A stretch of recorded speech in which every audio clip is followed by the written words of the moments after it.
that were held in Ontario. Windsor West, front line of the trade war. That has had 2 Mark Carney visits, 1 Pierre Poilievre, 2 Jagmeet Singh. Carney was there almost as soon as he became Prime Minister. He was back a few days ago.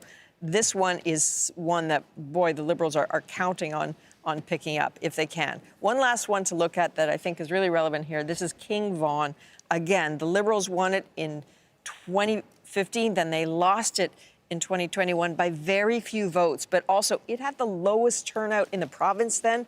Been very interesting to see Mark Carney there in the last few days of this race. Okay, Rosie? Adrian, thank you for that. Just wanted to give you a little update on the Elections Canada website. It is all working now. So if you are still waiting to vote, if you're trying to get to your polling station, you can go to their website and you can put in your postal code and find out where you need to go. So that problem has been solved. And if you are wondering what's happening in your riding and the polling has closed for you, you can also find that on our website, cbc.ca/results. In case we have not mentioned your riding or you're just tuning in, that's a good place to go to find it. Catherine, you've got a lot coming up as well. Yeah, that's right. I'm going to be looking at results in Alberta and Quebec tonight. Rosie, why don't we start in the West with a sample of what we might see?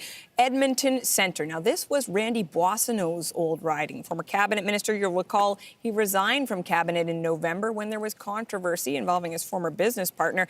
The Liberal fight in this riding gets even harder because with redistribution, the changes in the riding boundaries, this riding now would have gone Conservative if you transpose the results of the last federal election. Let's move to Quebec with some real high drama south of Montreal. This is Châteauguay, Les Jardins, and Napierville. The Bloc candidate in this riding, Patrick O'Hara, he ran last time. In 2021, he thought he had won on election night by more than 280 votes, started making plans to go to Ottawa. There was a judicial recount. He lost by 12 votes. Now he is back. Redistribution in this instance favors the Bloc, but the Liberals have a star candidate, Nathalie Provost, known for her fight for gun control. Finally, the last vestige of the orange wave in Quebec. The only NDP MP in Quebec is Alexandre Bouleris in the riding of Rosemont-la-Petite-Patrie, and that is where we find the CBC's Quabina Oduro. Quabina, it has not been a terrific night for the NDP so far in terms of what we're seeing in the numbers. What is the energy like in Rosemont? Well, Catherine, the energy here is starting to pick up. More volunteers and more candidates are coming to join the party over here. I asked them about how they're feeling about how things are going so far. They said that they are optimistic that Alexandre Bouleris will keep his seat here in Rosemont-la-Petite-Patrie, but they are not liking what they are seeing. As you just mentioned, it's not a really good night for the NDP out east, and they are feeling it here. But they say that in Montreal, they feel like they will keep this seat because when they went out to talk to people in the riding, they say that people have been giving them positive feedback. And the issue that they say that they are hearing the most is the housing crisis and the cost of living. And Alexandre Bouleris says that if he gets re-elected here, he's going to handle and he's going to make sure that he holds anyone who is elected accountable at Parliament when it resumes. Okay. Catherine? Thank you very much for that. The CBC's Quabina Oduro and Rosemont-la-Petite-Patrie. And Rosie, you know, if the NDP is going to maintain official party status tonight, that is one of the seats that they would expect and hope to hold on. Yeah, and you need 12 seats for that. And that is important if you want to have money and opportunity inside the House of Commons and get to be part of committees and have questions and all those kinds of things. So we'll talk more about that as the night goes on. Ian, as we mentioned off the top of the show, we talked about that tragedy in British Columbia, how it affected the last day of campaigning at that Filipino street festival, 11 people dead, more than 20 people injured. The city just really grappling with such a shocking event, coming at this joyous community event in Vancouver, obviously affecting the campaign as well, and had become kind of a part of the campaign on that last day of campaigning. Yeah, and I'll talk a little bit about that in just a moment. You know, thinking about what's happening in New Brunswick, where the NDP vote has collapsed, but what impact does it have on seat change? None at all. Like all the parties that won last time are either elected in those same ridings or on their way. In BC, if the NDP vote collapses in the same way, it likely will have a huge impact in terms of changes among the Liberal and Conservative count. In a riding like Port Moody Coquitlam, if you look at the redistributed results in that riding, 35% is what the NDP had in terms of support in what are the new boundaries. 32% for the Conservatives, 29% for the Liberals. So imagine a world where the NDP support dropped by 15 points, for example, and then who picks up the seat?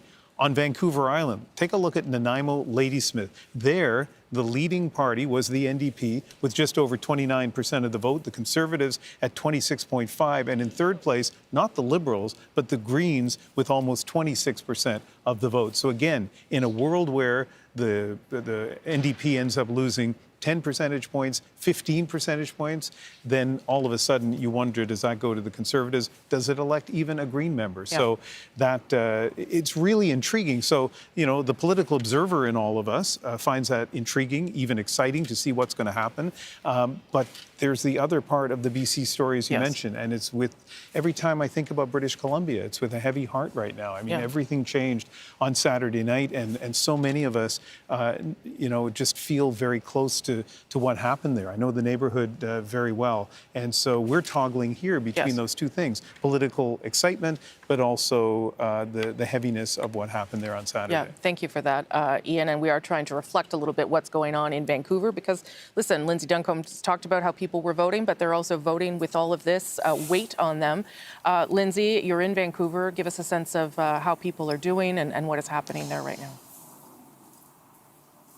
People are so overwhelmed, Rosie, by the shock of this, the sadness, the grief, the loss, the anger. I've been standing here since about 7 o'clock this morning, and people just keep coming. And they're laying down flowers, they're lighting candles. It hasn't stopped. I want to just show you what the crowd looks like now. It's after work, after school, and people are lining this memorial, which is taking up much of this corner, and this is the same scene on the other side.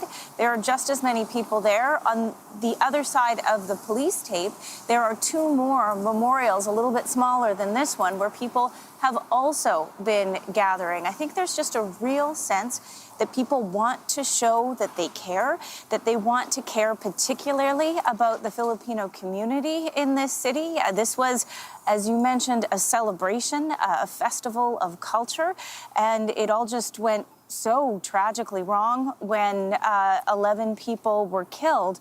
We know that there are 16 people who remain in hospital, so there is this sense that people are hoping for their return to health, even as we know many of them are in, or at least some of them are in critical condition.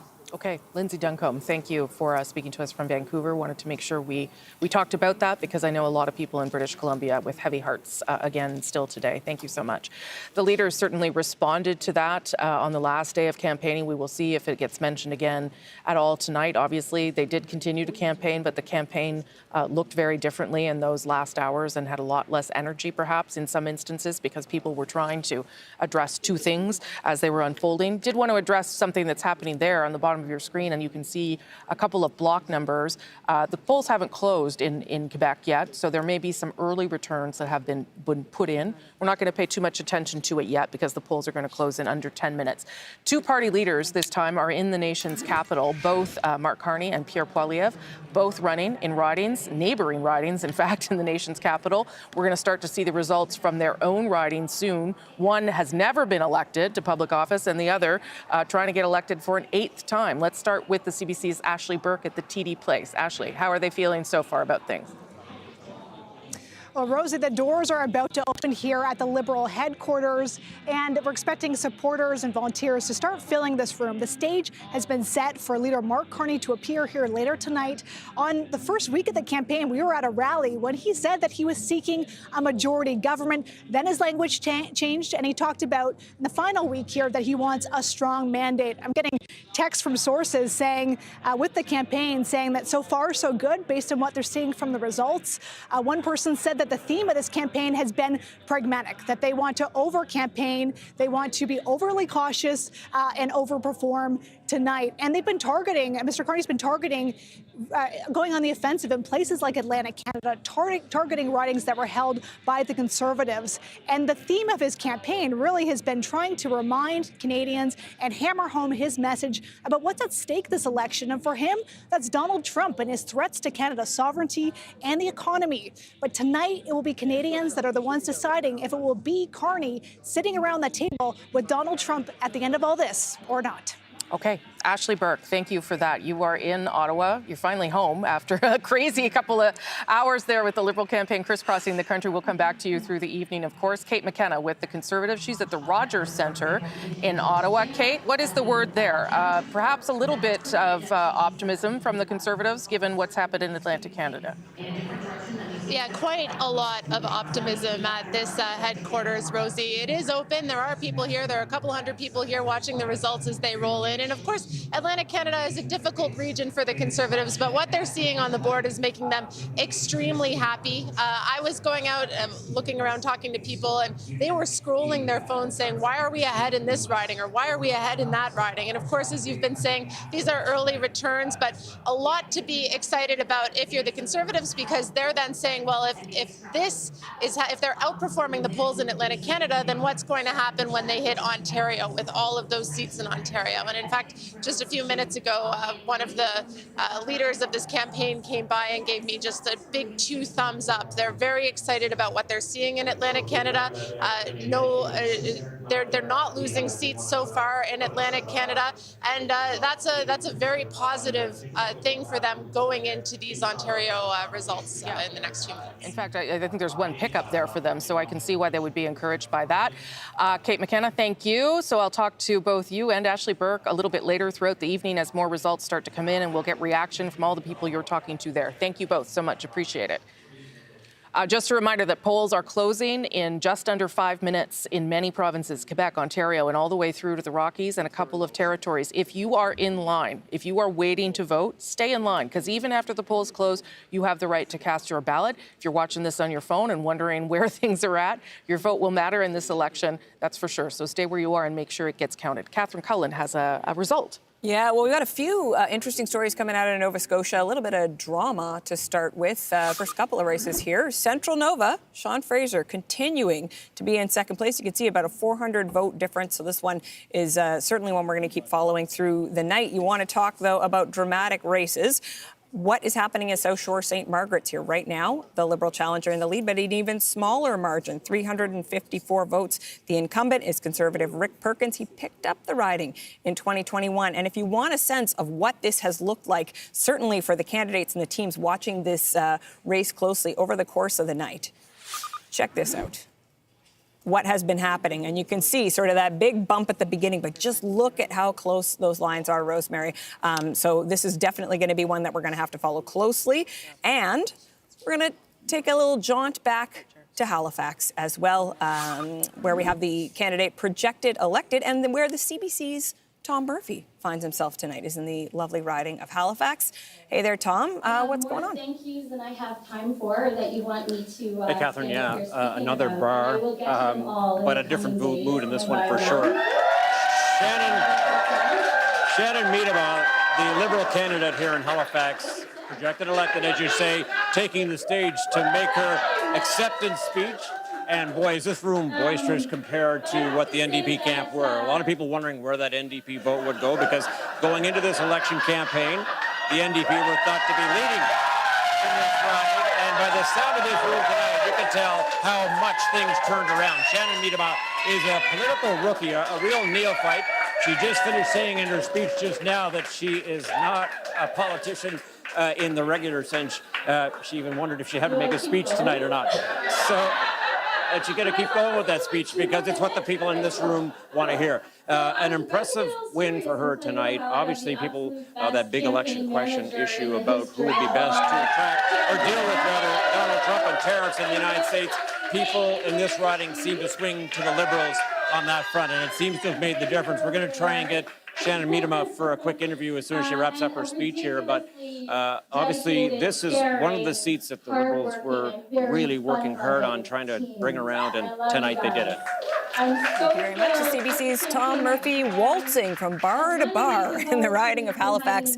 Rosemary, not a politician, coming from a Liberal. That sounds a bit familiar. Yeah, it does sound very familiar. Okay, as we get ready for this next large amount of votes coming in and polls closing, did want to show you where we are as we leave Atlantic Canada. This is the vote change in Atlantic Canada. You can see there the Liberals up 8.6, but the Conservatives up 9, more than 9%. The story, though, coming out of Atlantic Canada is really about that NDP number, down 12 percentage points, and that tells you that they are not performing well in Atlantic Canada, and this really is confirming what we knew about this race, and that this is a two-party race. Let me show you the seat change in Atlantic Canada, and this is what has the Conservatives happy today.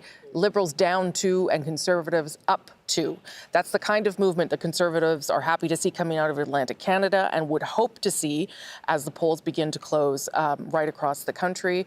But we will see, right? As we've said, this is early times. Now, what we're going to see now is a whole lot more data coming in. I'm going to just go quickly, just like 30 seconds to you, David. I just want to show you one interesting thing where the NDP vote is going a way that common wisdom would suggest it wouldn't. This is way down by about 4 percentage points.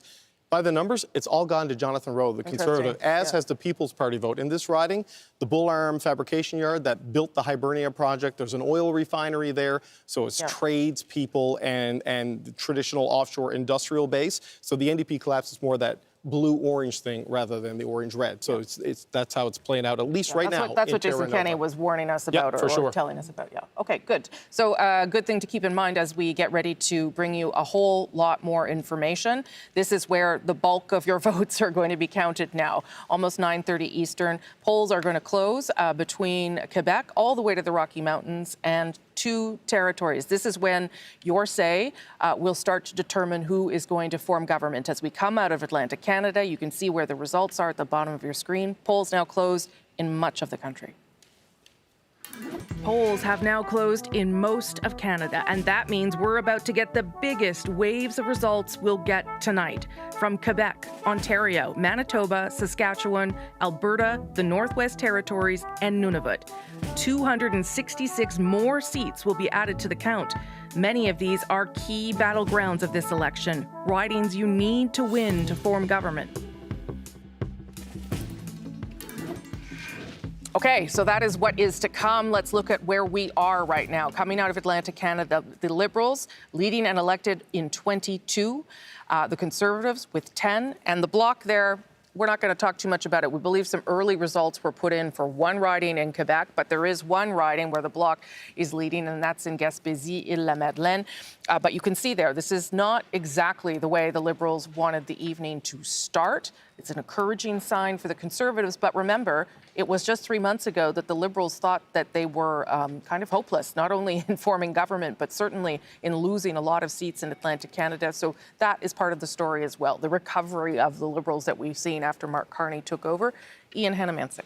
There are 2 ridings in New Brunswick right now where our decision desk is not in a position where it can project a win, and one of them is Miramichi Grand Lake. We told you at the beginning of the evening that this could be close. It is the one riding that 4 years ago flipped, in that case from the Liberals to the Conservatives. The lead has gone back and forth, and as you can see, just 472 is the lead for Mike Dawson over Lisa Harris. And the other one I want to show you, which is still in play, is Madawaska-Restigouche, still a lead here for the Liberals, but the last, one of the interesting things when you look at the numbers here for Madawaska-Restigouche is that the Liberal candidate, who's not the incumbent, is performing at about the same level that René Arsenault did the last 3 times. It is the Conservative vote that has really surged compared to last time, and so relatively closer, I think, Rosemary, than a lot of people expected. So these are the 2 ridings in New Brunswick, which are still, at this point in the evening, in play.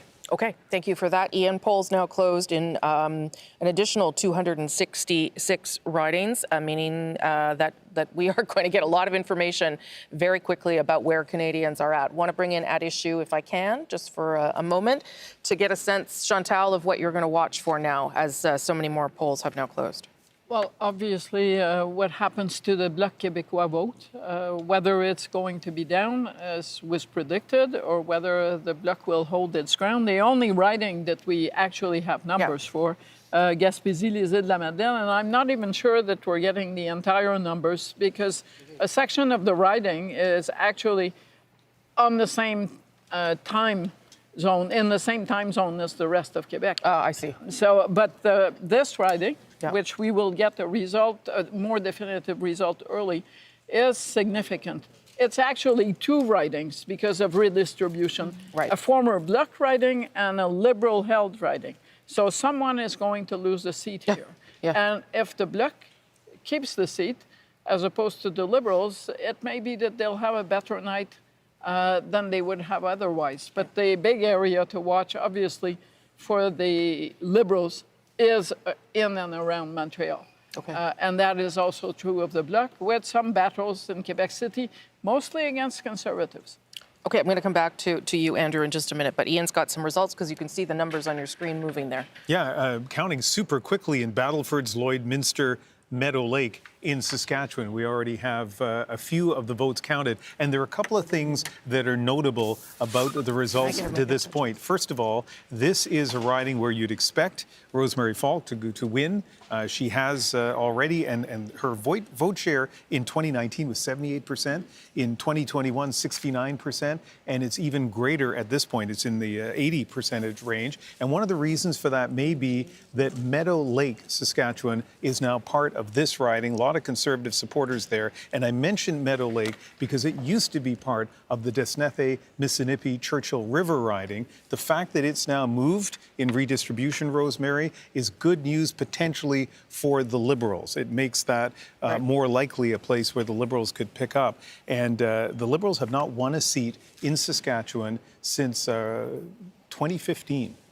The Conservatives have won all of the Saskatchewan ridings in 2019 and 2021. Okay, Catherine Cullen, I believe, has some early results. We've got some early results coming in from Quebec. Let's start with a new riding, Les Pays d'en Haut, where you can see, Rosemary, this is an area, now, again, only two polls reporting, but based on redistribution, this is an area we'd expect to go Bloc, but the Liberals have a candidate, a local mayor in the riding, who is going to have a little bit of name recognition. Let's move on to Chicoutimi-Le-Fjord. This is a Bloc Conservative fight, so interesting to see the Liberals in the middle of that mix, but again, only one poll reporting. We will move on to Terrebonne, where the Bloc incumbent, Nathalie Sinclair-Desgagnés, is in the lead. And another really exciting riding to watch in this province, a three-way race in Three Rivers, Trois-Rivières. Now, the Liberal candidate in this case was actually something of a parachuted-in candidate from the Outaouais, Yves Levesque, former mayor in the area, and René Villemur, the Bloc candidate, who is the incumbent here, actually had to have surgery for cancer in the middle of the race. It is a riding that we've seen a lot of the leaders visit. Very dynamic. It's going to be interesting to see what happens there tonight. Yeah, I was talking to our colleague Louis Blouin today, who says that none of the parties knew what was going to happen here. And to be fair, it is a riding that I have visited several times covering federal elections. Always a little bit hard to read. Andrew, what are you watching for now as more polls are reporting? What are the things that you're going to keep an eye on? Well, there's been two things happening. We've been focusing on how the race has been tightening between the Conservatives and the Liberals. Right. There's also been a bit of a bump up in the Bloc support in Quebec in the last couple of weeks of the campaign. And why that's important, you know, in a first past the post system, everything's on such a knife edge. Small little differences in the popular vote can lead to major changes in the seats. What was really working for the Liberals when they were projecting 45 seats in Quebec was the Bloc and the Conservative vote was almost perfectly equally divided. And that's an ideal thing for a frontrunner. If the Bloc starts getting ahead of the Conservatives, then that, you know, a lot of seats can move on that. Similarly, in Ontario, you know, it's easy to, we often say the national numbers don't mean that much, it's regional. Well, the race had been tightening in Ontario as well. And Ontario votes, the seats have traditionally been so closely fought that a relatively small tightening in the popular vote, again, can mean quite a few swings in seats. So we'll have to see how much of that tightening was real and how much of it turns out on not to have been. Okay, great. Althea, I'm going to come back to you, but first I want to get to Adrian, who's got some results. Yeah, absolutely, Rosie. Thank you. What everyone is looking for in a province like Ontario is a flip. And in some very early results, we're starting to see one. Let's begin with Algonquin, Renfrew, Pembroke. Now, one poll of 262, a lead of only 5, but keep in mind, Cheryl Gallant has held on to the Conservative Party has held on to this riding since 2000. Cheryl Gallant, a long-time MP there. Just a lead of 5, but everyone immediately always looks for flips. You're not seeing a lot, though, in the early results. Let's look at Haldimand, Norfolk, Leslyn Lewis there. That's a sizable lead already, 737, with only 5 of 266 polls reporting, counting very fast there. One more to look at, if we can. David McGinty, one poll, but already a lead of 1,000 over the Conservative. That is... Not surprising. No, for I was David about to say McGinty. it's been a Liberal riding since 1988. So, and he got in cabinet for the very first time. What was it, Justin Trudeau that put him in cabinet? Yeah, Justin Trudeau. Yes. Yeah, and then he stayed there with Mark Carney. So he would like to hold on to that and stay in his cabinet job. Ian, you have some results. Yeah, we have 2 results in Manitoba so far, Winnipeg West, and at this point, it's really early. I show you this, though, not so much because of the count, but that this is a riding that both the Conservatives and the Liberals feel really good about. And it is a rematch between Marty Morantz, the incumbent MP, and Doug Elson, who used to be the MP for this riding. So we're going to keep a close eye on this through the evening. The other result we're getting right now from Manitoba is Riding Mountain. Huge lead for Dan Mazur. He is the incumbent MP there. He's won the last 2 elections with huge margins. So even though it's early there, this is probably an indication of how Riding Mountain will go, Rosemary. Okay, thank you for that, Ian. Let's just take a look and take a pause for a moment in terms of where we are tonight. As we've said, most of the polls in this country have now closed. British Columbia, of course, and Yukon still to come. But as we see those results start to come in, take a look at where they're at. Liberals leading or elected in 37, Conservatives 26, and the Bloc at 9. Nothing yet for, oh, look, the NDP's just popped up, of course, as I said that, leading in 1. If you want to see who has been confirmed elected, you should head to our website or have it open as you're listening to us. cbc.ca/results is where you can find that. A lot of people also asking me about advanced polls. Yes, there was a huge number of you that voted on those advanced poll weekend. It is up to every polling station to decide when they count those. You can count them as early as 2 hours before, or you can count them right at the end. So you're right, sometimes that will impact the results. Lots of you are watching for that, but we simply don't know when they're getting counted in each polling station, but they will get counted, so not to worry about that. I'm going to go back to the panel now. Althea, you haven't had a chance to weigh in so far on what you're watching for now, as so many other polls close, and you've also been joined by a fellow you know well, Jason Kenney, former Alberta Premier and Conservative Cabinet Minister. We'll get to him first, but what are you watching for now? I'm actually not watching the results coming in because one poll doesn't really tell you a ton. You said it. But I still find the results out east really interesting. Yep. The fact that Sean Fraser is struggling to hold on to his riding. This is a seat that Pierre Poilievre actually visited just last week and had a big rally with Elmer MacKay and Peter MacKay. This is, of course, the seat that they held. And what you see in Atlantic Canada, what you hear from candidates at the door is that the pitch is Pierre Poilievre's party is not the party of progressive conservatives anymore. So come and vote or lend your vote to the Liberals and Mark Carney, who probably is more aligned with your values. At least that's the Liberals' pitch. And you're seeing that that pitch clearly is not working in Central Nova, and that coming out with those 2 huge figures in that riding may have made a difference. At the same time, you're seeing South Shore St. Margaret's, which is traditionally a very conservative seat, possibly flipping Liberal, which is also quite interesting. And it's like there's bad news for both parties because the Cape Breton-Canso Antigonish seat, there with the candidate that was running, the Conservative candidate, is the former provincial finance minister. And that is the kind of riding the Conservatives needed to win if they were to form government. So there's not a ton of great news, frankly, for both parties, and the Liberals are underperforming their own, but so, frankly, are the Conservatives. Their own desires. Yeah. Okay. And obviously you can see the numbers. They're moving on your screen, fast and furious. They're going to go up and down because we don't have actually that many people projected elected at this stage. It's really just leading and a few, well, the people out of the Maritimes mostly projected elected. Jason Kenney, you're hearing from people, talking to people, watching things. What are you making? Yes, I think that most Conservatives are hoping that this trend continues. Now, look, in the pre-election polls, one of the toughest regions for the Conservatives was Atlantic Canada. So to see them being competitive, I think is very encouraging. Sure. There were some polls going into this week indicating that things were narrowing quite a bit in Ontario. I think the last Abacus poll had 44-42. Let me tell you, if Conservatives get a significant turnout advantage on that kind of number, you could see very significant close races all through what I referred to earlier as the GTA Metro Belt, that 905 swath of like nearly 50 constituencies that have a tendency to vote monolithic. But if the NDP collapses that bad, and if these soft NDP voters don't actually show up for Mr. Carney, or many of them actually go to Mr. Poilievre on that appeal to blue-collar trades and working people, you could actually see the Conservatives, I think, splitting the 905 or even winning a plurality of seats in that region, and that would make for a very long night. Would you all agree, though, that we are not seeing an election of a wave, or are we? Is it too soon to even say that? Well, okay, too soon. Okay, okay, all right. Andrew rolls his eyes that's my at me. opinion. I don't know. Okay. The Liberals have done worse so far in Atlantic Canada than they did last time when they got a minority. Yeah. So if Atlantic Canada is any kind of indication, Chantal? I'm with Althea. It's a bit early. Okay.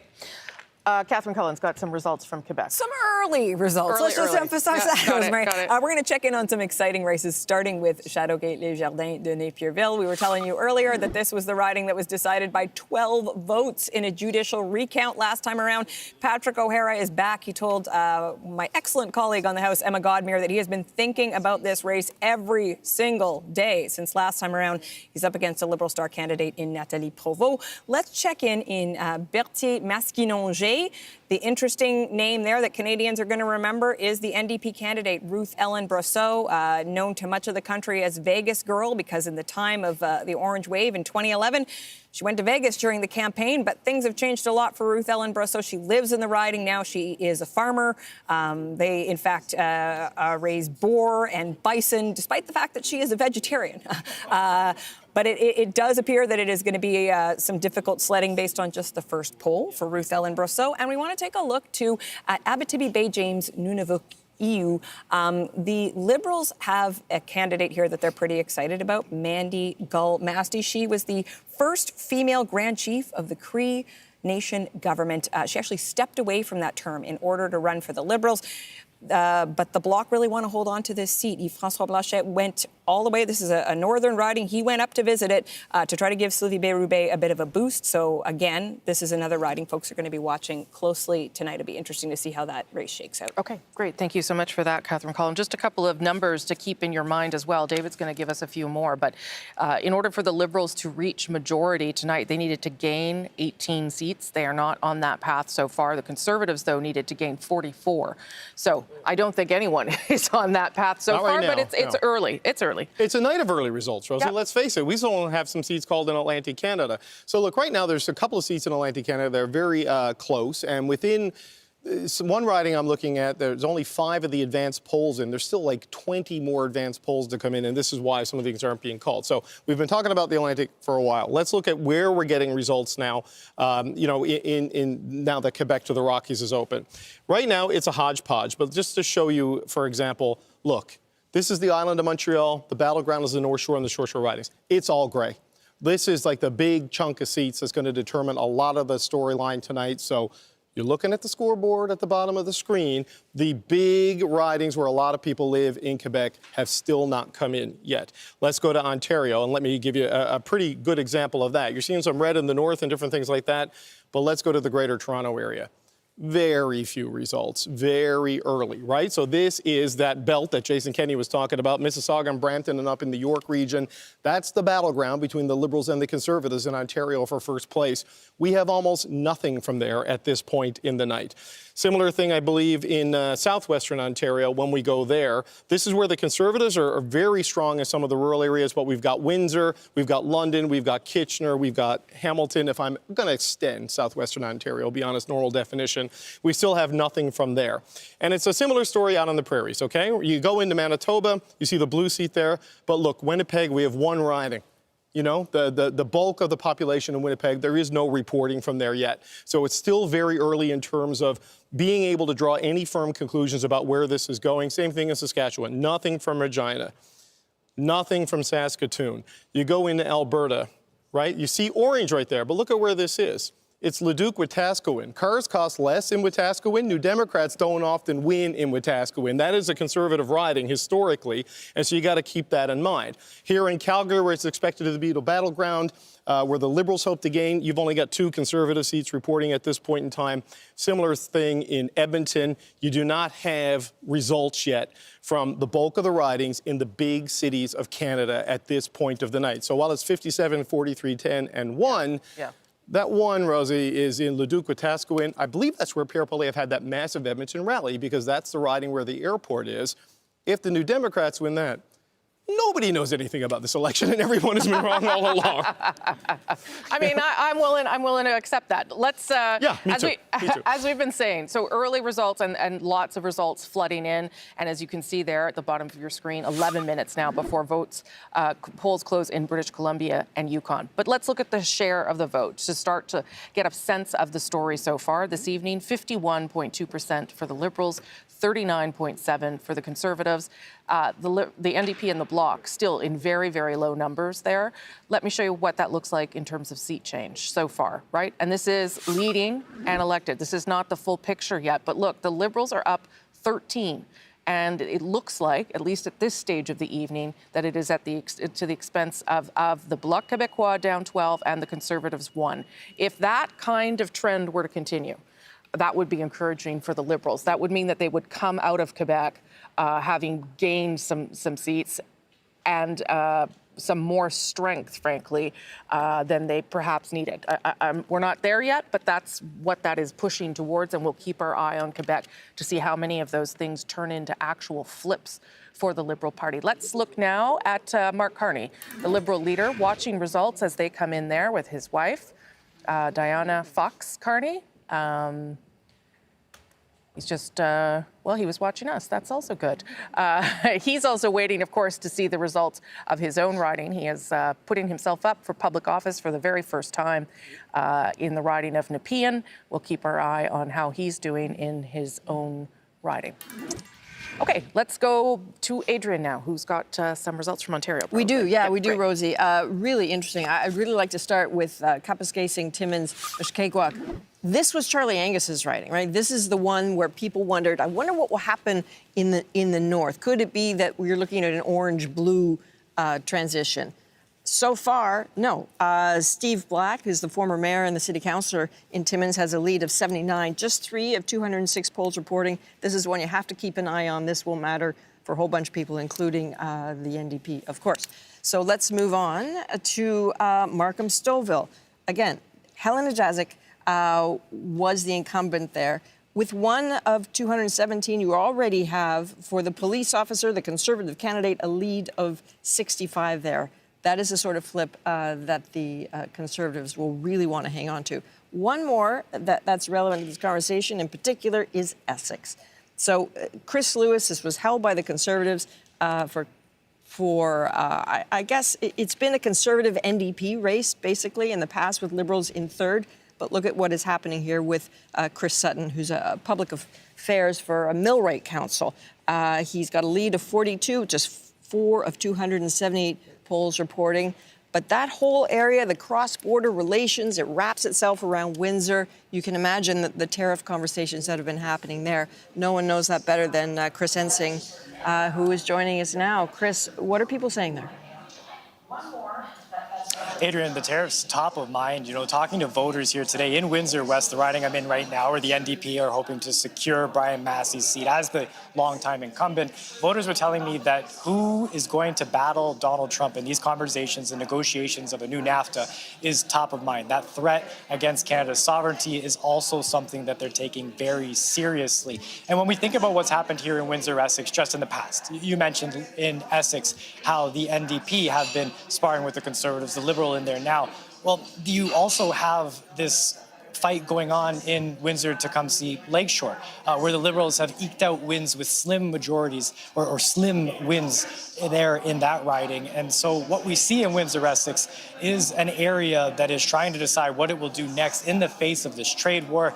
Just very quickly here, Trump is saying they want to onshore manufacturing there now. Well, we watched this with Biden as well, that administration throwing credits at battery plants that want to build in one of these countries. Well, the battery plant that came here that is promising more than 2,500 jobs for vehicles built in Windsor, well, people are starting to wonder what is going to happen there once this election finishes and once these negotiations finish up when we're talking about that new NAFTA. It's something where that deal was renegotiated with the IRA credits to make sure that that plant stayed here under the Trudeau government, and now people are wondering what its future holds as well. That's what's in the mind of voters as they try and decide who they're going to pick to lead them moving forward here, Adrian. Okay, Chris, you might be in for a long night. Thanks very much, eh?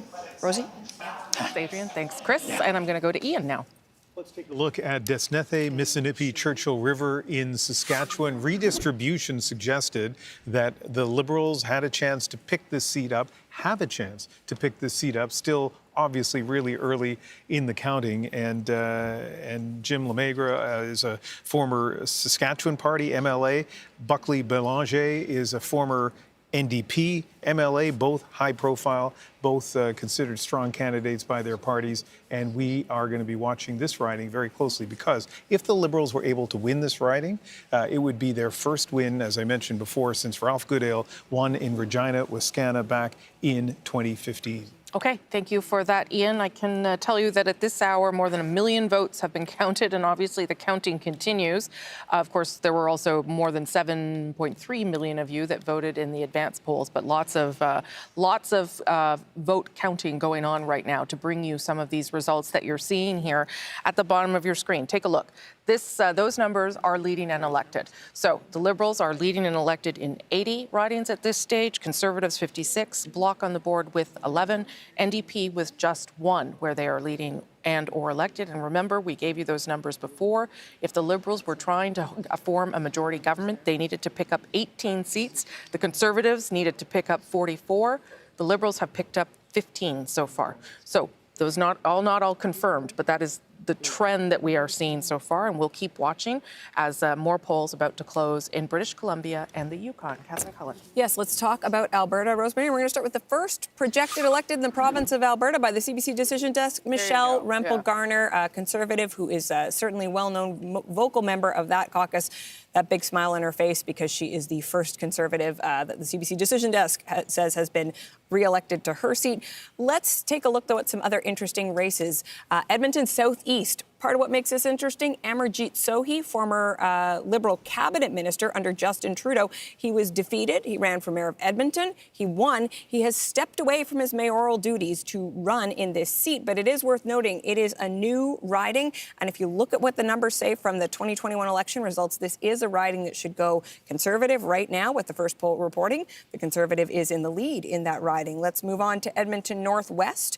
Billy Morin, this is a candidate the Conservatives are certainly excited about. Former chief of the Enoch Cree Nation, very enthusiastic about resource development and somebody that the Conservatives would really like to have in their caucus. Finally, in Lethbridge, Rachel Thomas. Now, what makes this riding so interesting? Certainly, it is traditional Conservative territory, but Chris Spearman, the Liberal candidate there, former mayor of Lethbridge, he was endorsed by the provincial NDP former cabinet minister Shannon Phillips. So note, NDP, provincial cabinet minister, endorsing a Liberal candidate. Also, Rosie, provincially, Lethbridge is 2 ridings. Lethbridge West, that went NDP. So perhaps some movement here, but Rachel Thomas definitely has some reason for enthusiasm as well. This is serious Conservative territory. Another strong member of the Conservative caucus. Jason Kenney, you want to weigh in there on Michelle Rempel-Garner winning re-election, the first Conservative re-elected in Alberta? Yeah, well, not surprising. Not surprising that any of those folks would be well in the lead, and I think it's confirmation at early stage that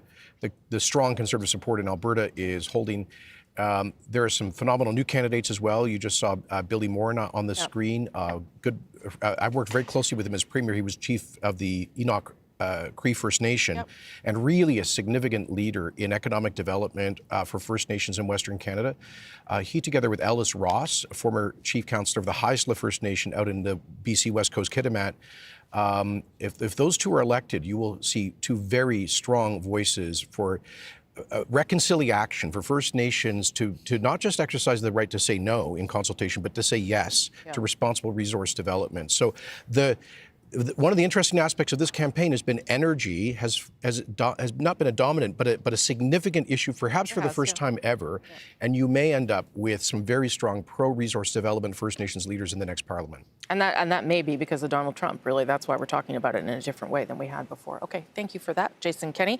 Polls closing in British Columbia in just over 2 minutes, which will add another 44, British Columbia and the Yukon, another 44 polls to our count, and which will mean that all polls are closed right across the country. That happens at 10 p.m. Eastern. 343 seats, remember, because there has been a map that has been redistributed. 172 is the magic number to get you to a majority government, but we are not able to get anywhere near calling any of those things yet because results are still coming in, and Adrian has some. Boy, you're not kidding about them coming in fast, Rosie. I told you.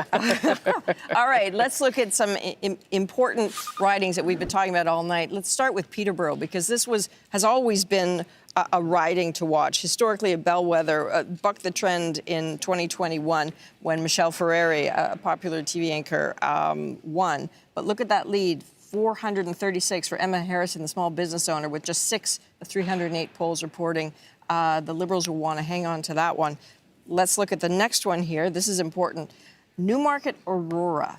Okay, so this was the second slimmest margin of victory for the Liberals in the GTA in 2021.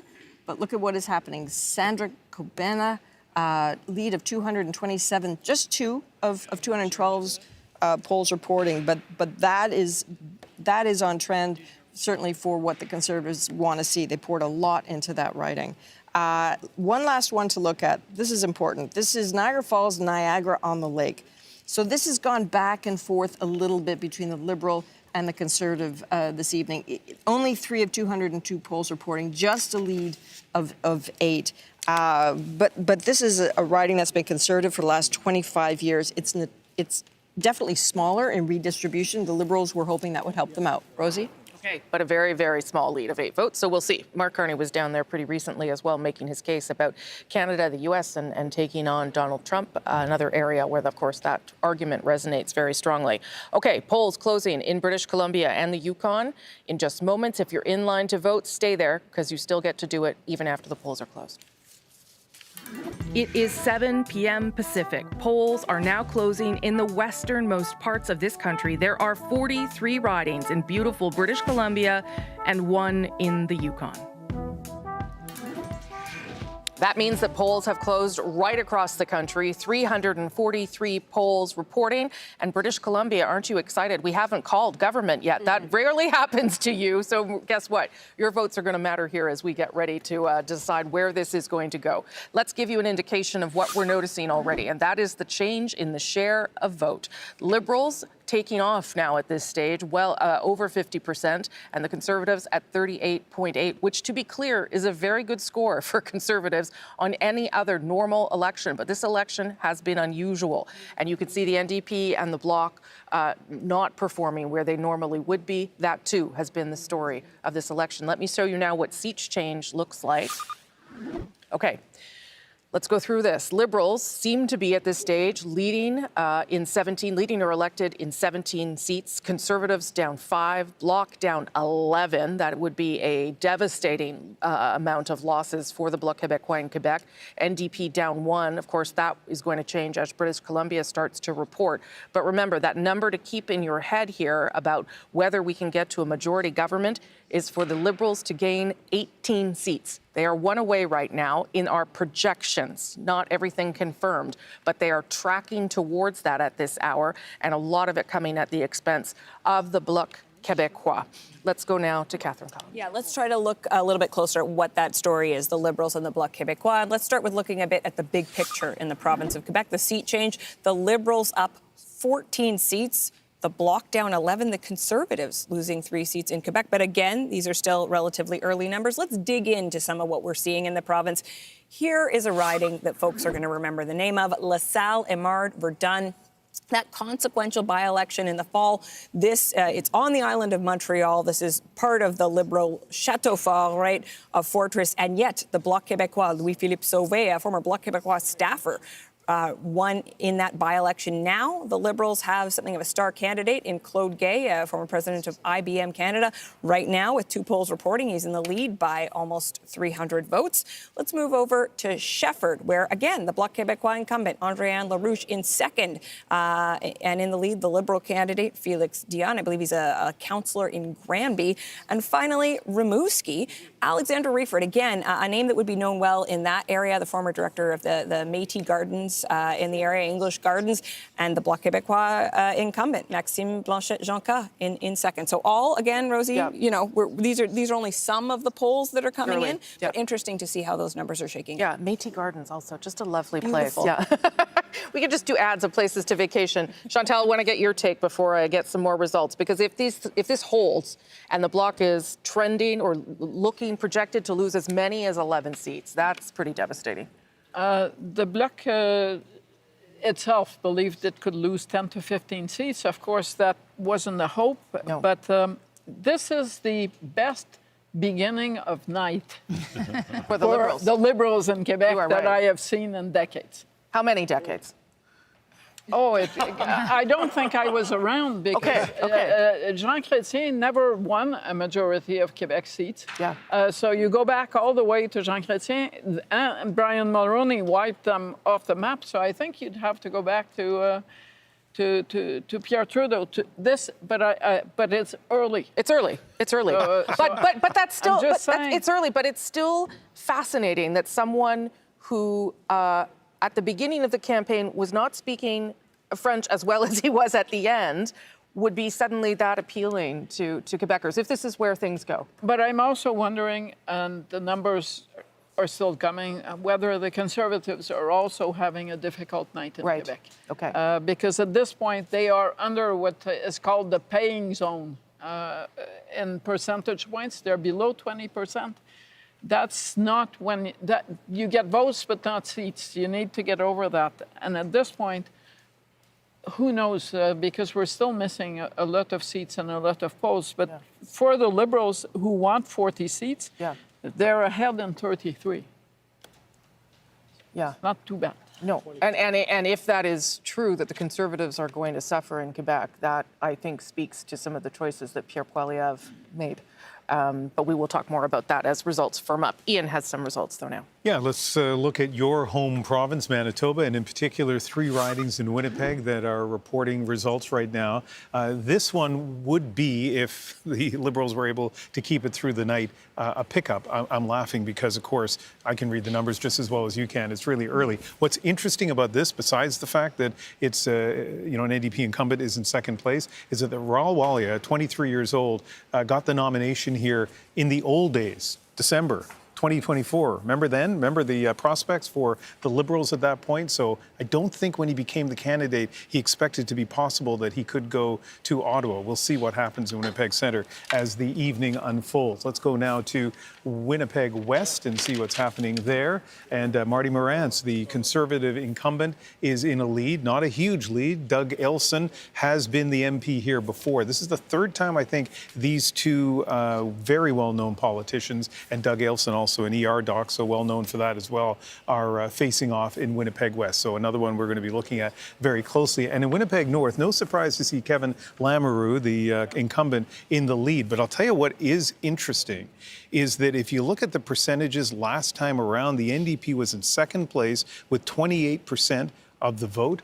Their support right now has plummeted to 8%, and almost all of that has been picked up, and this is early, I know, not by the Liberals, but by the Conservatives. Right. So just kind of interesting. That's we would expect Kevin Lamoureux to prevail in that riding. I mean, we'll see what happens. Yes. But it's fascinating to me to see the change in support between the NDP and the Conservatives. Yeah, Kevin Lamoureux, hugely popular in that riding, so we'll see whether that continues. Just want to tell you that the Liberals continue to do well here tonight, but also want to tell you that there are 85 ridings where it is very close still. And so we might well be in for a long night as we get through all of these results and track towards being able to project a government. Catherine Cullen. We're going to go back to Nova Scotia for just one riding, Rosie, one that we knew was going to be a real scrap tonight, but we've got a projected elected in South Shore, St. Margaret's. Let's take a look. The Liberal Jessica Fancy Landry projected elected in that riding. Rick Perkins took this riding from the Liberals in the last election, but it was not to be for him this time out. He had an additional challenge because, of course, the NDP did not run an official candidate in this riding. So there will be questions, I think, about what happened to that vote. Although when you look at the NDP vote across the board, it hasn't been all that substantial across the country, Rosemary. So perhaps that won't have been that much of a factor. But nonetheless, Jessica Fancy Landry projected elected in South Shore St. Margaret's. That's a significant flip. Yeah. Okay. Thank you for that. I'm going to show you a board right now to try and explain where we're at and what you should be watching for as the results continue to tick in from polls right across the country at this stage. This is where the Liberals are right now. They are leading or elected in 123 ridings. Let me show you the next piece of that. That is the pink seats that you're seeing there. Those are incumbents. Those are the seats that they would have to now win, 51 more if they want to track towards a majority. And if they were to win those 51 incumbency, as we've been talking about, does give you an advantage. But if they were to win that, they would surpass the 172 they need to get to a majority. So they need to hold those leading and elected in 123 that you see on your screen. They need to hold the 51 incumbents that are there, and then they're on their way. And things are tracking in this direction so far tonight.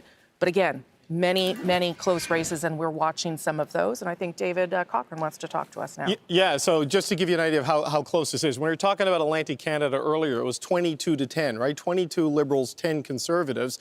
Well, there are two ridings, Terra Nova, where Anthony Germain is running for the Liberals, where the advanced polls offer the hope of them getting over the top there. And in Central Nova, the advanced polls have put Sean Fraser back in the lead, as that has now gone to red. So we're to a 23-9 count in Atlantic Canada now. You move into Quebec. Chantal was saying this is the best early results you've seen I'm in Ontario. My apologies to the people of Quebec. It was the best night she's seen for Liberals in a long time at the start of an election. Well, look at this, what we're still waiting for.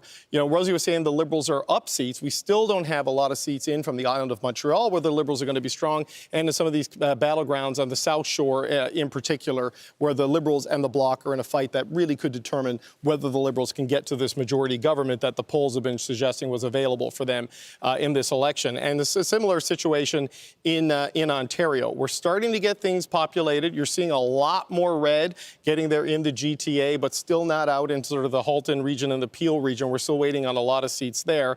And when you go into southwestern Ontario, look, we are seeing red in Windsor, red in London, and we're still waiting on some of southwestern Ontario where Liberals are hoping to gain. I'll show you one last thing before I send it back to Rosie, and that's in Manitoba, because the urban centres are where the Liberals this majority is going to live and die tonight.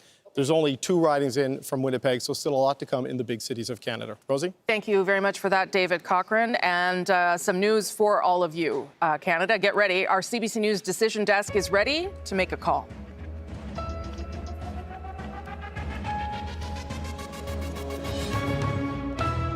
Canada's next government will be a Liberal government. It is not yet clear at this hour whether it will be a minority or majority because of some of those close races we were talking about.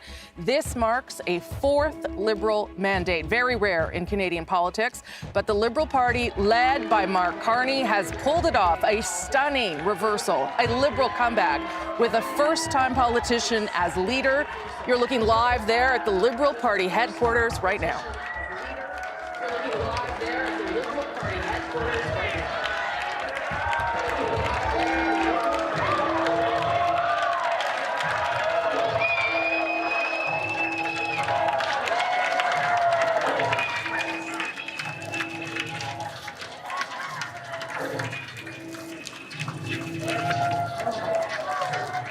Okay, remarkable, as we said, reversal in political fortunes for the Liberal Party that was thought perhaps to be left for dead just months ago, has now made this incredible comeback, remarkable comeback, and is going to form government yet again with someone who has never been elected to public office before. We're waiting on results from his riding tonight. Mark Carney, the 24th Prime Minister, will now be the 25th Prime Minister as well. Let me show you how it happened. here is the vote share, the share of vote that we've been showing you through the night. The Liberals over 50%, the Conservatives at 38.6%, which again, we've been saying in a regular election would have been a remarkable share of the vote for them. But the story really in what's happening with the other parties on the board there, the Bloc and the NDP, not even reaching 5% at this stage. Let me show you the seat change that allows us to call for a Liberal government. 23 seats are leading and elected in. The Liberals are up, the Conservatives down 5, the Bloc down 12 at this stage, which, as Chantal was saying, was not out of the realm of possibility even for people inside the Bloc, but would be very disappointing for them.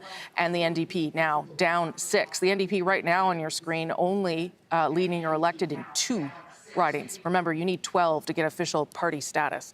I'm going to go over to David to give us a sense of how we got here. Well, look, it's a bit of what we were, at the risk of repeating myself, but that's going to happen a lot on election night. There are 32 seats in Atlantic Canada. We said the path to majority for the Liberals was 25. Right now, they sit at 23, and I can tell you, this riding in Terra Nova, my buddy Terry Roberts is at the watching party for the Conservative candidate. He says the air has gone out of the place because the advance polls are coming in and the lead is shrinking. The Liberals might get to 24, not the 25. We said they need it for a majority, but that gets them a little bit closer. We go into Quebec, you see a lot of red in a lot of places, and you're going to see even more red in the island of Montreal. Right now, we had said that the Liberals needed 40 seats in Quebec to be on a path to a majority. They're sitting at 42. And Montreal and the North Shore and the South Shore haven't populated. Down to 40, I'm told. It's changing in real time. But still, the areas where they're strong is still needs to come in. And that is a sign of hope for them. This is why you can see a minority government is almost certain at this point, or is certain at this point, and a majority government is still very much in play. Let's go into Ontario, and let's go to that key fortress, one of the 4 big pillars for the Liberal governments that have been elected since 2015. You still see a tremendous amount of red, certainly in the city of Toronto and in the areas around it, punctuated with a little bit of blue right now. The latest numbers I had is that the Liberals are at 56 seats and they're up 2 seats in Ontario. They're now at 63 seats in Ontario. We had said they needed to be at 80, so they're tracking towards that because a lot of these seats that will fill in over the course of the night, history and polling tells us that these will go Liberal. Now, let's go into Manitoba. The Liberals are currently sitting at 4 seats. We had suggested they would want to get 6 here to build up to a total of 10 on the prairies to be at a majority level. They have 1, obviously, in the north right now where they're leading in the NDP-held riding of Churchill. And they've got a couple of 3 seats right now in Winnipeg, and these are also seats where the Liberals will be competitive once we get more results throughout the night. So there is still upward potential for the Liberals as they try to get to that magic number of 172. And this helps right here. This is Desnethne Misnippy Churchill River. That's a Liberal leading in Saskatchewan. Do not adjust your set. That's a real thing. It's not officially projected elected yet, but this is a chance for the Liberals to break through in Saskatchewan for the first time since Ralph Goodale was a member of Parliament. And here in Alberta, you see a lot of blue. This is where a lot of the Conservative seats are coming from. But you got to zoom in on Calgary, where the Liberals are leading right now in Calgary Centre, and you got to zoom in on Edmonton. These are going to be the areas where the Liberals and the New Democrats are going to be in a battle. Those 2 seats that I just showed, those will be pickups right now for the Liberals if those results hold. So, Rosie, you can see a roughly even performance in the Atlantic with the potential of it to get back to where it was and maybe grow a little bit. A good early start in Quebec, decent numbers in Ontario, presence in the prairies. Still too early to say exactly what's going to happen in British Columbia. But, you know, BC often complains about being the empty net goal on election night. They might be the winner tonight when the results come in there. Okay, and one of the reasons we have yet to call what kind of government Canada will have is because there are 100 ridings where the vote margin is about 100 votes. And that is simply too close to call for us and for the decision desk. And so we're going to wait to be sure before we get to that point. And that's partly why, as David said, British Columbia could be awfully important here tonight. You're always important, British Columbia, but even more important in terms of forming government for Mark Carney to become now, who is Prime Minister right now, but stays Prime Minister, the 24th Prime Minister, and now, for sure, won't have any problems beating Charles Tupper's record of being Prime Minister for only 68 days. He's going to hang in there a little bit longer, apparently. Ashley Burke is at Liberal headquarters where they are dealing with the news and waiting for more news in terms of what kind of government they're going to have for this 4th mandate, Ashley. You heard the reaction here in the room, Rosie. People erupted. They were cheering. They were excited. Just moments before that, we were talking about how they were feeling. People are still cautiously optimistic. People in the campaign, they want a majority government. And as you just mentioned, they're thinking, could it come down to BC? They're hoping that as the results come in, it'll become a bit clearer, but that's what they're waiting for.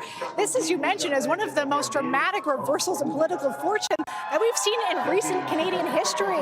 Just last year, the Liberals were tanking in the polls. Justin Trudeau, after he left, Mark Carney came in and turned things around. But we've really been watching him on the spot during this campaign learn how to be a politician. We've seen him have to try to figure out how to navigate photo ops. And over the campaign, we've seen him get more comfortable with that, including being in crowds and talking to people. But as you mentioned, there were questions about if he would be the shortest serving prime minister or not. 45 days he's been prime minister, and now Canadians tonight have decided that they want him to stay on and lead this country. After he's really been hammering home his message about, during this campaign, about who is best to deal with Donald Trump. Rosie? Okay, Ashley Burke coming from Liberal headquarters, where there are a lot of happy people there tonight, but we'll see how happy they are, because we still have to call what kind of government Mark Carney is going to lead, a minority or a majority. But we should remind you that a fourth mandate like this, incredibly rare in Canadian politics. The last time was from 1993 to 2006 under two leaders. That was Jean Chrétien and Paul Martin. Some similarities here, again, because this is happening with two different leaders. Chantal, your thoughts? But it is also that Mark Carney has succeeded in doing what John Turner and Kim Campbell could not. You are that right. is, yes. Become the new leader of a very unpopular government, get a boost in the poll. That's all par for the course. But to hold that lead long enough to not go in that portrait gallery as someone about whom the kids ask, who's that Who's that guy? Yeah. Right. That is quite an achievement when you go back 4 months to where we were. This is not the election night that anyone imagined we would have. And I'm guessing it's not the election night, looking at those numbers, that the NDP imagined either, or the Bloc. No, pretty devastating numbers, and we'll come back to them. But I want to get Arif Virani in, because you are a former Liberal cabinet minister. Still happy with that decision not to run, are you? I'm very happy with that decision, as is my family. But I'm also equally delighted with what's transpiring. I mean, what we've seen is something that is truly quite remarkable. Yes. And I think what I'm really proud about tonight is Canadians, how strongly they came out to vote, what's been motivating them, but also just really discerning in terms of making choices based on what's on offer.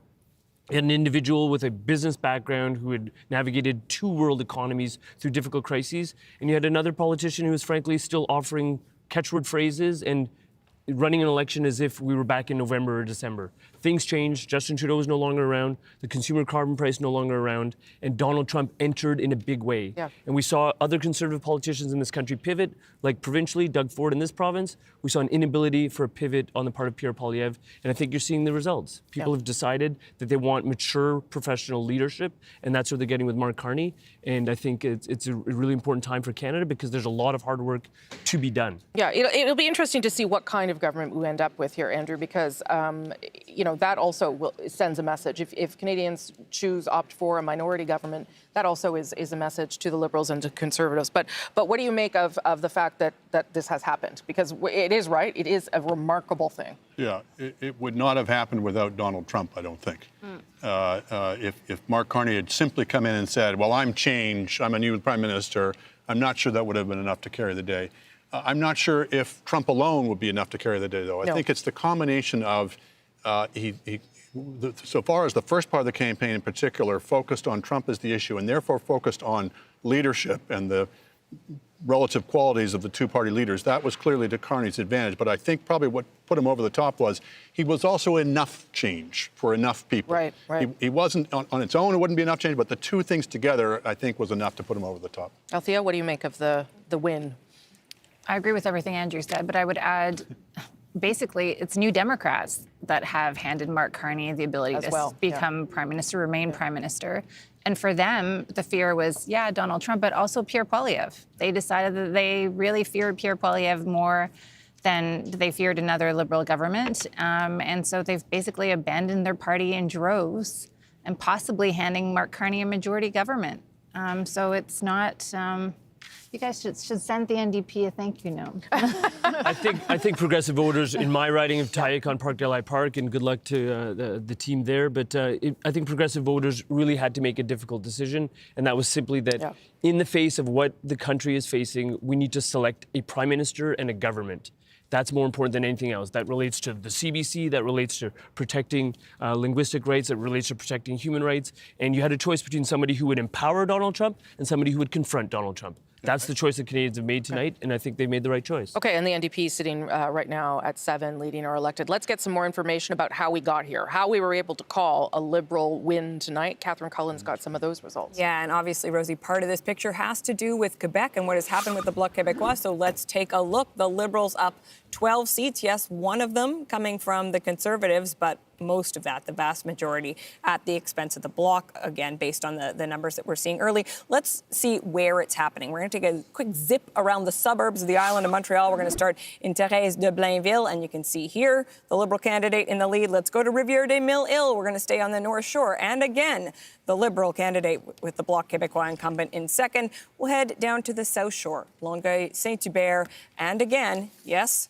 the Liberal candidate in the lead with the Bloc incumbent in second. That pattern being repeated both north and south of the island of Montreal. Liberals looking like they're going to gain at the expense of the Bloc. That's a big part of what's happening tonight. And we'll look at more. We'll look at more of those results as they firm up, and we can project elected. Ian Hannah-Mansing's got some of those right now. Some results anyway. Yeah. So not projected elected, but still interesting trend lines. And let's start with Churchill. Kiwanutuk-Aski. Nikki Ashton has been the MP here for the NDP since 2008. In 2015, she almost lost to Rebecca Chartrand. There was a difference of 3 percentage points. And right now, early, but still, when you look at those numbers, fairly significant lead at this point for the Liberal candidate. This is Kildonan St. Paul, one of the Winnipeg ridings, and Raquel Dancho is the incumbent for the Conservatives. She's won 2 elections in a row. Thomas Nakin's a relative newcomer. Hard to find information about him, but he was acclaimed as a candidate when the polls suggested there was little chance of winning, and right now he's in the lead there. And let's just look at Regina Wascana. This is interesting. It's super close. When I started speaking a few minutes ago, Jeffrey Walters was in the lead. The big question in Regina Wascana for a lot of people is the number of times the Liberals won there.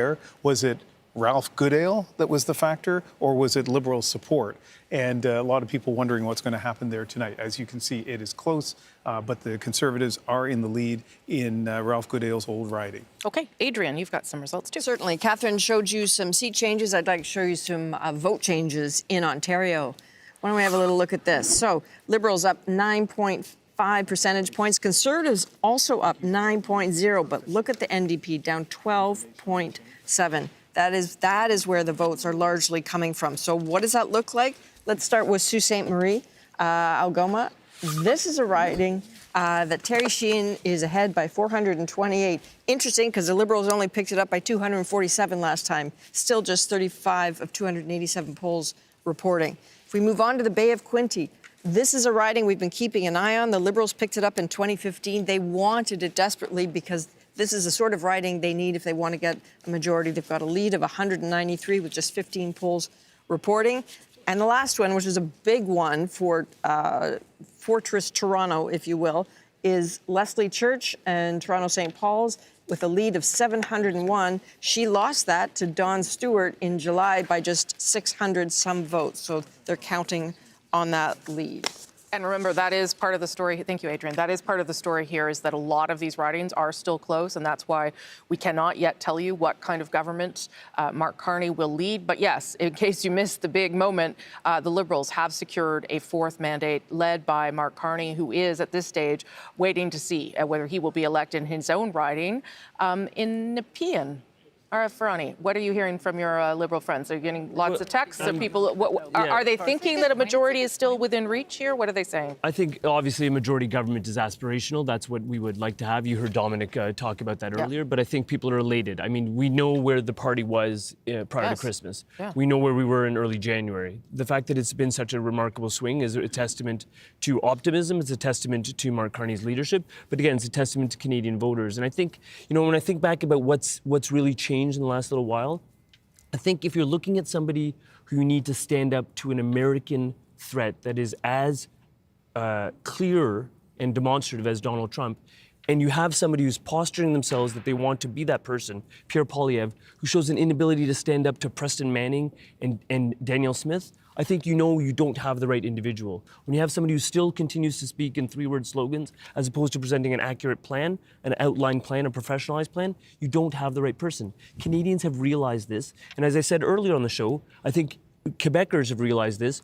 notwithstanding linguistic limitations, notwithstanding concerns about Francophone rights. Those are all very valid concerns. But when you're facing a threat of that size from the American neighbor, you need to put that aside and vote in terms of selecting a leader. And that's what Canadians have done. And my colleagues are all keen on securing a majority. A majority government would allow us to have that strong mandate that Prime Minister Carney is seeking to effectuate the change that we need to see to grow the economy, to build a collaboration, to diversify our trade partners, and to continue to make progress. Althea made a little bit of a squint there, winced a little bit as you spoke, so I'm going to let her talk before I get some more results. Well, I was going to say on the whole, like who we should give a testament to, it's all the Liberal backbenchers who tried to get Justin Trudeau to leave. Chrystia Freeland, who finally, frankly, knifed him. If Justin Trudeau had not left, there is no way we would see the result that we are seeing right now, even with Donald Trump in the White House. So there's other people There's lots of things going on. Yeah. Create the scenario that we find ourselves in at the moment. And also, pretty soon people won't be able to vote, so you don't need to convince them to vote for the Liberal Party. Yes, you've already won. You've already won. The votes have already been cast? We're just waiting to see. Yes, we're just waiting to see how it goes. But it's hard to shake it off, I understand. I think Ian has some early results. Yeah, in British Columbia, as we've said, the Conservatives, Liberals, and NDP have done well there. They certainly did well there in 2021, and so there's a lot of potential, particularly for the Liberals and the Conservatives, to pick up seats. Let's look at some early results with some potential changes. North Island, Powell River, this has been a stronghold for the NDP, and right now in the lead there. So we'll keep an eye on that. Let's take a look at in the interior, Silkameen, South Okanagan, West Kootenay. Again, relatively close, but this is would be a pickup for the Conservatives if they could hang on to this. Helena Conans is a former professional tennis player and competed in Wimbledon and at the U.S. Open. I did not know that, and I find that really interesting. And South Surrey, White Rock, obviously really low numbers. We just wanted to show this to you because it would be a change if this were to hold. And interesting, Ernie Klassen was acclaimed as the candidate. I think we're seeing a lot of that across the country, right, where candidates who were acclaimed when maybe nobody else really wanted the nomination. I'm not sure if that's what happened there, but you know, some of those people are going to end up going to the House of Commons. Okay. All right. Let's have a look at someone who is having a difficult night, but at least his own riding is secure. That's Yves-François Blanchet in the riding of Belleuil-Chambly. He has won handily in that riding, but he is probably not enjoying the evening so far, given where things are tracking for the Bloc. Remember, at last vote, the Bloc Québécois had 35 seats, and right now they're tracking towards 23. We'll continue to watch some of those numbers because, as we've told you, the vote is changing. It is close still in many, many ridings across the country, and that is why we are waiting to tell you whether you have a minority or majority government. Rafi Bouchikanian, I can see you there. Yves-François Blanchet has been elected. We have the Decision Desk has projected him elected, but not a strong evening so far for the Bloc Québécois. What are you hearing? It is not, and you'll forgive me. I was just turning around to try to figure out who they were cheering there. There have been a lot of cheers for people you'd expect to get reelected, like Yves-François Blanchet and a couple of others like Alexis Brunel-Duceppe, you know, like a stalwart of the party. But this is not the results they're looking for. 23 seats, I mean, that's kind of a number where if the Liberals get a majority, that's not a great night for the Bloc Québécois. They're trying to cheer up here. They're trying to be, you know, enthusiastic. They did have one major win. We were talking about Gaspésie earlier. Well, they won that riding. Radio-Canada announced that they project a win for Alexis Deschênes, that star candidate, who would be taking that riding from Diane Le Boutillier, a Liberal who has been there for a while, and the crowd erupted into enthusiastic cheers here when that happened. So that was one that's a take from the Liberals, so that's a real reason for them to be happy. But for the rest of it, I mean, they're really just sort of trying to hold on to hope. We've got a little bit of a show here. They keep inviting incumbents or candidates to come up and talk to the crowd. There's an MC asking them all sorts of questions about, how did your campaign go and what do you think of Yves-François Blanchet's messages? And they're just sort of trying to hold on to hope at this point. Okay, Rafi Boudjikanian, thank you so much from Montreal. We will be back to you, of course. Perhaps we can show a bit of how the vote share in Quebec changed. Let me know when we can go to that. But I'll go to Chantal, I think, if I can. Yves-François Blanchet, this is his third election, if I'm not mistaken. Yeah. Yes, and he probably is feeling better when he compares his fate to what could be happening to the NDP. Yeah. I don't think anyone at this point is looking to challenge the leadership of Yves-François Blanchet. A lot of people in Quebec over the campaign were saying, well, we're going to lend our vote to the Liberals because of special circumstances. But it wasn't a judgment on the Bloc Québécois that they were making. Now, that being said, what also created this dynamics, in Quebec in particular, the only province where Pierre Poilievre never led the pack, was always in third place, was this notion. At some point, the Bloc surged, not because the Bloc was doing so well, but because a lot of Quebec voters looked at the numbers outside Quebec and thought to themselves, the rest of Canada is about to elect Pierre Poilievre. We don't want him. So we are going to build a wall by voting for the Bloc. And of course, that wall crumbled the second that Justin Trudeau left and the polls showed that Mark Carney had a shot at winning. Well, then they built a wall around the Liberals in Quebec is really what happened to keep out Pierre Poilievre. I mean, they're looking at 440 seats and it looks at this point in the evening like they're going to get better than that. Okay, some other good news for the Liberals at this hour. Let me show you who has just been elected as a member of Parliament for the very first time, and that is Mark Carney, Canada's Prime Minister. This is his first time running for public office. He was tempted many times, but never decided to go for it, and this time he has, and he has won handily in his riding of Nepean. This is, I can't remember, what I have this trivia somewhere, but the last time that a prime minister's riding was in the nation's capital. I'll go find that for you. But Mark Carney winning his own riding tonight. That is the first time that he has won public office, the first time he has sought public office, and now he can also not only be prime minister, but be elected as prime minister, something that he wasn't before. That is Liberal headquarters, where they are waiting for more information, obviously, about how this evening is going to unfold and what kind of government they will celebrate tonight. David Cochrane. Yeah, Rosie, I'm beginning to think Mark Carney's never going to be the finance minister at this rate, because that was always the rumor and his entry into Canadian politics. I want to go through sort of where the Liberals are at this stage, to support the reason why we have projected a Liberal government and to show why a majority is still very much in play. And I'm going to go all the way back to Newfoundland and Labrador just to show you something here. This is Terra Nova and the Peninsulas. This has been a Conservative seat throughout the night, but just have a look at this.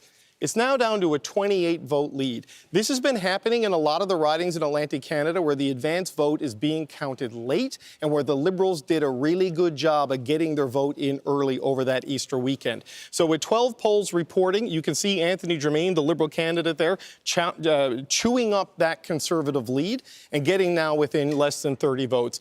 There's been similar stories. We saw that happen in Central Nova, in Nova Scotia, where Sean Fraser was way down for a period of time, but as more and more advanced polls have come in, he's moved into the lead, and also in New Brunswick, in Miramichi, Grand Lake, where the advanced polls have put the Liberals into the lead there. So the Liberals started the night with 24 seats that they held as the 32 in Atlantic Canada. They're back at 24 with a chance, if Terra Nova flips, to get it to that 25 that we talked about on the path to majority earlier. So still a chance for them to hit the threshold here.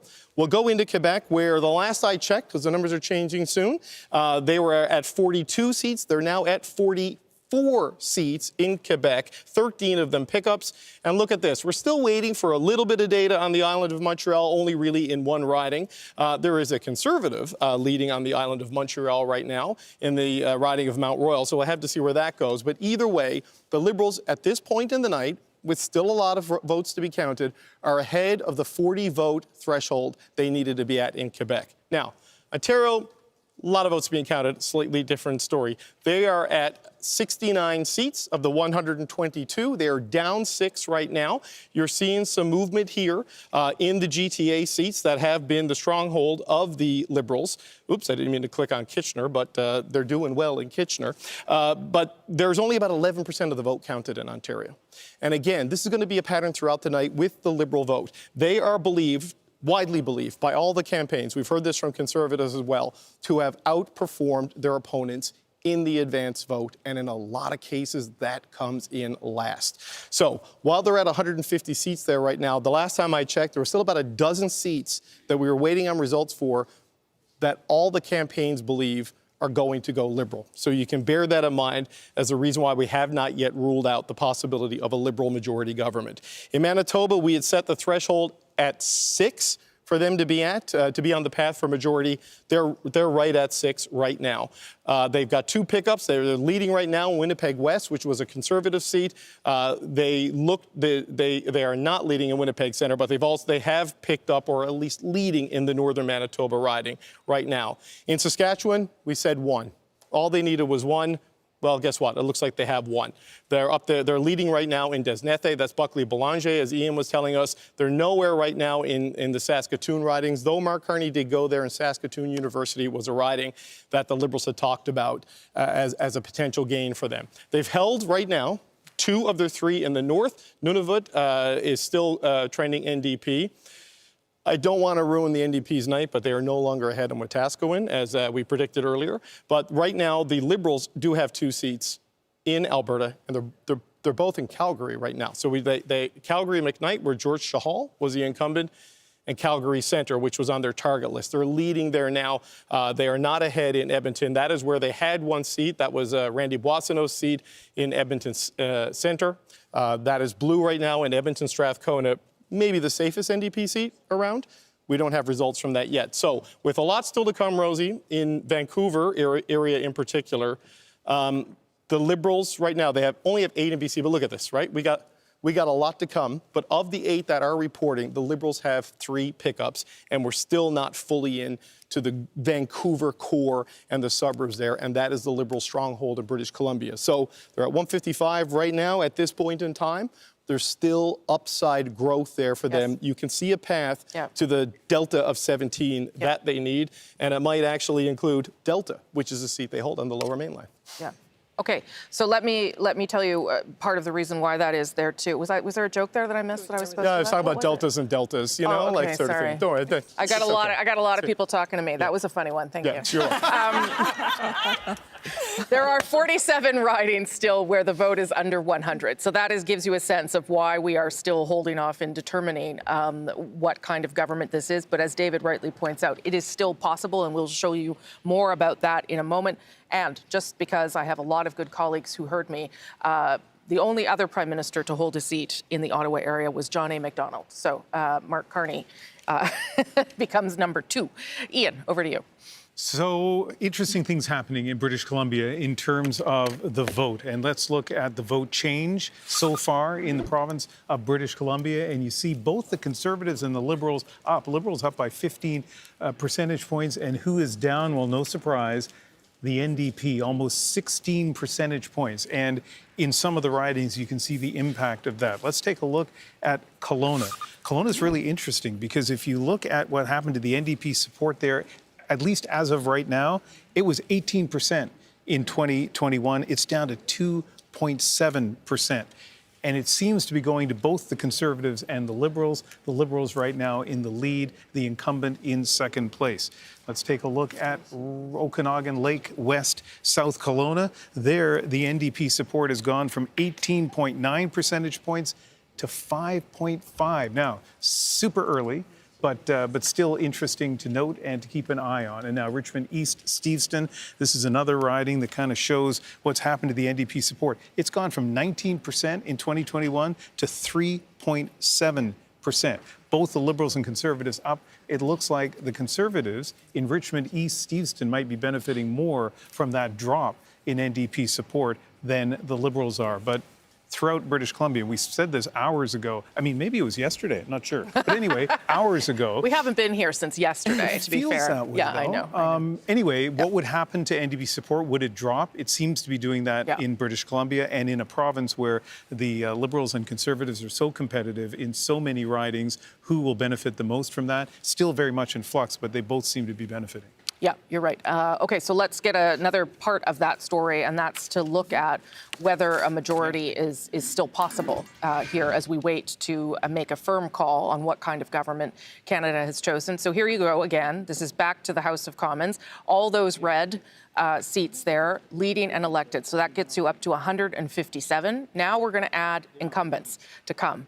Those are the pink seats. That is 9. So they need to hold the 157 they have, gain 9, and they are still under 6, not quite reaching a majority so far with those numbers. But let me give you another little piece of information that is relevant as we think about whether this is going to be a majority government, and that is that there are 44 ridings where the margin is 100 votes or less.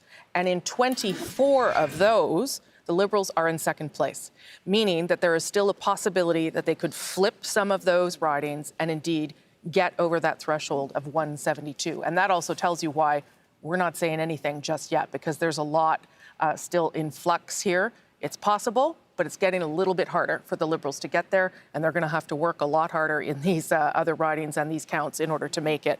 Let's go to Adrian now, who has some results. You bet. You're talking about tiny margins. You're talking about areas the Liberals want to flip. Let's look at some of those. Let's start with Kitchener Centre.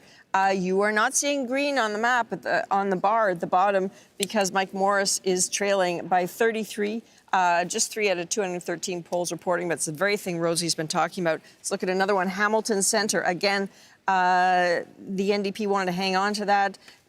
Liberals are leading with 55, just 55. One last, another one that's tiny margin. That is Niagara South, and that is a riding that would have flipped to the Conservatives in redistribution. The Liberals are holding it with just 22. Only one poll reporting there, Rosie. Okay, so some of those early results you're seeing, some of those tight places. Oh, I think you've got one more elected here. here. Well, Yeah, look off at you that, go. Yeah. and that's a big one to miss. That is Leslie Church, projected elected in Toronto St. Paul's. That was a rematch against Dawn Stewart. That lead, 1,840. She lost that by 647 votes in that by-election that started everything that's happening right now. You can draw a direct line between that and this. Yeah, that loss, that by-election loss, was part of what got Liberals upset with Justin Trudeau and starting to speak more openly about how he needed to leave. A lot of Conservatives thought that by-election win was an anomaly. And indeed, the Liberals have taken back that riding tonight with Leslie Church. Let's have a look at Conservative headquarters now and see what's shaking over there. Also in Ottawa. Okay. Yeah. That is what it looks like when you know you're not going to form government, and it looked like you were back in January, 25 points ahead. They are waiting to see whether they can hold the Liberals to a minority, which would be something to celebrate for them, but we are waiting to see more. I should also tell you that we are waiting for results to come in from Pierre Poilievre's riding. They've started to come in. Remember, he and his riding was up against 91, I believe, other candidates. But as you can see there, this is only one poll reporting. The Liberals slightly ahead. The expectation would be that Pierre Poilievre would win, but there was some concern expressed about how that long ballot initiative, which is a protest movement to try and protest the first past the post system that we have, would affect this. Obviously, Elections Canada has been counting those ballots for a very long time. They got special dispensation to start much earlier in the day. Oh, David's got a long ballot with him. Rosie, of course you have a prop. Because we have an arts and craft division at Power and Politics, we had a replica. This is the ballot you're dealing with in Carleton, right? This is what the longest ballot, this is what 91 names look like, right? And you gotta do this to kind of find Pierre Poilievre. He's right there, by the way, on the ballot. Bruce Fanjoy, the Liberal, is right there on the ballot. But just look at the sheer girth of this thing, right? Just look at this, 91 names. So you got to get this, you got to write it, you got to fold it up, they got to stuff it into, I don't know, a mail box as opposed to a ballot box. And there were 43,000 of these cast in the advance vote, right? So that's already in there in the system. That's why they got that special dispensation to go early. So while we may know that the Liberals are going to form government, we don't yet know whether it's going to be a majority government or not. Those by-elections that we were talking about, this happened in Toronto, St. Paul. We hosted a by-election special there and with LaSalle and Mariville. It was 2, 3, 4 o'clock in the morning before you got results. Now, with a leader and a seat on the line, may go faster, but they had to count tens of thousands of these. Yeah, that's the challenge we're up against. I do have to say that those numbers that we saw there with a Liberal advantage, it's because the advance polls were counted first for that riding. So let's not, no one's going to suggest here that that's the direction this is going to take. Arif, you wanted to say something there? Well, I think it's interesting. You showed that photo of the folks in the conservative room, and the concern that I have is actually what it's going to look like that first Conservative caucus meeting. What I'm getting at, Rosemary, is that in terms of expectations, the expectations were quite large on the part of Pierre Poilievre's caucus, that he would deliver them into government, minority or majority, but he would deliver them into government. They have this legislation that we deal with all the time as parliamentarians. First act of a caucus is to decide on the Michael Chong private members bill about what we're going to do. If you want to get going, Andrew Coyne's ready for this conversation. But it's an interesting conversation because I just think what we've seen after consecutive elections is Andrew Scheer turfed, Aaron O'Toole turfed. So Pierre Poilievre is concerned with his caucus and the expectations. And I would hear about that on the floor of committees, Rosemary. I would hear about it on the floor of the House of Commons. People measuring the drapes on their future ministerial offices. That has not happened tonight. There's going to be unhappy Conservatives on the Sure, but backbench. let's see. If he improves the Conservatives' results from the last vote, which was 128 with redistribution, he's at 133, 134 here. I don't know. It's possible that some people will want to let him. He could say this is a partial victory if he holds them to a minority. I don't know. I'm just saying. Andrew, you went in, and then I got to go to Catherine here. It's one thing to measure the drapes, it's another thing to measure the coffin. I mean, it's maybe a little early for that. I think it will depend in part on whether it's a majority or minority. Totally. I think you absolutely are right that if he comes out of this with 40% of the vote, he would have bettered Stephen Harper. The other question is, he's got such a lock on the base of the party. Can you really take him out even if the caucus decides? Yes, the caucus might turf him. I mean, the base might vote him back in. Okay, but Rosemary, in terms of the base of the party, it's the inability to stand up to that base in Alberta that has cost him this election. Okay, if he could have stood up to Daniel Smith, I think that's actually what's happened. Let's talk about it after. I do want to spend time. We're not going to write off anyone because we're not at that stage in the evening at all. Catherine Cullen, apparently you have a guest. Yes, and first we're going to just talk a little bit about what is going on in Quebec before we get to Vanessa Lee, our colleague on the island of Montreal. Let's start by taking a look at what is going on in LaSalle. Emard Verdun.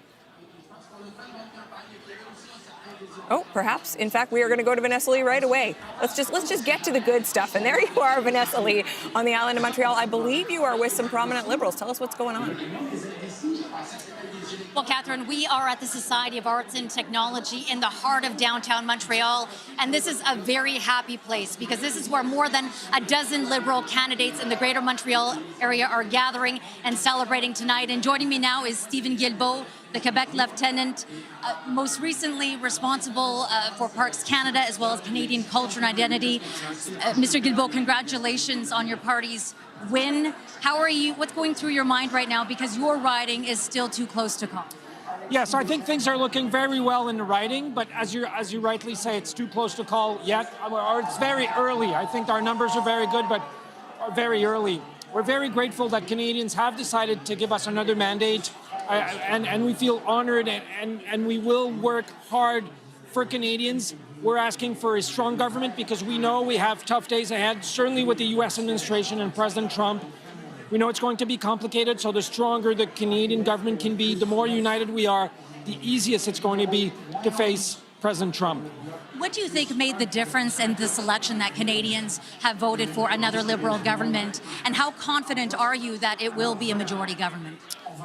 Well, clearly the numerous attacks by President Trump on the Canadian economy, but not just the economy, on our sovereignty and our very identity, I think have really mobilized Canadians. And I think they saw in Prime Minister Carney someone who has experience on the world stage, someone who has experience with the economy, with finance, who has managed crisis, versus Pierre Poilievre, who's never done anything else than work on Parliament Hill in Ottawa. And they felt he was the right person for what's coming ahead and the difficult times we have ahead of us. We appreciate your time. Thank you very much. Thank you very much. Back to you, Catherine. Vanessa Lee in Montreal. And Rosie, worth noting, Stephen Guilbeault's riding, it was Gilles Ducep's old riding. It's gone Bloc in the past. It went NDP. Even in 2015, Hélène Laverdière kept that riding. That's right. Right now, though, Stephen Guilbeault, about 46% of the vote. Still early numbers, though. Okay.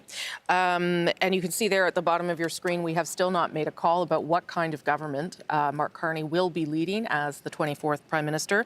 162 seats leading and elected for the Liberals, 138 for the Conservatives, 24 for the Bloc, 10 leading or elected for, I think they're just leading, but maybe leading and elected for the NDP. You need 12 to form official party status. The Greens, oh, look, they just popped up. It seems like every time I mention them, they just appear. Leading and elected in 1. Remember that the number that the Liberals are still hoping to get to tonight is 172. That would give them a majority government and, of course, the ability, the mandate to implement their agenda much, much easier than if they're going to have to work with another party. But what we're seeing tonight is really the story of what this election has been. Largely a two-party race and the collapse of the Bloc and the NDP's vote right now. I want to talk maybe a little bit about popular vote and whether it matters here. I'm just looking at our dashboard. The Liberals are at 44.7%. The Conservatives at 40.6%. And I would just note that these numbers are so big, right? They are so big compared to what you would normally see in an election. 2015, for instance, Justin Trudeau won his majority with 39.47% of the popular vote. That is, I guess, just because we're in this two-party race. Is that how I should read that, Chantal? Yeah, you should also wait to have the full score. Yes, of course. What you're getting is a lot of those Alberta Conservative votes that are kind of pushing theirs up, raising the numbers for the Conservatives. But having said that, yes, it is both numbers are way too high for the kind, and that's why when you look at the seats and the possibility of a majority government, it's really hard to have a minority government if you do not have a strong third-party presence. And at this point, yes, the Bloc looks like it's going to get 23, 24 seats, but still, we're used to parliaments where minority rule means many parties that have an official party status. Yes.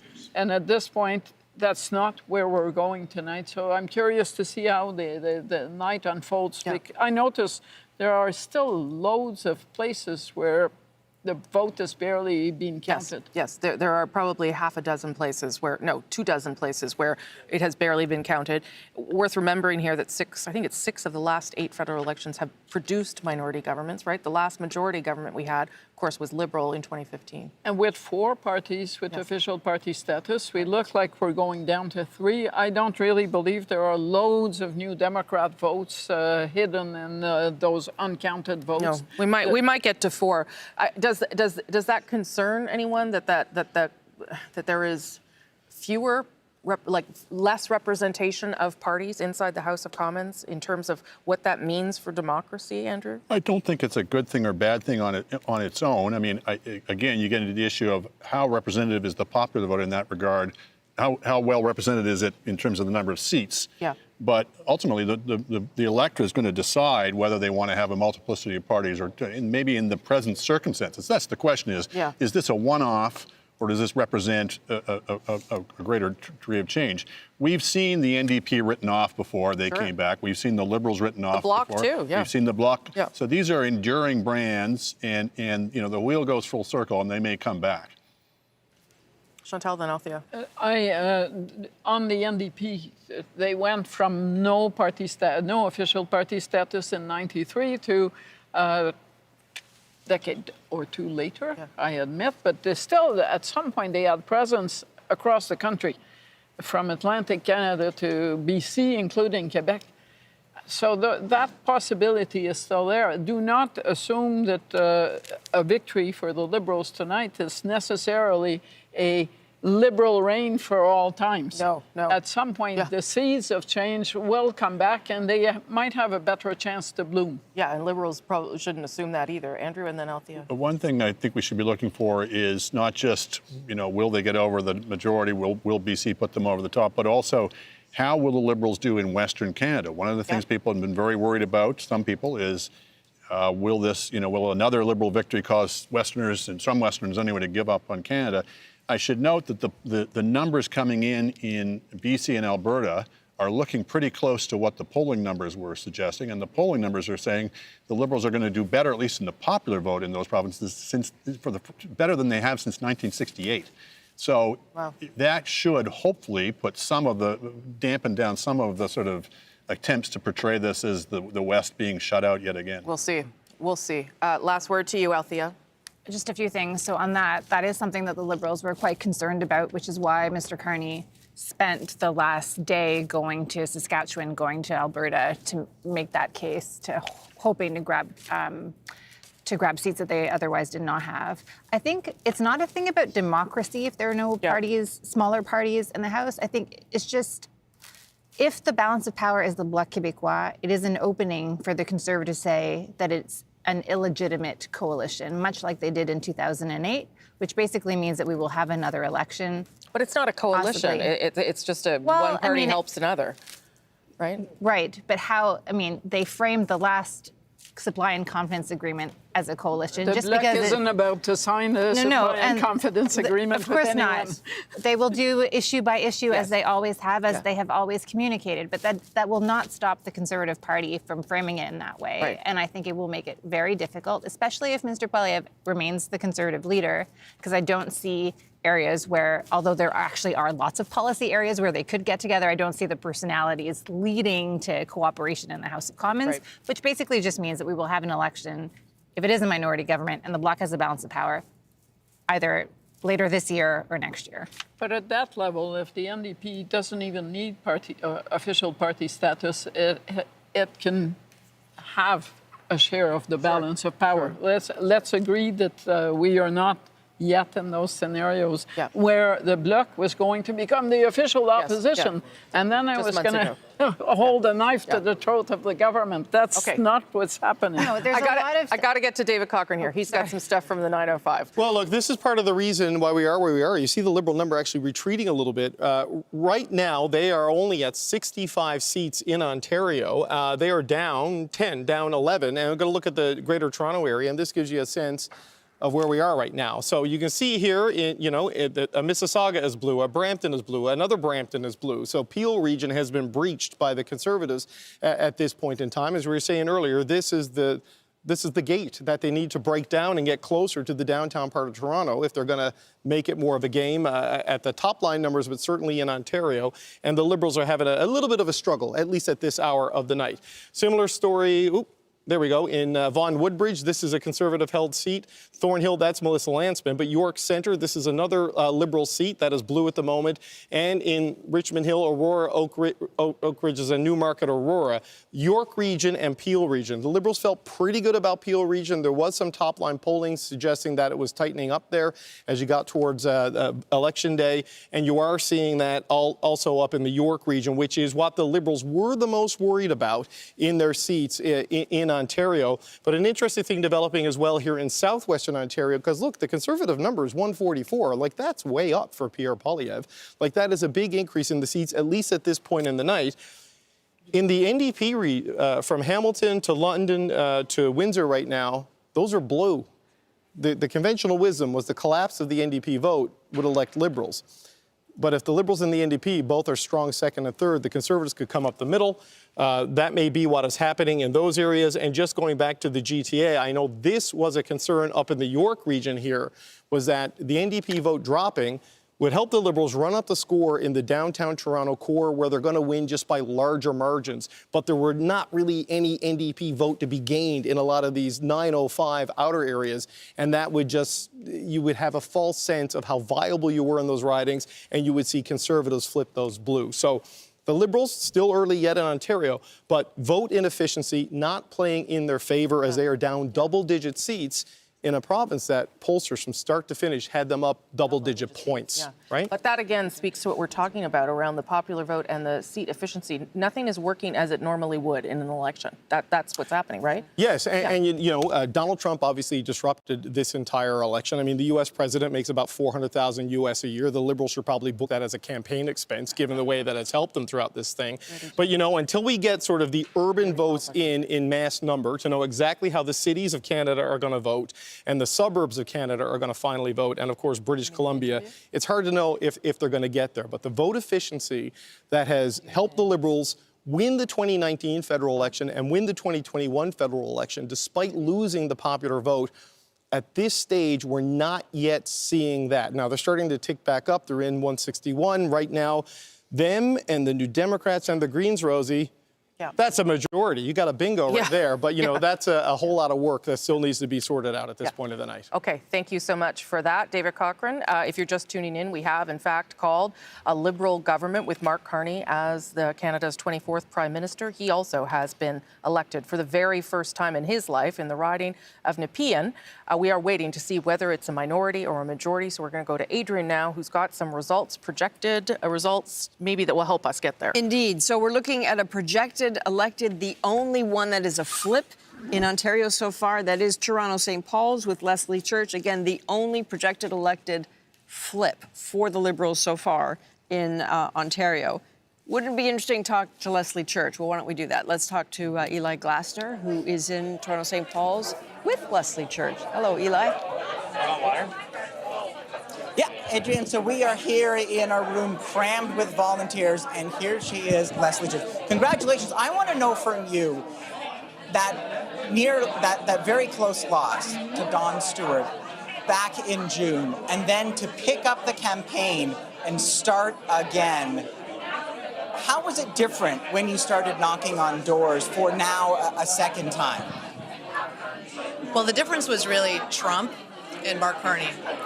Donald Trump, I think, has really set the stakes for this election in a way that people understood at the doors. And the change of leadership. Mark Carney came in as a fresh, new, experienced leader for the Liberal Party, and I think people were looking for that too. So that really changed the playing field. And also it was more time to do the outreach that we needed, to hear from people heading into a general election as opposed to a by-election. And I think that was really important. So I'm deeply, deeply grateful for the result tonight. You lost in the by-election to the Conservative Don Stewart, a small margin of votes of just over 600. Now here you are. How are you feeling this evening? I feel very good. I feel so grateful for the trust that the community of St. Paul's has put in me. I'm so grateful for the team. We've had just people coming out in this election in ways that I've never seen before, getting involved because of what's at stake. And so I really hope to continue that engagement as we go forward. I understand people were coming to your campaign manager when he was out putting out signs, something like 4 times the amount of requests for signs. So there really was, this time as opposed to the by-election, a bit of an uphill battle. A lot of voters talking about Justin Trudeau, not so happy, but a different atmosphere this time. Well, look, the world has changed, and St. Paul's feels that. And so it's absolutely true. We had people coming in literally off the street, getting involved in their first campaign of their lives, saying this matters, this is going to be the most important election of my lifetime in Canada. And we're proud to be part of a party that is pushing a positive agenda, that wants to build a better future here, and most importantly wants to stand up for Canada in the face of Donald Trump. I mean, that was just an existential threat that really loomed over all of this election. All right, thank you for making time for us. You're welcome. Thank you. There you go, Leslie Church. Here at Toronto St. Paul's, very dramatic riding, bit of a bellwether, bit of a wake-up call for the Liberals when the by-election, a big surprise when Don Stewart won just a very small margin. But as you're seeing from those results, a very dramatic difference tonight. And certainly when she came downstairs and entered, this celebration, there were loud cheers. And as we were hearing from the organizers when they were out on the street, when they were knocking on doors, the thing they were hearing again and again was Trump and the tariffs, and those concerns has brought this red wave back to St. Paul's. It was a red riding for many, many years with Carolyn Bennett, and it is red now once again. Okay, all right, Eli Glasner, who was with Leslie Church there. That's a story of Fortress Toronto, but if you go outside Toronto, it's a different story. Let's look at what is happening in the Greater Toronto area. Used to be known as the Greater Trudeau area for the hold the Liberals had on it, but look at what's happening now. Liberals are down 9 seats, seats that they're not leading in. Conservatives are up 9. That is not what they were hoping for. What's happening in particular ridings? Well, let's look at Newmarket, Aurora here. This was the second slimmest margin of victory for the Liberals. Last time they hoped they would hang on to it. They are not. Let's look at Brampton. I spent a lot of time in Brampton. Even though this is a place affected by tariffs, everybody there talked about affordability and crime. They were very nervous. That may explain some of what you're seeing here with the Conservatives with the 419 vote lead. One more I want to look at here. This is Milton East, Halton Hills South. Brand new riding in Ontario. It was projected that it would be very close with the Liberals, and yet with only 43 polls reporting, the Conservatives have a lead there of 528. If at the end of the night we are talking about a Liberal minority and not a Liberal majority, you might want to look at what happened in the GTA for some answers there, Rosie. Okay, that's great. Thank you so much, Adrian. I should tell you there are 5 ridings where we don't have any information yet at all, no data. But you can see there are 2 greens on the board there, and just to give you a sense of who those are, not confirmed, projected elected, but leading. That is both in Kitchener Centre with Mike Morris and with, of course, the co-leader Elizabeth May in Saanich Gulf Islands. We'll, of course, keep you posted on whether those hold. Let's go over to Ian, though, now with some results. Yeah, Rosie, counting is slow in a lot of the British Columbia ridings, but I do want to take a look at what the seat change looks like at this point. And keep in mind, a lot of the seats in British Columbia are not projected to be done, to be elected, but still in play. But you can see both Conservatives and Liberals up by 3 each, and that's at the expense of the NDP. Let's look at some examples of what's leading to the potential seat change. Langley Township, Fraser Heights. What's interesting to me about this is John Aldag, who used to be an MP, running again here, is how his share of the vote has just soared. It's gone from 30% in the last election in this riding to 48.3%. And so it's not coming at the expense of the Conservatives. They have almost exactly the same support right now, it's early, I know, as they did in 2021. Some of it's the NDP. Their vote has collapsed from almost 20% to just 5%. Vancouver Kingsway. If you know BC politics at all or follow the NDP closely, this will be really surprising to see Don Davies, the longtime incumbent, in second place. It's only a lead of 13, but we'll keep an eye on Vancouver Kingsway. Interesting to see that result. And in Richmond Centre, again, counts pretty small. They're taking a long time to count votes in a lot of the British Columbia ridings, but you see the incumbent Wilson Miao in second place, and the Conservatives right now in a small but still interesting lead. Lots of churn in these early counting moments in British Columbia. And lots of close races, too. And we'll show you a little bit more about how close some of those races are and why the numbers at the bottom of your screen are moving back and forth so dramatically. And indeed, why we have yet to be able to call what kind of government Canadians have elected here. Right now, the Liberals leading or elected in 156. Remember, it's 172 you need for a majority. Conservatives ticking up to 148. Bloc at 25. NDP at 10. And the Greens now back down to 1. That shows you, as Ian was just talking about there, a lot of churn. A lot of things still moving here, and that means that we're going to take our time to call what kind of government Canada will end up with by the end of the night. We know it will be Liberal. We don't know whether it's a minority or a majority. Catherine Cullen, you have some results. Yeah, let's look at some places where the numbers are starting to firm up. In this case, we're going to be looking particularly at Quebec and what is happening with the Bloc vote. You can see there the vast majority of the benefit there is going to the Liberals with that one Conservative seat.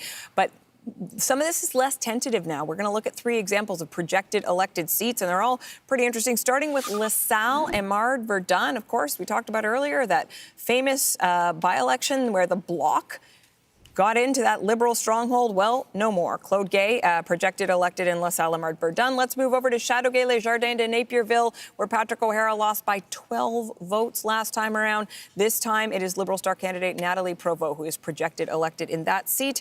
And finally, in Rivière-des-Mille-Îles, the Bloc incumbent Luc Desilets will not be winning the day. Linda Lapointe projected elected in that riding. So giving you a sense, Rosie, of how some of those numbers are firming up in this case. These are not just early numbers. Now we're projecting elected. And that really tells the story about what's happening in Quebec. The bloc down and the Liberals picking things up there, which could help them on their road to seeing if they form a minority or a majority government. Where are we going next here?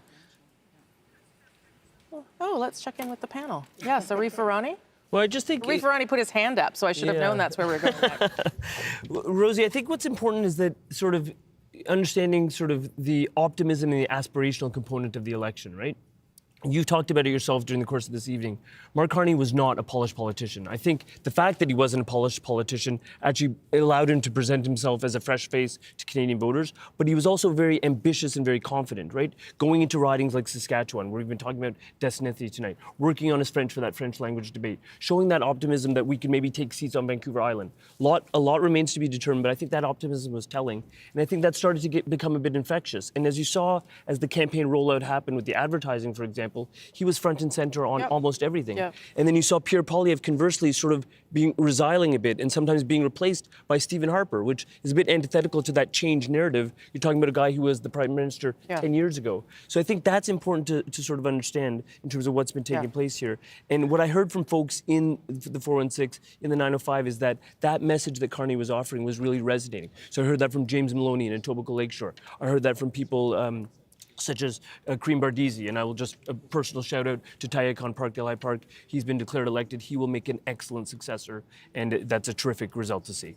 Yeah, I mean, I think you're right to point out that issue of leaders' favorability, because that obviously may have been a factor here as well. What I'm not going to accept anymore is that Mark Carney's not a politician. He's a politician. That's it. There's no going back. That's who he is. Now. That's who he is for the rest of his life. Yeah. Well, and if people thought he was going to run as a high-minded technocrat, I think we found he was very much a political animal. Yes. He's been after this job for years.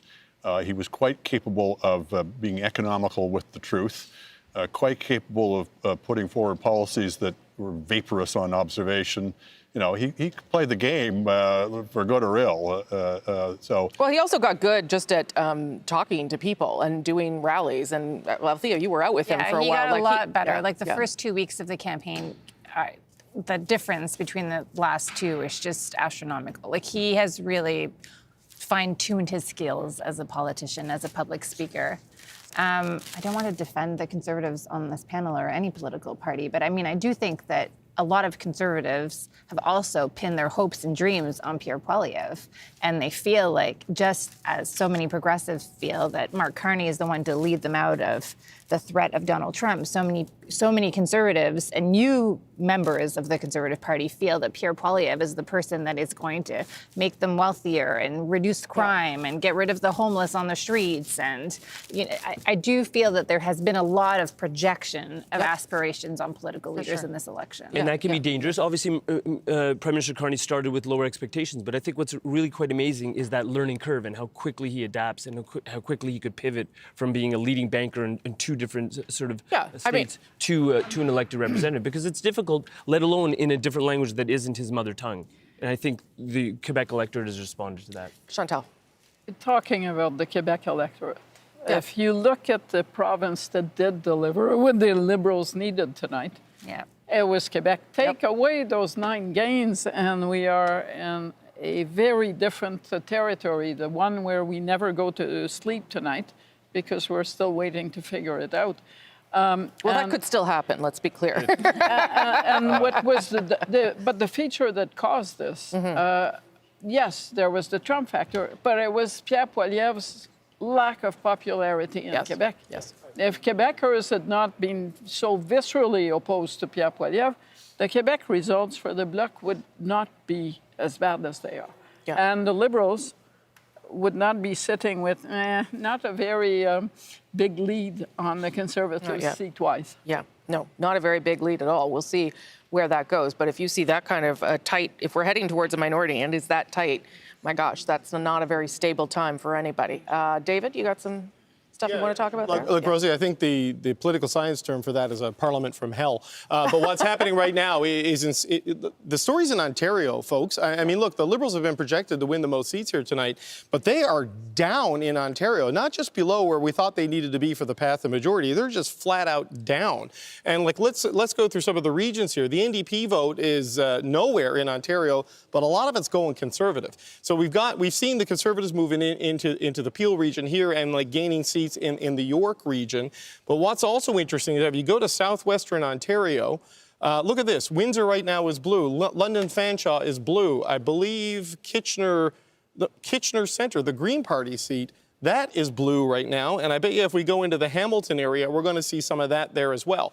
Look, there's no orange in Hamilton, but in Hamilton Centre, there's a Conservative in the lead right now. So this is the top line numbers, and sort of the conventional wisdom of this election has been that the NDP vote collapse would just all huddle around Mark Carney as the new Progressive Party avatar. But what you're seeing is a lot of those orange votes seem to have gone blue, or at least the orange ridings are going blue, because the dynamics where red and orange are pretty strong seconds and third. And you know what? Doug Ford rode this dynamic to a majority in Ontario, because you had Bonnie Crombie and Merritt Stiles kind of competitive second and third place in vote share. And we're seeing this sort of playing out in Canada's biggest province, in the key battleground of Ontario. The last numbers I had on Ontario, because it is changing back and forth, 63 Liberal is what I'm told right now. They're down 13 in Ontario right now, at 59 Conservative. They're up 18. So the Liberals are losing seats to the Conservatives in Ontario. The NDP are losing seats to the Conservatives in Ontario. And look at that. It's 154 to 152 right now. Like, we're getting close to a tie. Rosie? Okay, Althea, you want in there, and then Andrew, and then I'm going to get some more results. Two things. One, I don't think we actually know enough at this moment, because we don't know what the advanced polls are, and there was such a huge turnout for the Liberals.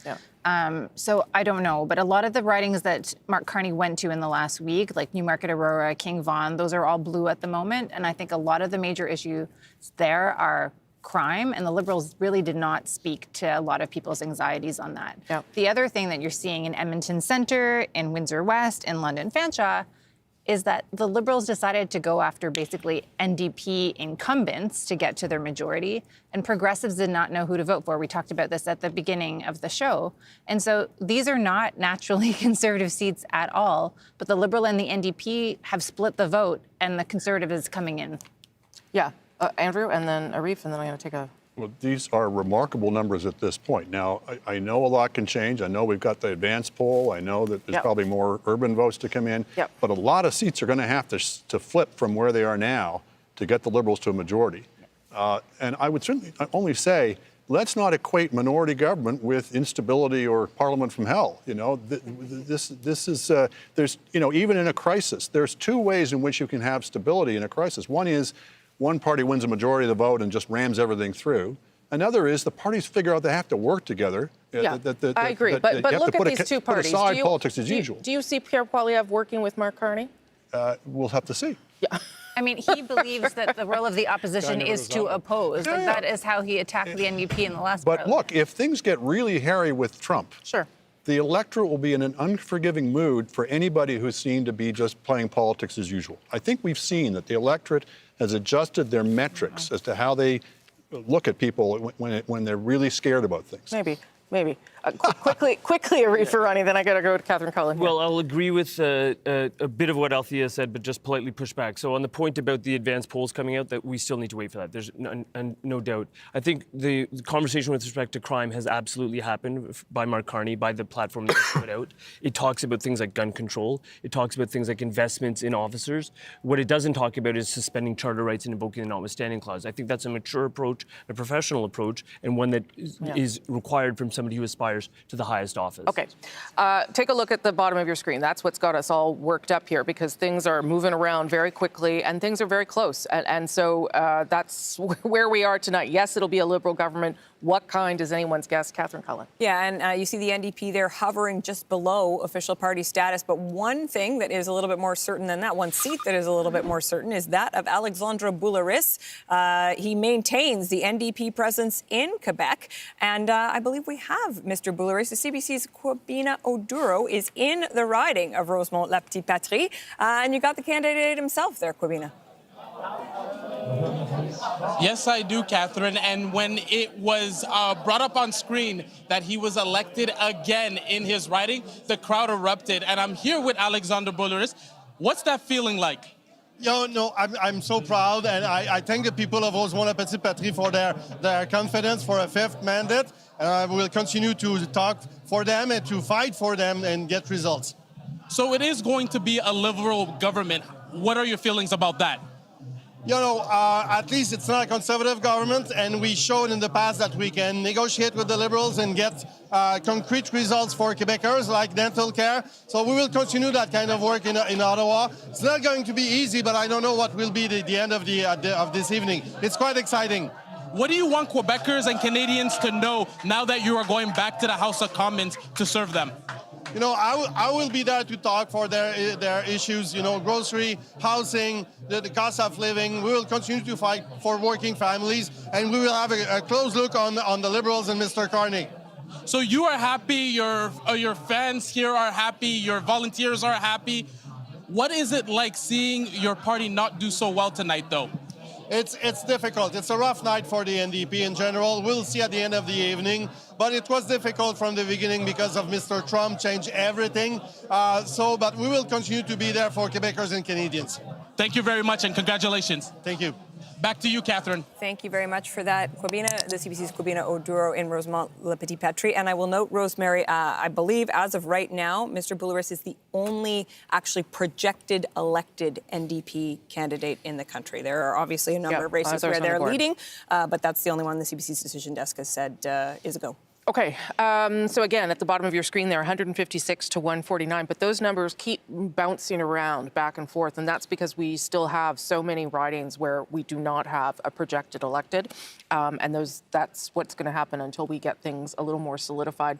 As David was pointing out, some of the numbers in Ontario may shift a bit still, with advanced polls being counted and what have you. So we might be in for a long evening here. It is late already, but we might be in for a lot longer. Chantal, it looked like you wanted to say something there. I'm looking at what's available for Carleton. Yes. You talk about Ontario ridings not being, there are not that many polls counted. No. But at this point, the Liberal candidate is ahead of Mr. Poilievre. Yeah. But that's mostly an illustration. I believe the end result will be a lot tighter than what I'm seeing. But it gives you an idea of how long we might be here before we have some final sense of what's happening. Yeah. It's, Yeah. It seems to me that the vote counting is slower than usual. It might be. In many regions of the country. Carleton is a special case because it's got 91 candidates on the ballot. But, we don't know what the turnout is. If the turnout is anyway what the advanced polls was, if that is reflected in the general, there are more votes to be counted then too, right? That's possible. Yes, but I also believe that in future Elections Canada should want a protocol where the advanced polls are all calculated at the ahead same of time. Yeah. So that it doesn't skew the commentary and the results and kind of gives you a more stable basis for what's happening. Right, because again, in Carleton, where they have those 91 people on the ballot, they were allowed to start counting those votes 6 hours ahead of time. Advanced polls in the rest of the country, it's 2 hours ahead of time if the returning officer wants. It's up to each returning officer to make that decision, and that's why things are a little sticky right now, I would say. Okay, what am I doing here? I'm going to show you. Oh, here we go. This is Carleton here, as Chantal was just saying. A lead of 1,400 for the Liberals. But that could be all those advanced ballots. That is very possible if they were counted first. And only 10 polls reporting. So we're nowhere near calling anything in that riding. But that is why things are so, I'm not going to say volatile, but they are unusual and difficult to predict, I think, is a safe way to characterize things in this highly unusual election. Ian, you've got some results. Well, let's go to Saskatchewan, where things are more stable and the counting has almost, well, if not been completed, at least the picture is a lot clearer there. And if you look at the vote change, well, look at the share that the Conservatives have. That will come as no surprise to anybody. The Liberals have increased their vote share by 11 percentage points, but kind of only a moral victory when you consider that is not really translating into a significant change in terms of seats, although even winning one seat in Saskatchewan for the Liberals is significant because it'll be the first time that they've done this since 2015. And the seat we're talking about, and we've mentioned it many times tonight, Desnefe, Missinippi, Churchill River, Buckley Bélanger is going to Ottawa. He's been a provincial Liberal. He's been a provincial NDP MLA. He ran unsuccessfully for the Liberals last time around. Redistribution changed this riding and made it look a lot more favorable for the Liberals. And of course, the Liberals have won there. But in the cities, Regina and Saskatoon, this is a province that does not have a truly urban riding. So the ridings include the suburbs and the city core. Makes it difficult for the progressive parties to beat the Conservatives. And look at Andrew Scheer, the former Conservative leader. No surprise that he's won Regina Capel by a huge margin. And Regina Capel is where the CBC's Adam Hunter is tonight. Adam, I know you're an expert on things political in Saskatchewan, so you can take this in any direction you want. What's the headline tonight in Saskatchewan? I think a crack in the blue wall for the Conservative Party. They held with that share vote you showed, Ian, very impressively, but the Liberals gaining that seat in the north is not insignificant. They'll be happy about that. Here in Regina, they were hoping to pick up some steam, maybe Regina-Wascana, Ralph Goodale's former seat. That didn't come to pass as of yet, and you showed us Andrew Scheer's result. No surprise there. Andrew Scheer winning for the 8th time. The class of 2004 coming in at the same time as Pierre Poilievre. As 24-year-olds, we're waiting to hear from Andrew Scheer. He'll be speaking with us, we believe, momentarily. And what about the state of the NDP in Saskatchewan tonight? Yeah, Ian, it's a bit surprising and disappointing, I think, at the same time for the NDP because they did so well in the provincial election, putting up a big fight in that provincial result, really increasing their seat count, but that didn't translate federally. The federal and provincial NDP aren't really aligned, and that showed, I think, tonight in the results, that 13% drop in the share of the vote for the NDP, very significant, and the Liberals picking up a lot of second places across the province, which is a surprise here in Saskatchewan. All right, Adam Hunter, thank you very much for giving us the lay of the land in Saskatchewan. Rosemary. Okay, thanks for that, Ian. Let me show you what's going on at the bottom of your screen there. And that is a whole lot of nothing definitive, basically. 157 leading and elected for the Liberals, 149 for the Conservatives. The Bloc sort of sticking around that number now that most of the counting is done in Quebec. The NDP at 10 and the Greens at 1. And I believe that's Saanich Gulf Islands at this stage. So we are waiting to be able to give you a better sense of what kind of government Mark Carney will lead in his new mandate, where he is an elected prime minister, not just one who won leadership. That is Liberal headquarters, where there was a lot of excitement earlier in the night when it was declared that they would form government. But right now, they are waiting to see what exactly that means. And I guess we're on there, too. So, Ashley Burke, let's hear from you. I think you have a guest with you.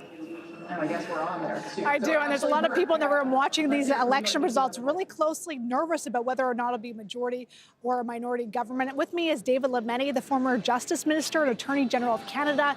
He left the government last year. He's a longtime friend of Mark Carney and has been providing informal advice to him throughout his campaign. Mr. Lametti, can you just talk about how you're feeling seeing the results come in, especially that projection for the first seat in Saskatchewan? Look, I'm really happy that Mark Carney will continue to be Prime Minister of Canada. I think that's critical. I'm really happy that in the riding I used to represent, Claude Gay has won that riding back for the Liberal Party. And I'm glad that Buckley Bélanger has won a seat in Saskatchewan. I think that's critically important for the government's credibility to be able to have support in all regions of the country. So I'm really pleased about that. Obviously, there are a lot of close races that we would want to see the end of.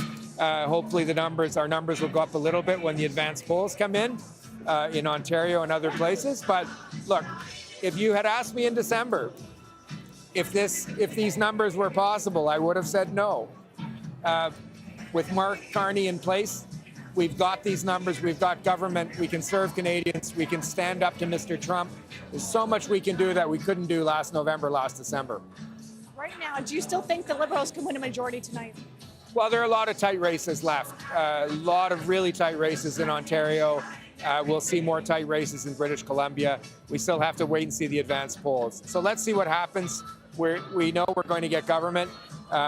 Let's hope that that government is a strong one. The vote is so divided right now. What does that say to you about the state of politics in Canada? There's division out there, and we need to work. We need to work as a country, and we need to work as a government. Mr. Carney, Prime Minister Carney, is going to have to work as a government to be a rassembleur, to bring people together. There's a lot of misinformation out there. We need to combat that. We need to establish the ability to talk to each other again. And since I left politics, it's been a lot easier to talk to people on all sides. And it is something that we all just have to do. Every single citizen has to do it. But a government in particular has to lead, and Mr. Carney will lead us.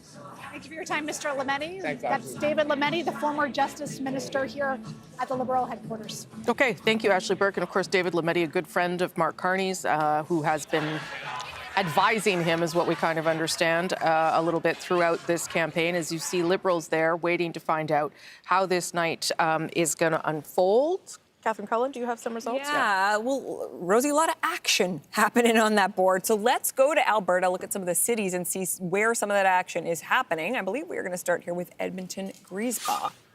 There you go. Now, this was a rematch, right? Kerry Diott, the previous MP for this riding, Blake Desjardins of the NDP, won it in the last election. Kerry Diott has won it back. That is projected elected. So that is one of the certainties tonight, and some of the movement that you're seeing there also speaks to what is happening with the NDP numbers. Let's head over to Calgary. In Calgary Centre right now, the Conservative incumbent Greg McLean is in second. This is a riding that the Liberals took in 2015, but Greg McLean has had it for some time, so we're going to want to watch the results there. Calgary Confederation, Corey Hogan. If you're a political nerd like some of the people in this room, cough, cough, you might know Corey Hogan from his podcast, The Strategists. Right now, he is in the lead, but he's got quite an opponent in Jeremy Nixon, somebody well-known in provincial politics. And finally, Calgary McKnight, where the Liberal George Shahal finds himself in second at this point. The Conservative Dalwinder Gill ahead by more than 400 votes at this stage of the game, Rosie. Lots of interesting races there in Alberta. Thanks for that, Catherine. Want to show you a little bit of how the leaders are doing. Those are the MPs or candidates I'm tracking. Let's start with Mark Carney. As we said, he handily won his riding, my gosh, by more than 10,000 votes in Nepean. First time he has been elected to public office, first PM to never hold an elected position, and also, here's another bit of trivia, first Prime Minister born in Northwest Territories, although he grew up mostly in Alberta. Next, let's have a look at... Okay, that is Pierre Poilievre's riding of Carleton. Again, he is trailing the Liberal by 1,700 votes. Not a lot of polls reporting, and as we talked about before, advanced polls may indeed be a factor here. The longest ballot initiative, also a factor. There were 91 candidates on that ballot, but right now Pierre Poilievre trailing in his own riding. Okay, Yves-François Blanchet, we told you about that either. Also, a big lead for him, an easy win in Belleuil-Chambly as leader of the Bloc Québécois. And this is Burnaby Central. It is early still, but the news here is what many in the NDP feared. Jagmeet Singh is in third place in his own riding of Burnaby Central, the Liberal leading by 240 votes. But for Jagmeet Singh to be in third, that might be the start of a very bad story for him tonight. And there you go, Elizabeth May. She is leading in her riding by 1,700 votes. Saanich Gulf Islands will continue to watch there. Elizabeth May, of course, has been around for a long time. She is the co-leader of the Green Party at this stage. And that's because this man, Jonathan Pedneau, is the other co-leader. He decided to run in Outremont, came in fourth. Rachel Bendayan easily re-elected in the riding of Outremont in Quebec. And one more. There you go. This is in the riding of the Beauce. You can see the Conservative there won. My gosh, that is a huge margin, 20,000 votes in the Beauce. Maxime Bernier placing third. He is still the leader of the People's Party of Canada. We'll see whether that party continues after tonight. There has been very little success for him tonight and losing badly in his own home riding of the Beauce. All right, let's go back to David Cochran, who's got some updates and some information. We're going to go all the way back to Newfoundland and Labrador and show you right. what's happening in Terra Nova and the peninsulas, and let this riding be a lesson for us throughout the night, because the Conservatives were leading in this all night. But look at this. With 2 polls left to go, the advanced polls, where the Liberals are believed to have dominated, Anthony Germain has gone from hundreds of votes back to just under dozens of votes ahead. He's got a 23-vote lead over Jonathan Rowe right now, with 268 of 270 polls reporting. We've seen some change, for example, in Nova Scotia, where Sean Fraser has moved out to a pretty big lead right now, almost 2,000 votes. But Miramichi, Grand Lake is flipping back and forth in New Brunswick, and this is all on the advanced polls.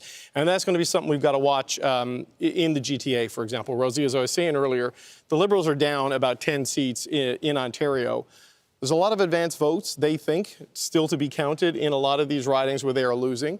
The vote efficiency, you would expect, with them being in the 44% or wherever it is in the popular vote, is not quite showing up because they're winning these seats by bigger margins. And a lot of the NDP loss, essentially what's happened is like the Liberal surge and the NDP collapse has elected a lot of Conservatives, or at least has the Conservatives more competitive at this point in time based on the vote splits. But you go back and look at what has happened in Terra Nova, what's happened in Central Nova, the Novas basically, on the East Coast. You're seeing the power of the advance vote coming in and driving results late. So, you know, as we look at the tightening back and forth, as these results come in massive numbers, Carleton, for instance, the Pierre Poilievre riding, 43,000 advance votes in a single riding there. So there's numbers like that in the tens of thousands right across the country. And to that end, look at what's going on now at the bottom of your screen. Things have changed pretty dramatically again. Now the Liberals shooting back up to 163 and the Conservatives dropping down to 146, the NDP dropping there as well. So that shows you a little bit, again, how fluid things are still at this hour. What the heck time is it? 11:30 Eastern. Polls have all been closed since 10 o'clock Eastern, an hour and a half in. Yes, we've said who's going to form government, but because those numbers continue to shift around a lot, because of the way this election has unfolded, really being a race between the 2 main parties, that is where we're at tonight. Still lots of movement there, and still not able to make a call on what kind of government you will end up with by the end of this night, or who knows, maybe early into tomorrow morning. Let's go to this result, though, that has been projected elected.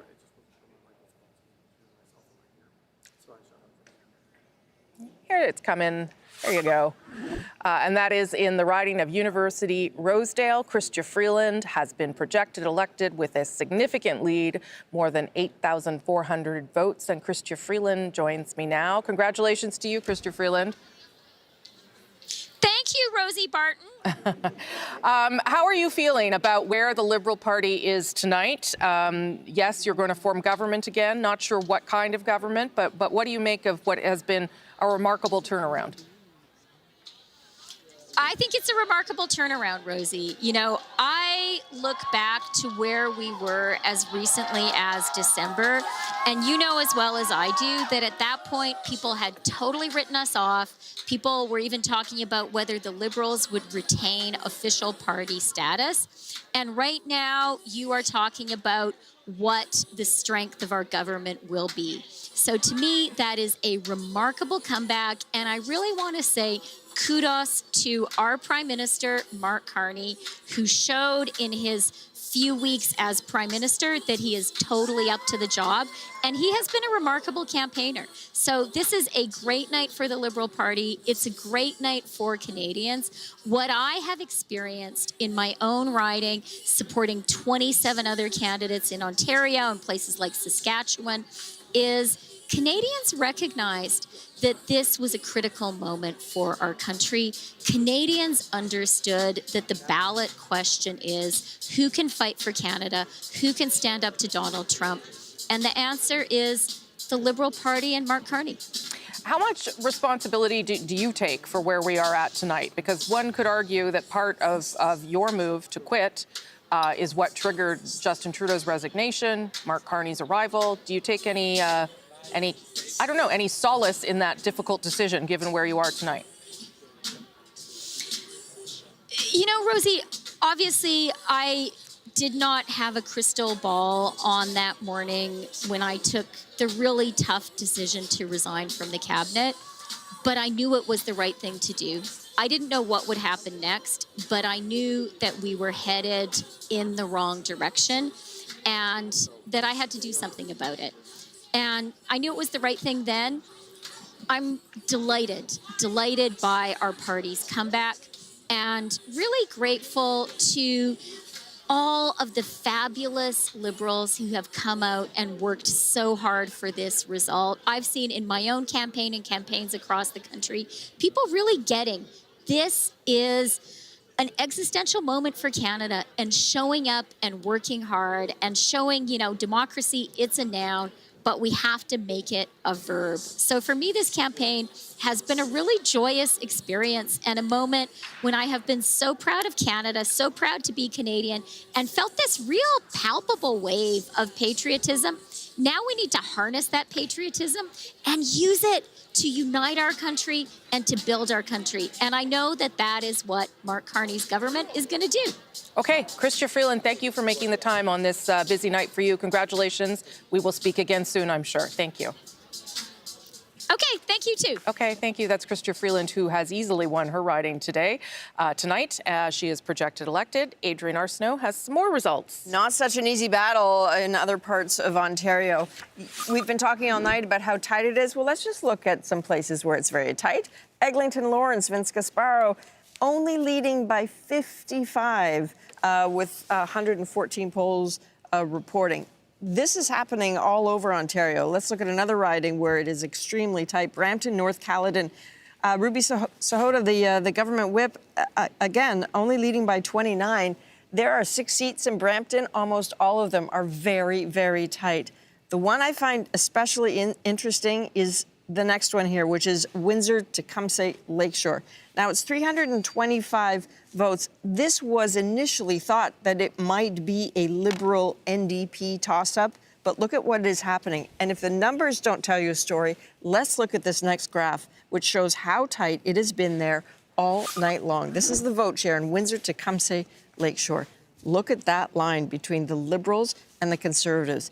This is the story that is playing out in many, many ridings across Ontario, potentially across the country. That is why the number keeps bouncing the way it does at the bottom of your screen, Rosie. Okay, yeah, it sure does. It's moving around an awful lot, but right now tracking a little more heavily for the Liberals. Remember, a majority government, 172. The Liberals right now projected or elected in 164. Let me show you what the vote share looks like right across the country. Adrienne showed you that one particular riding. Look at that.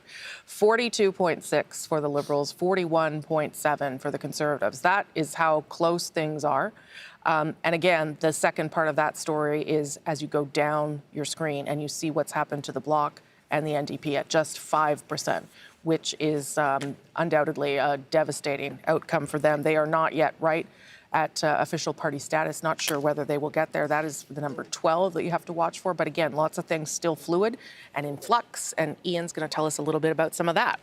Let's take a look at Vancouver Island. This has been a fortress in the past for the NDP, and a lot of people wondered what would happen to their seats. And you can see here that right now the NDP is trailing in 4 of the ridings that they hold on Vancouver Island, and both the Liberals and the Conservatives are taking the lead there. None of these, though, are projected elected. But let's take a look, first of all, at Victoria. Will Greaves, University of Victoria professor, has pretty well doubled the vote share for the Conservatives in a riding which for a long time has been held by the NDP. I talked to another professor at UVic who said that Professor Greaves got the nomination back when it didn't look like there was really any chance of the Liberals winning. Well, now next year he's not going to teach any students. He's going to be heading to Ottawa. Esquimalt Saanich Suk, Stephanie McLean has gone from being a cabinet minister in the Rachel Notley NDP government in Alberta to displacing the NDP candidate here. This is Randall Garrison's old riding. So, of course, he was an analyst with us earlier tonight. Obviously, the incumbent not running again. But Maya Tate, Mayor Suk, was seen as a star candidate. And you can see she is in 3rd place. Let's take a look at Nanaimo Ladysmith, another place where the NDP support has plummeted. And Tamara Cronus is a lawyer, but on her website, it says you might find her bartending at the Legion, sport shooting, or playing bridge. So a lawyer with a bit of a twist. That's kind of interesting. And yeah, huge lead going on in Nanaimo Ladysmith. Let's look at North Island, Powell River. This is a riding that I think some Conservatives thought they would win easily. And this is a riding that so far the NDP candidate, who is not the incumbent, has managed to hold on to more or less the share that the NDP had last time around. But still, Conservatives in the lead by just over 500 votes, Rosemary. Okay, thank you for that, Ian. I'm going to show a couple of boards myself now to explain a little bit more of the story we're seeing tonight. This is sort of what we call a party summary board, how they're doing right across the country at this stage in the evening. So you can see their vote share 5.5% overall. But look at those numbers on the right, on the far right of your screen. Those numbers down. The NDP is down in every region of the country. And let me show you where some of that has gone by showing you this next board. This is the Liberal Party. Overall, 42.6%. But look at that. Look at what has happened to them on the right of your screen. Up in every single region of the country. And that explains a little bit where we are tonight. That collapse of the NDP, yes, has supported everyone, the Conservatives and the Liberals, but the Liberals really surging with some support growth, some growth in every part of the country. Let's go to David Cochrane. Yeah, Rosie, I mean, the NDP are down by double-digit percentage points everywhere. They could go down by double-digit percentage points. The only spot where they're not are the ones where they were in the single digits to begin with. But look, the path to party status was a difficult one for the NDP coming into Jagmeet Singh's third national election. They need 12 seats to get there. It's going to be tough. They have nothing in Atlantic Canada. We know that. They do have one seat in the island of Montreal. Alexandre Boulay-Reece was re-elected in the Rosemont-La Petite-Patrie riding. That's one. He's the Eastern Canadian flank. We do have them leading in Nunavut, but I don't believe they're elected yet in Nunavut. But let's look at Ontario. Let's look at Greater Toronto Area. Olivia Chow is the mayor of Toronto. There is not a single speck of orange anywhere to see in the GTA. We go into southwestern Ontario, northern Ontario. That was Charlie Angus' seat. Right now, that is blue on our map. You go into southwestern Ontario. There was an NDP seat in Windsor. Right now it is blue. There was one in London. Right now it is blue. You go further east into Hamilton. There was an NDP seat. Right now it is blue. Their vote collapse, while the Liberals have gone up, the vote inefficiency has created a path for Conservatives in a lot of seats that I'm getting texts from people in the NDP campaign saying this is the consequence of strategic voting. People hurrying to the Liberals stop the NDP from stopping Conservatives in seats where if their vote had held, they might have won. Either way, they have two seats basically in the north and all of eastern Canada. You get into Manitoba, you go into Winnipeg. This was another place where they had three seats coming into this. Right now, Leah Gazan is the last New Democrat standing in Manitoba. She has been elected, I'm told, in Manitoba. In Saskatchewan, they are nowhere at this point in time. You go into Alberta, you go to Edmonton. We already reported earlier, Blake Desjardins had lost his riding of Edmonton-Griesbach. Heather McPherson is leading right now in Edmonton-Strathcona. So that means, really, obviously, no growth potential here.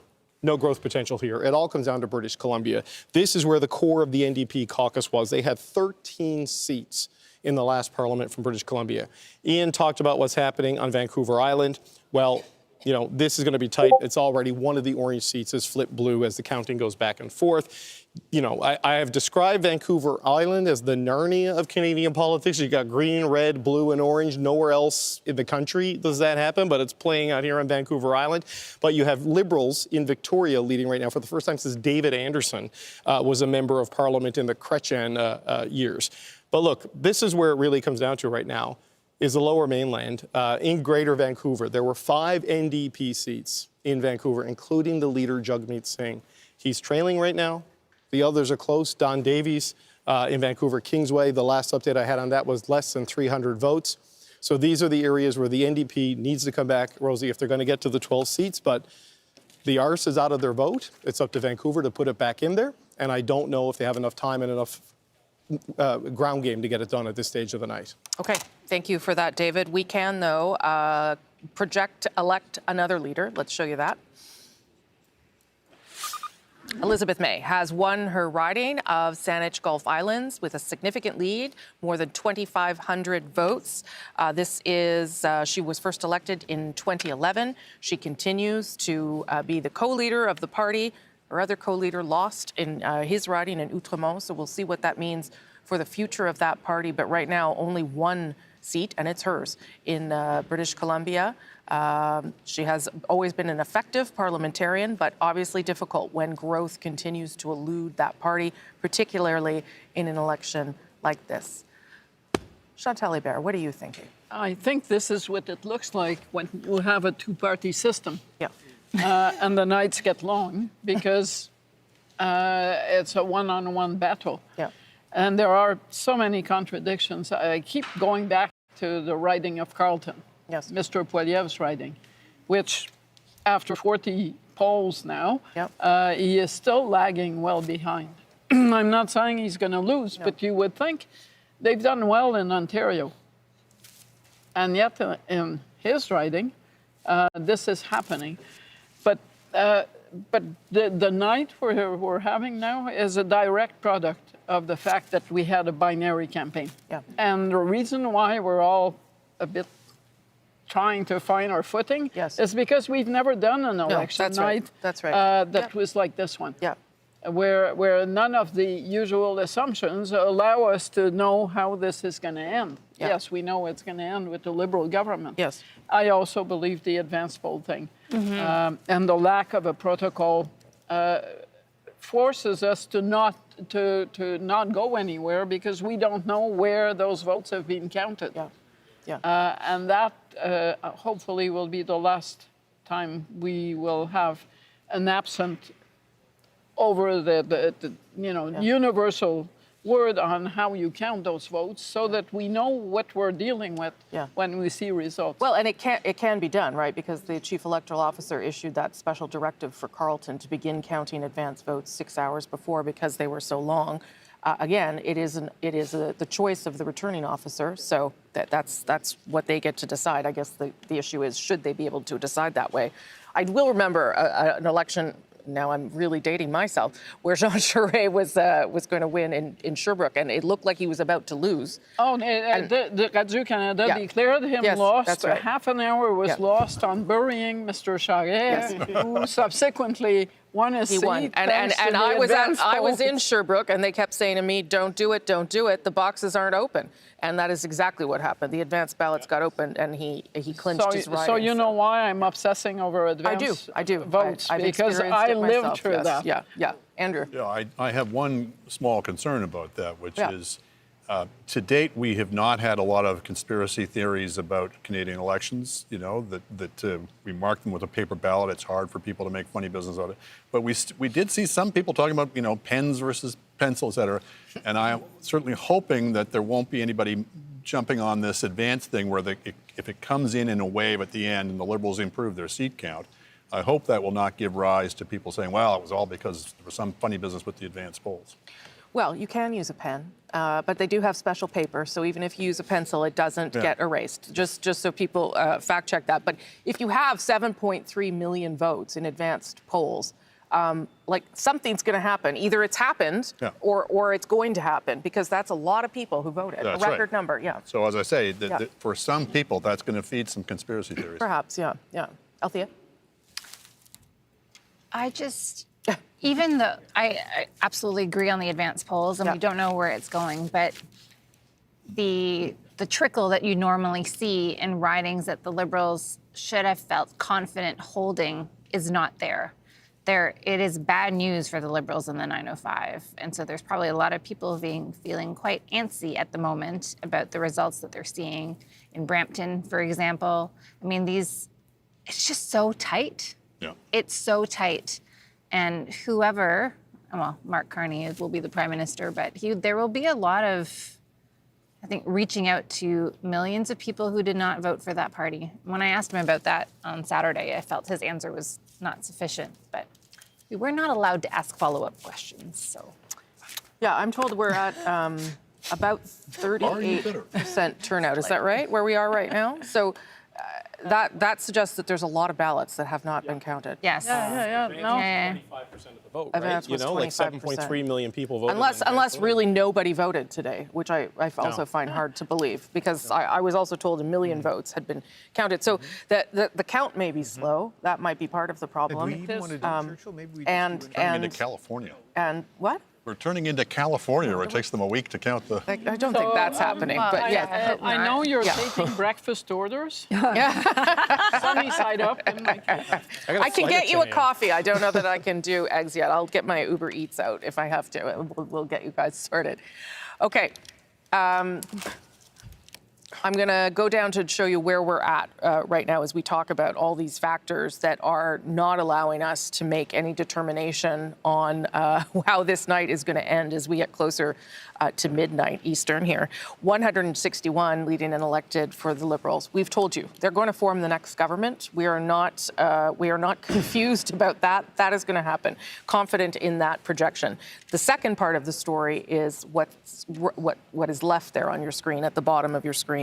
150 for the Conservatives. That is moving up and down pretty often, that number. The Bloc pretty much holding where you see it around 23, 24. The NDP not getting into the double digits for some time now, and that one green there, Elizabeth May. So that is where the fluidity of the evening is, and as Chantal just brightly pointed out, it is because of this unusual race where we are really talking about two parties fighting it out, as you can see there on the bottom of your screen, that it makes it very difficult at this stage to know how the night is going to end, because all the things that we would normally know during an election simply aren't happening, even when it comes to the share of the vote, which is pretty evenly matched as well. I'm going to go to Ian, who's got some results now. Before I get to the results, I want to say one of the cool things about sitting here is that when David Cochrane uses a phrase that's very colorful from Newfoundland, and I can watch Andrew Coyne's face. Yeah. It was not on camera, but it was one of the most amazing moments of the evening. So good on all of you. I'm here for a good time, and apparently a long time. Anyway, that was really nice. Cable. It's after dark, right? So let's go to Manitoba now and start with seat change in the province of Manitoba, where they've been counting for a long, long time. And you can see the Liberals up 2 at the expense of the NDP, though only one of those 2 is elected. The other one is leading. But let's take a look, first of all, in the one they're leading. We've talked about it a few times already. Nikki Ashton has been the longtime we're going to actually start in Winnipeg West. Doug Ailson, ER Doc, who was an MP for this riding and then got beaten by Marty Morantz, has turned the tables on him, and he is going back to Ottawa. I think we're going to go up north now. Yes, we are. Churchill Kiwatanuk-Aski and the longtime MP, Nikki Ashton, is trailing by quite a bit. So we don't have enough information there to declare this riding, but you can see it's a big and solid lead for Rebecca Chartrand, who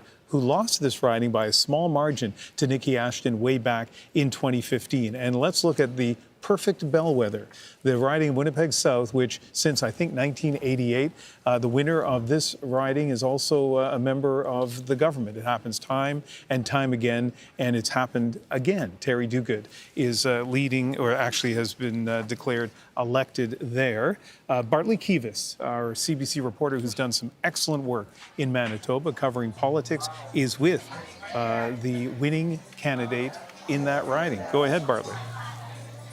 So, Ian, as you mentioned, Winnipeg South is a perfect bellwether since it was created in 1988. It is only elected candidates from the party that wins, and I'm with one of them right now. Terry Duguid, first of all, when you were thinking in December 2024 about your prospects, and think back to that right now, what would you tell yourself from a few months back?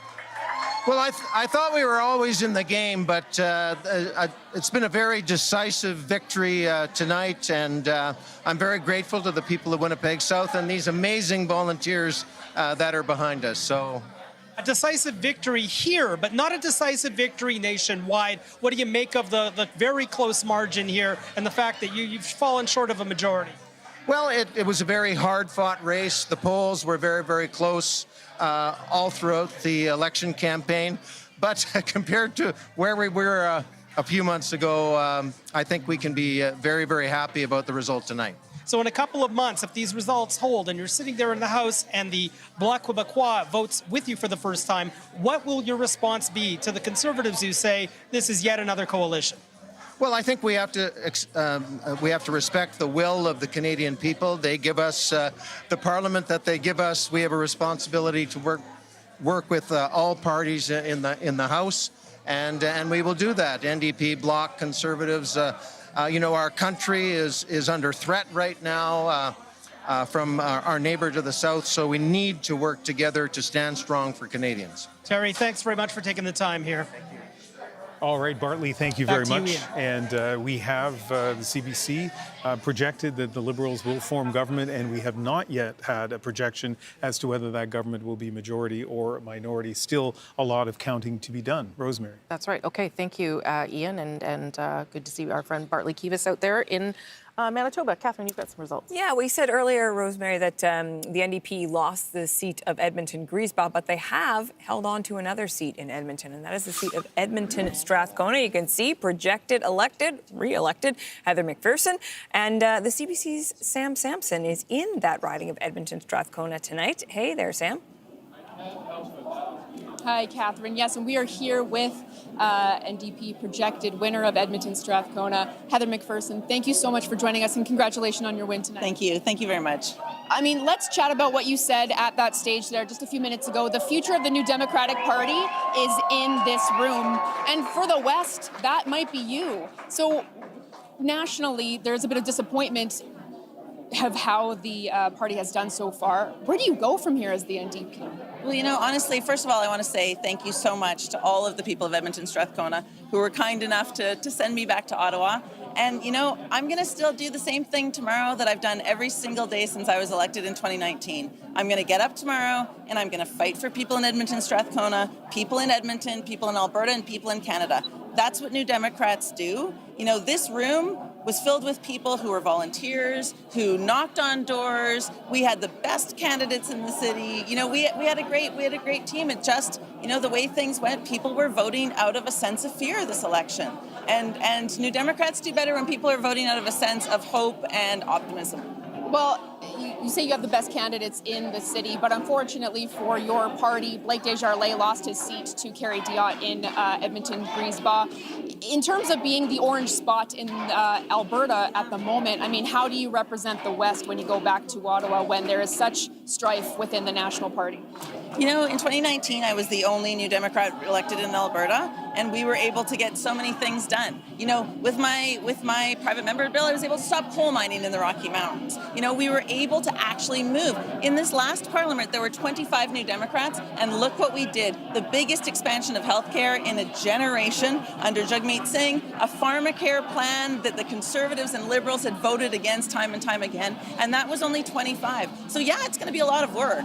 But New Democrats are used to a lot of work. We're used to doing this, and we are going to hold the Liberal government accountable, and they are going to have to live up to their promises to Canadians to make life more affordable, to make sure that groceries are affordable, to make sure that there is housing and people can afford somewhere to live. Well, there are a lot of issues there that you just mentioned that I'm sure resonate with many Canadians. Heather McPherson, congratulations again. Thank you so much for your time. Thanks so much. Now, Catherine, Heather won this seat pretty firmly back in 2021 with 60% of the vote. We have called it so far for Heather in this moment. Polls are still reporting, but we are looking at about 12 percentage points less at the moment. We'll see where the night takes us. Really interesting. Thank you very much for that, the CBC's Sam Sampson. And Rosemary, Heather McPherson saying the future of the NDP is in this room. Pretty noteworthy when they have not right now. They don't have official party status, and the party's leader is in trouble in his own riding. Yeah, and let me show you just that very thing. There you go. Jagmeet Singh continues to trail, continues to be in third place. That's where he's been this night in his riding of Burnaby Central. It had been a concern for the party, and it continues to be so. So we'll see whether Mr. Singh is even able to hang on to his own riding in Burnaby South. And so I'm going to go to Randall Garrison. I brought him out there.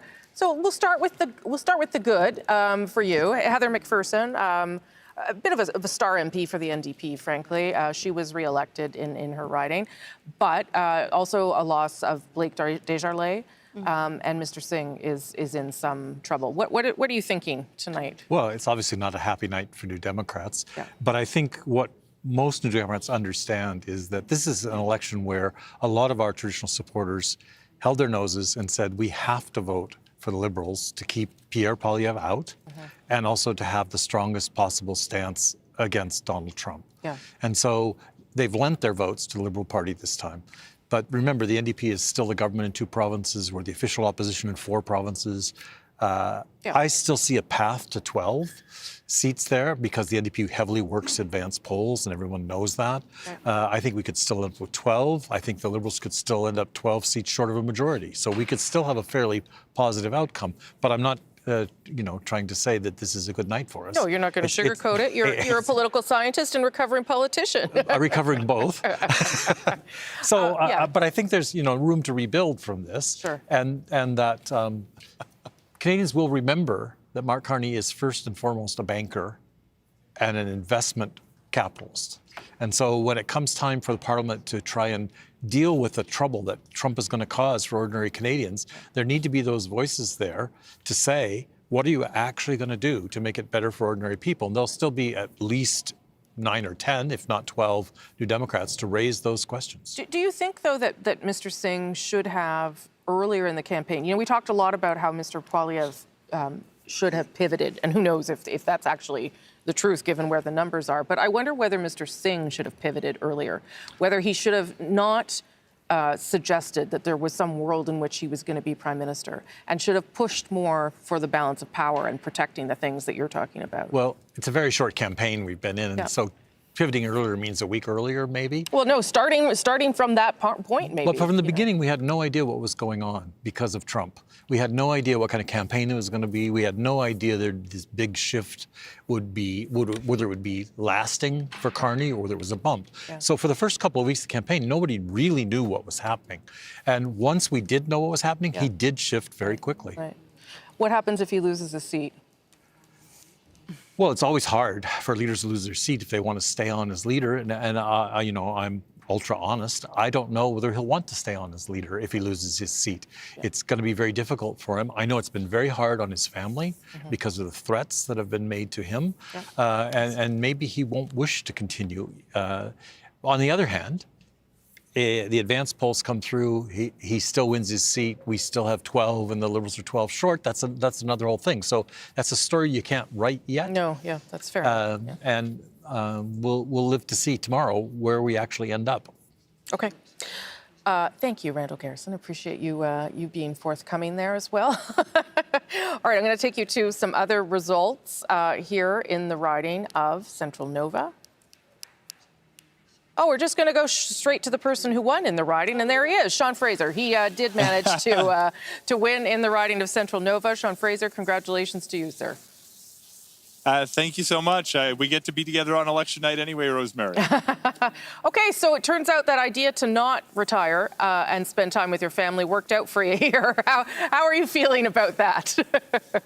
Look, I'm feeling really good about the path ahead. Obviously, it's an invigorating experience to be successful in an election, to have the privilege to represent your community in the House of Commons. My family's actually really excited. We were all together earlier this evening watching the results come in, and this is an incredible opportunity to continue our service. Yeah, and I'm totally teasing you about that. But what do you make of what the numbers are so far and the fact that this has been a two-party race throughout this election campaign, and that is reflected here tonight? And we don't know exactly how this is going to end, other than you are forming government. Yeah, look, I'll reserve judgment on the final numbers that come in, but the results we're seeing tonight reflects my experience on the doorstep over the course of the last number of weeks. People were faced with a very clear choice. Who is best to represent Canada in defending Canada, standing up to the threat that we're seeing coming from south of the border? People have very different views as to the appropriateness of one party or another, but that's what elections are all about. More than any election I've been a part of, this was a very clear choice with a clear issue, and thankfully, locally and nationally, the voters have made the choice that I think was the right one. Right, but still not. I realized that the bar, 3 months ago was let's just survive. But as the election went on, it seemed like the bar was let's try and get to a majority. Could still happen, I suppose, but I think it's getting increasingly less likely. A minority government, is that something that you think Liberals can deal with and work with going forward with Mr. Carney if that's where we end up? Well, look, I anticipate, and you got to keep in mind that the future of the government is not up to political parties, but it's up to Canadians. The Canadian people are always right on the back end of an election, and if they decide to elect a minority or a majority, it's incumbent upon those of us who get elected to work across the aisle as much as possible to ensure that we implement the kinds of policies that are going to serve the Canadian people and the way the Canadian people see fit. If not, you may find ourselves back in an election. But in the meantime, I think we're going to have an opportunity to work in a cross-partisan way to try to defend Canada's interests, in particular in the face of threats from Donald Trump and the United States. And tell me, do you think it is possible for the Liberal Party to work with the Conservative Party? We were discussing it with the At Issue panel. I mean, it just seems, given the way the election unfolded and how difficult Mr. Poilievre was before the election in terms of how he confronted the Liberal government, I don't know how that works going forward. Do you see a path for people to work together in the face of Donald Trump? Look, it may depend on the specific issue. Obviously, one of the things that I heard on the doorstep and something that reflects my experience in the House of Commons, Mr. Poilievre in particular has adopted a very similar style of politics to what we've seen from President Trump. But it's not as though that one person represents the voices of every member of Parliament from all opposition parties. We have the opportunity to work with members of different political parties. We have the opportunity on an issue-by-issue basis to work with many Conservatives as well. I had many opportunities to make friends on the other side of the aisle, including in the Conservative caucus, and we're going to have to leverage those relationships. Canadians do not want us to continually talk about what's wrong with the other party that we may be competing against. They want us to put our ideas on the table and work together to get things done. I heard that message loud and clear in my own community, and it's a lesson I'm going to take back to Ottawa going forward. Okay, Sean Fraser, nice to see you. Congratulations again, and I'm sure we'll talk soon. I'm sure. Thank you so much, Rosemary. Okay, have a good evening. Appreciate it very much. All right, we're talking to some of the people who have clinched their seats today. If any Conservatives want to talk and you've won, happy to put you on as well. Just give us a call. Adrian, you've got some results. Yeah, well, why don't we do that right now? Let's go to Bowmanville, Oshawa North. This is, if you have a look here, this is Jamil Javani projected elected. This is a seat that the Conservatives have held by increasing numbers over the last few years. You know, it's interesting. The shorthand when people talk about Jamil Javani is that he is very good friends with the U.S. Vice President J.D. Vance. You know, would that make a difference for him, for better or for worse, at the polls? Not so far. He's done extremely well. He is headed back to Ottawa. And let's find out what this night is like for him, because I believe David Common is right there in Bowmanville, Oshawa North. And I think you do have a guest, David. We do indeed, Adrian. And yes, this is, there have been electoral boundary changes for this election, and this riding certainly among them. But much of it was former Conservative leader Aaron O'Toole's riding. In the by-election following his resignation, it was Jamil Javani who won that. And Jamil Javani winning again tonight. Congratulations, first of all. Thank you very much. Yeah, we have a great team here in Bowmanville, Oshawa North. Very excited and happy to bring home a victory. I do want to ask you, Mr. Javani, because you've just spoken to your supporters, a large group that's here at the pub here in Bowmanville, North Oshawa, and you said to them, among other things, that Doug Ford was a problem for you in this campaign. You said that he sabotaged the Conservative campaign. That's your words. You said he was a hype man for the Liberals. Take me through how you see that. Yeah, well, look, Doug Ford just went through an election. I have differences of opinion with him. I don't like how he's managed healthcare or education. But out of respect, we didn't say anything. Federal party, we didn't get in his way. When it was our turn to run an election, he couldn't stay out of our business. Always getting his criticisms and all his opinions out, distracting our campaign, trying to make it about him, trying to position himself as some kind of political genius that we needed to be taking cues from. Was it him specifically? Was it his campaign manager, Corey, tonight? Do you see Doug Ford as a problem for the federal party in the outcome of this race? I see Doug Ford as a problem for Ontario and for Canada. I think he's not doing a great job in running this province, and now he's trying to exercise his influence over other levels of government, and it's not like this guy is doing anything particularly well. I mean, you did used to work for him. I did. I'm speaking from experience. I tried to fix problems in this province, and he kept getting in his way and all his goons around him all the time. They wouldn't make anything better, and now we're seeing him because this guy's a political genius because he beat Bonnie Crombie and Stephen Del Duca, and now we got to sit around getting advice from him? No. He has taken the provincial Conservative Party and turned it into something hollow, unprincipled, something that doesn't solve problems. He's glad-handing with Chrystia Freeland, having coffees and lattes with Mark Carney. And I'm sitting here saying we need to be fighting for change and something new and something different, not being a hype man to the Liberal Party. Some would argue that the challenge within the federal Conservative movement is that there are these divisions, divisions that in some ways you're outlining tonight, and that it is the thing that stops or prevents, holds back the federal party from the majority government that it seeks. Do you see that as a possible outcome to some of the fractions and frictions that exist within the federal party? There is a lot of unity from Conservatives across the board. Peter MacKay and Stephen Harper and Jason Kenney, James Moore, all sorts of people who've been part of our movement for a long time, united behind Pierre. There are opportunists like Doug Ford. And I think it's not about ideology or differences of beliefs. It is about some people believing our purpose as Conservatives is to be an alternative to what the Liberals offer. And then there are people like Doug Ford who are opportunists. And I reject that outright. Do you have any leadership ambitions? Look, we have a leader of our party right now. We're still waiting in for the final seat counts. I don't know what tomorrow holds. My focus, though, is on all the young people, all the parents, the moms, the dads who came to us and trusted us to offer an alternative, a brighter future. We're going to see that through. We're going to keep fighting. And when the next federal election comes around, Conservatives will earn the trust of more voters, and we will bring home a victory nationally. My last question to you looks at the results. As we speak here right now, 160 for the Liberals, 151 for your Conservatives. This is a lot closer of a race than some had expected. Why do you think that is?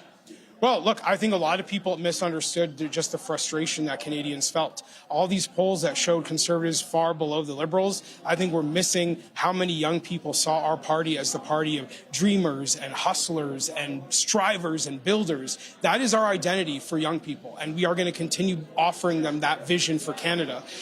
As we continue to see progress made, earning more trust, growing our party, getting more union support, police support, young families, working class families, I think we will see this identity that Pierre Poilievre has helped develop crystallize further, and our party will only go up from here.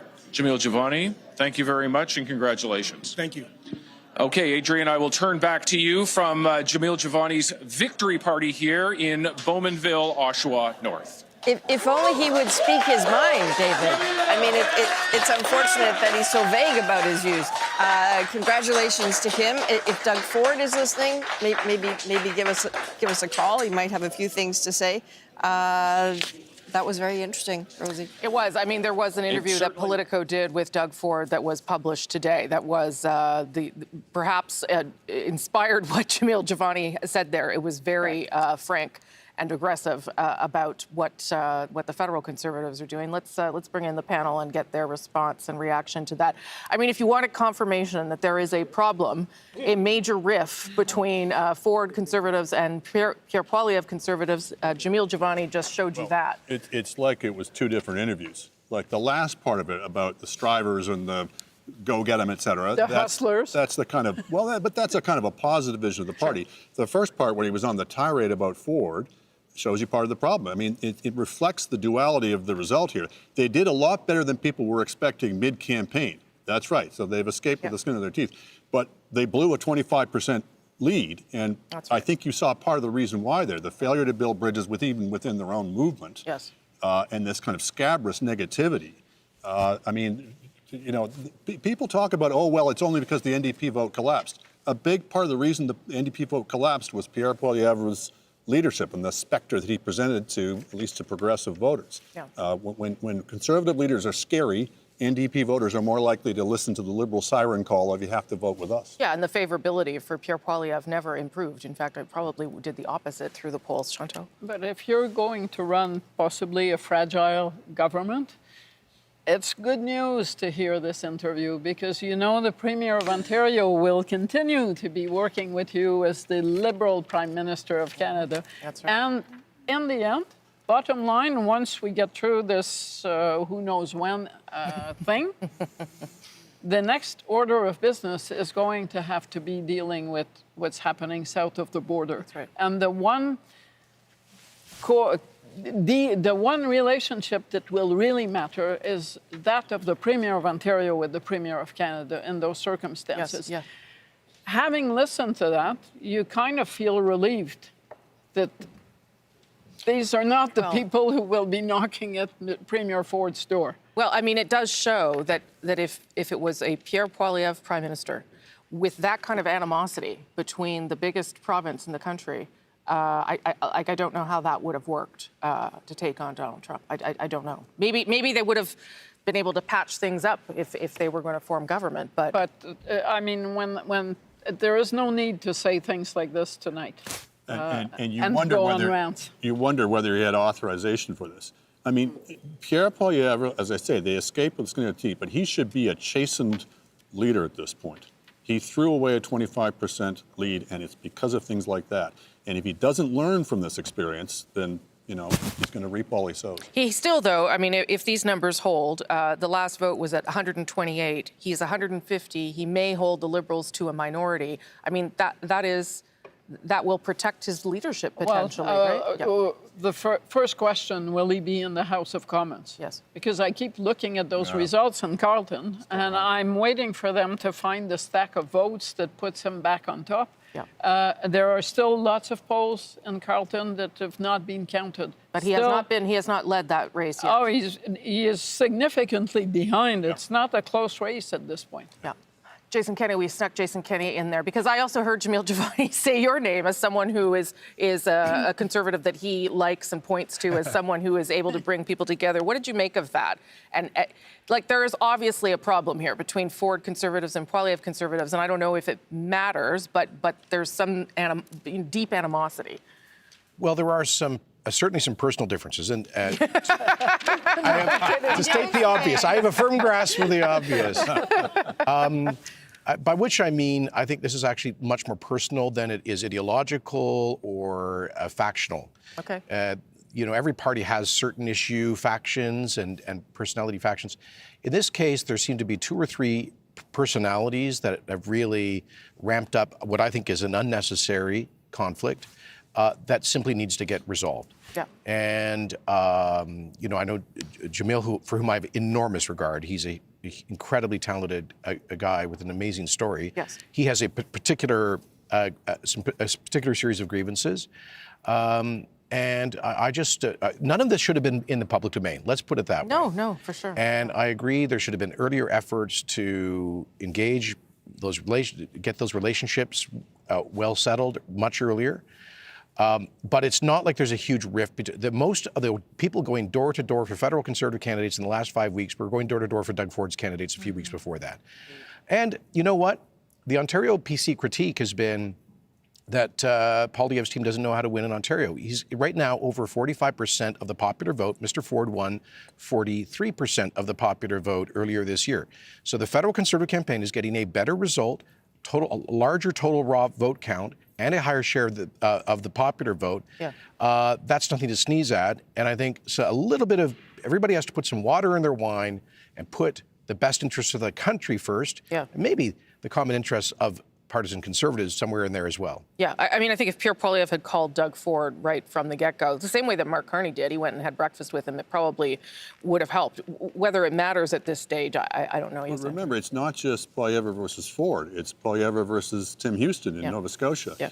And it seemed like there were a series of candidates who looked like they could be perfectly acceptable and presentable candidates for the party who just didn't fit in with the Poilievre clique. Yeah. I mean, Mike DeJong in BC, why was he not allowed to be a candidate? So, it's one thing, you can have a tent that's too broad and you lose all definition and you don't stand for anything, but you can have a tent that's too narrow and you just wind up defeating yourself. Okay, I want to go to Conservative Party headquarters, if we can. Maybe. Possibly. much, Anne-Marie. Lots of things to keep our eyes on. That's just a look inside the room where, yeah, that's what it looks like when you have not won an election and you're waiting to see more. Let's go to Kate McKenna, who's, I imagine, been talking to people and getting a sense of how people are feeling in that room tonight. Kate, yes, they haven't won, but it does look like they have improved over what they got in the last vote. But tell me what people are telling you. Well, what your guest just mentioned about the federal Conservatives doing better in Ontario than the provincial Conservatives did, that's something that the campaign has been going around talking about. That's something that is very much being discussed in this room. And yes, they are losing. They're aware that they're losing. However, they're happy. Well, I wouldn't say they're happy, but they're encouraged by their gains that they've made. They're encouraged by the amount of popular vote that they're getting. But of course, one thing that's hanging in this room is that Pierre Poilievre has not won his seat yet. In fact, he appears to be trailing in his seat. We are hearing that he is set to talk in a few minutes, but they did play the Jamil Jivani interview here. At the same time, obviously, it was on the CBC broadcast, and there was a lot of applause in the room for the things that he was saying. There was a lot of hollering and cheers for the people in this room who feel that Doug Ford's interventions in this campaign were not helpful, and they did not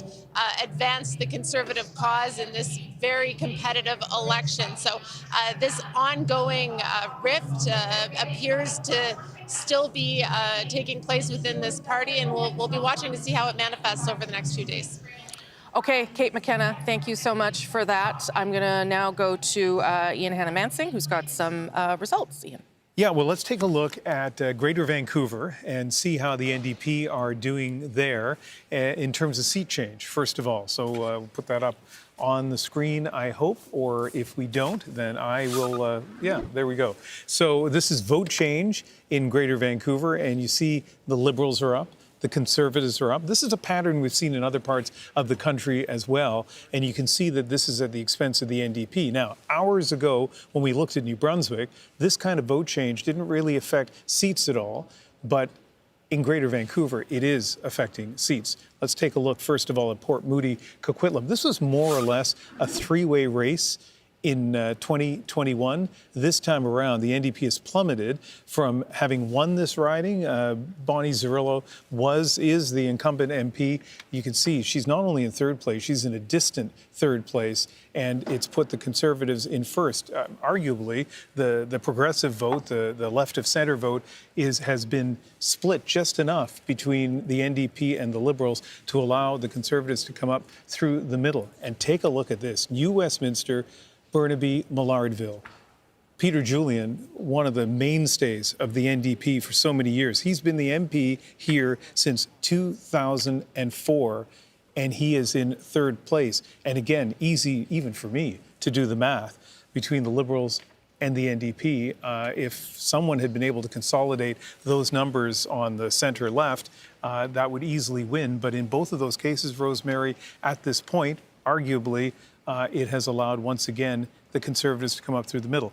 Now, those aren't elected yet, but it is interesting, and it helps explain why the numbers look the way they do, particularly in BC at this point in the evening. Okay, thank you for that, Ian. I want to go back to Jason Kenney, if I can. Just to ask you this question, shortly we're going to hear from Jagmeet Singh. That's the little box there at the bottom of your screen. So we're also going to bring in Randall Garrison in a moment so he can respond to some of what Mr. Singh is saying. But if Pierre Poilievre ends up with a bigger number of seats than the last vote, 149, 150, put aside whether he's going to win his riding, where he is still trailing, but put that aside.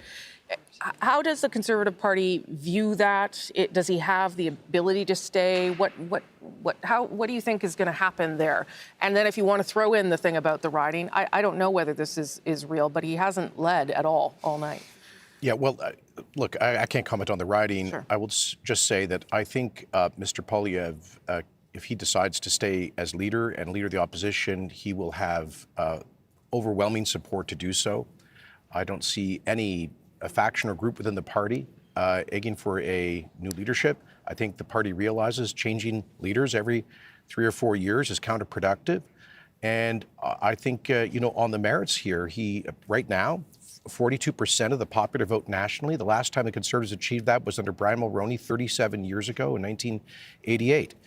Growth in new cohorts of supporters in a broader Conservative coalition that includes younger voters than typical, apparently doing very well in communities of new Canadians. And one of the most interesting things, I talked earlier about the sort of blue-collar swing that we seem to be observing towards Conservatives. Conservatives are winning in Windsor, Tecumseh, Windsor West, one of the Sudbury seats. We almost won Hamilton. We're competitive in Hamilton Centre. I've never seen that. These are long-time traditional NDP. So the NDP swing was as... I know it's fashionable around here to refer to the progressive bloc.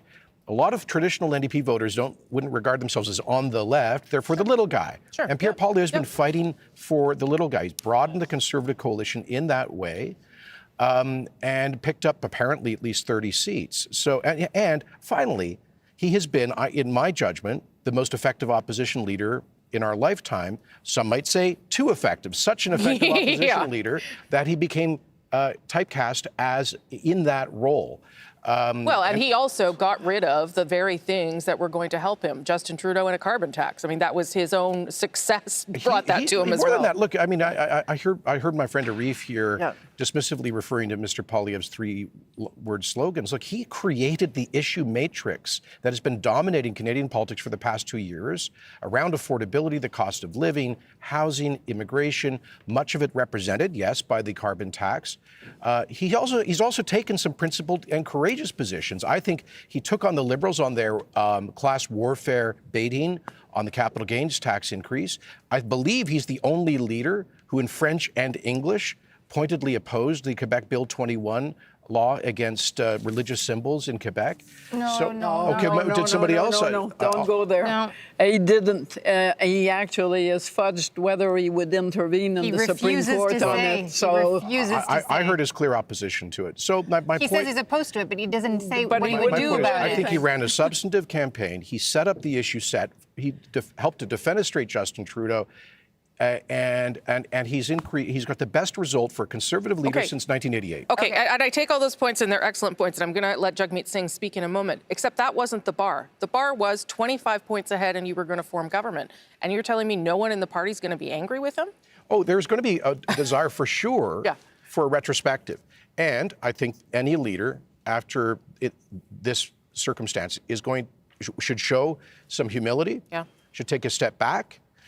And I think the important thing is, does a leader have the ability to learn and to grow? I think we've seen him modify his tone, his approach, his issue focus over the past several months. I think that demonstrates such an ability. He'll have to demonstrate that to the party, but I don't see anybody gunning for his job. Yeah, I'm not saying his leadership's in any trouble, but he needs to reflect on why he's not going to be prime minister tomorrow, because a large part of it was the leadership. The leader was the biggest liability for the party. The strategy that the party pursued, at least for the first part of the campaign, was clearly wrong. He bears responsibility for that. So he should clearly have to answer some questions to the party. It's also very dangerous to take for granted for both the Liberals and the Conservatives that the NDP weakness in this election is something that will be permanent. On the contrary, I don't know what Mr. Singh is going to say, but at this point, it's not really hard to imagine that it could be stronger with a stronger leader than it has been over the past 3 elections. Althea? Well, the ridings that you mentioned are three-way races, that they're not, that the Conservatives got in through the middle because of the progressive vote splitting. But I get your point, especially in the 905, where I think Pierre Poilievre did a really good job, especially on the crime stuff. I think the reason that he's going to have trouble, whether or not he wants to stay, is the interview that we just saw with Jamil Javani. That aggressive tone really does not sit well with a significant chunk of the caucus that has been reelected. And we will find out as soon as the first caucus meeting whether or not they decide to approve the Reform Acts, and the caucus gives itself the power to decide whether or not Pierre Poilievre stays. And I think that will be a way for them to negotiate, because I think there are things that they would like. One MP called it the end of the reign of terror. Basically, they want Jenny Byrne gone, And if the result is low enough, they will set conditions to say, you want to stay, well, these are the changes we want to see. Okay, quickly, Mr. Kenney, because I'm going to go to Mr. Singh. Yeah, I would say, look, I think there are legitimate questions around tone. Yeah. And I think, amongst other things, if he had made an effort to more clearly position to auditioning for the role of Prime Minister rather than opposition leader late last year, it could have been marginally helpful. I don't think it would have changed the fundamental structure of this election in the way things unfolded. Thank you. Thank you, Jason Kenney. Let's go to Jagmeet Singh. He's there in his riding in British Columbia. I should tell you that right now, as things stand, Mr. Singh is well behind in his own riding. He is in third with 4,000 votes, the other two far ahead. So things not looking good for him in his own riding tonight. And as we've shown you there, the NDP, not even official party status. Let's listen in live.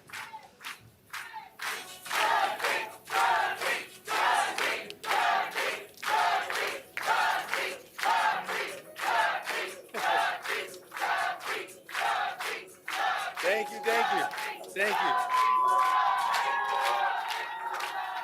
Thank you, thank you. Thank you, thank you.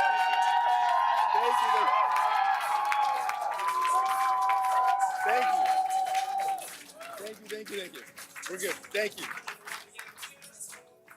Thank you, that was very nice of you, very sweet of you all. Thank you so much.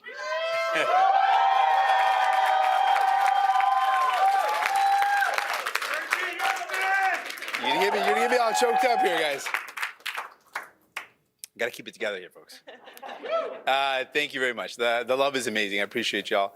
Big thank you to Suzanne. She's been with us from the beginning. Huge thank you. Appreciate her so much. Thank you, thank you. And all of you in this room, you guys poured your heart into this. Thank you so much for everything you've done. You're amazing. We love you all.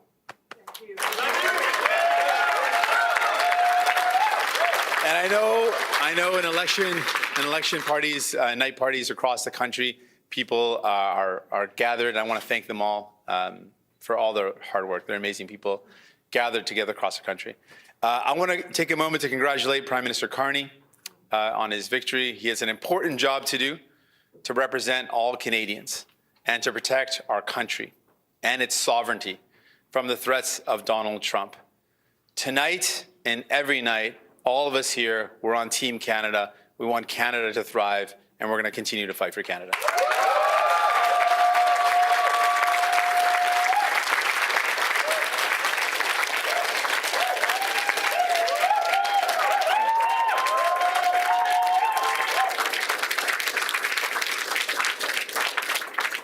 I want to congratulate all the other leaders on a hard-fought campaign.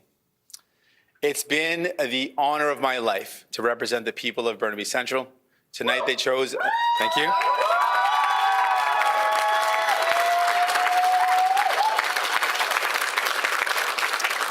Tonight they chose a new member of parliament, and I wish them well as they continue to work hard for this community. Obviously, I know this night is a disappointing night for New Democrats. We had really good candidates that lost tonight. I know how hard you worked. I spent time with you. You're amazing. I'm so sorry you're not going to be able to represent your communities. I know you're going to continue to fight for them. I know on how many doors you knocked, how many family dinners you missed, how many nights your kids went to bed without you there to tuck them in.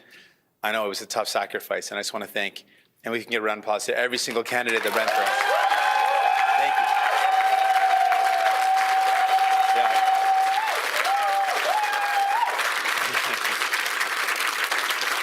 Thank all those incredible candidates and their incredible teams, because no candidate can do without a team.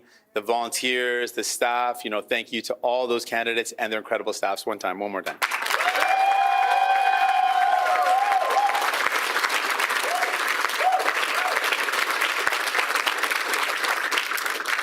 Choosing to commit your life to politics obviously comes with some sacrifice, but we choose this life because of the chance to change the country we love for the better. We may lose sometimes, and those losses hurt, it's tough. But we are only defeated if we stop fighting. We're only defeated when we believe that those that tell us that we can never dream of a better Canada, a fairer Canada, a more compassionate Canada. I have met New Democrats from coast to coast to coast who will never back down, even when they're told that there's no room for them at the table.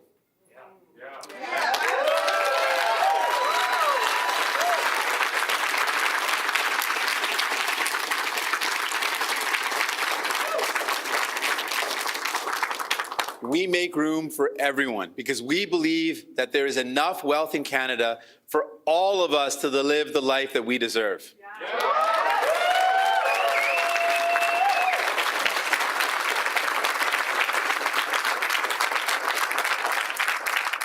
Honestly, I got to avoid making eye contact with certain people because then it's going to get too emotional up here. So I just made the mistake of doing that, so I'm going to look away now. You know who you are. Don't look at me again. Almost 8 years ago, I was elected the leader of this incredible party, this incredible movement.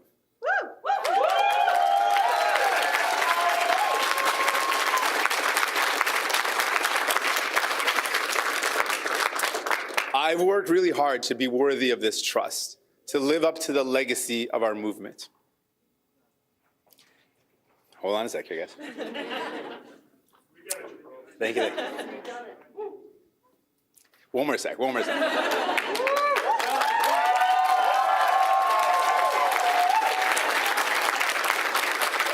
Tonight, I've been informed a party leader that I'll be stepping down as party leader as soon as an interim leader can be appointed. Now, I could not have done this incredible job without, here's a point, give me a second to break down a bit. I couldn't have done it without the incredible support of my wife, Kidden.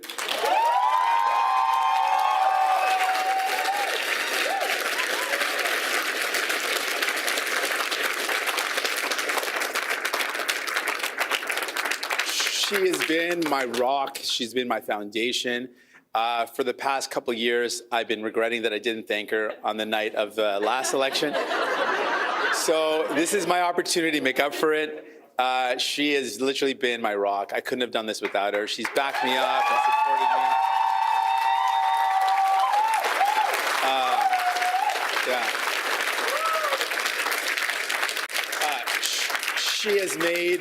She has made so. I've also been supported by my family, and I got to thank my parents who are here today. They're amazing. Love you both.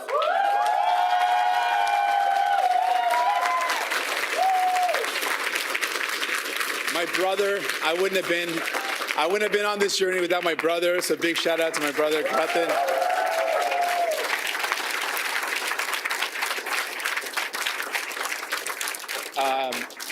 And honestly, this may sound funny, but my in-laws, I literally couldn't have done this without my in-laws. They're amazing. Where are my in-laws? They're somewhere here. Wherever they are, they're here. I wanted to look at them and point at them too. Oh, there they are. Yeah, I couldn't have done it without them. Literally, if you're a parent, you know how important your parents are, and your in-laws too, it turns out. So huge thank you. They've supported us. They've kept me grounded.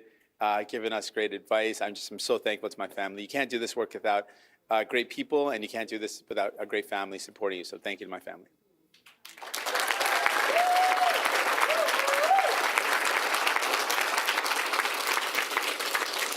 I'm spilling my water and everything. It's getting a little bit, I'm trying to be graceful here, folks. I also want to thank my NDP caucus. This is a team that together we brought historic change for people. We brought real change to the lives of Canadians. I know that people are concretely better off because of our work over the last 8 years, and no election result will ever diminish that. So thank you to my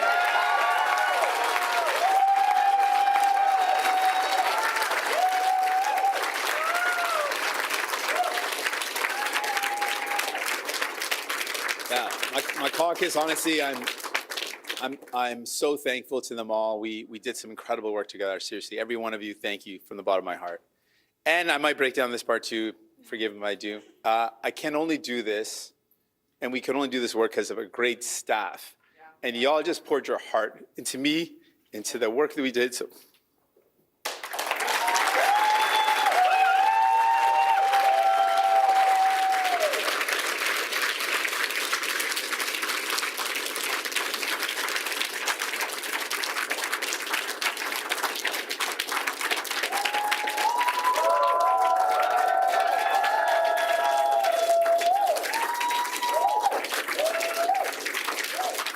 it's a good thing that there's water here. This water is very strategically placed for me, so it's very, very lucky that I have. I might need a couple more glasses, so just if anyone can help me out on that, that'd be great. Y'all brought your talent, your heart to the fight every day. We treat each other with respect, and dignity and with kindness. And I love you all.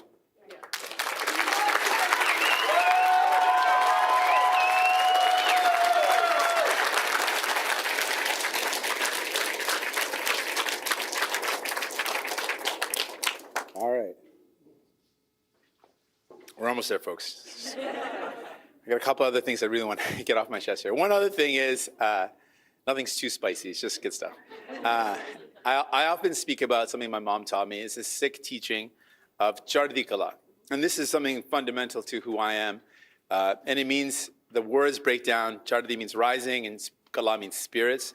And it's something that it captures a big part of who I am. And it's the idea that in the fight for justice, in the fight for fairness, in the fight that we fight, we want to have optimism in the face of struggle. We want to have a defiant optimism. It's like this eternal resilience. And this is the spirit that I carry tonight. Obviously, I'm disappointed that we could not win more seats. But I'm not disappointed in our movement. I'm hopeful for our party.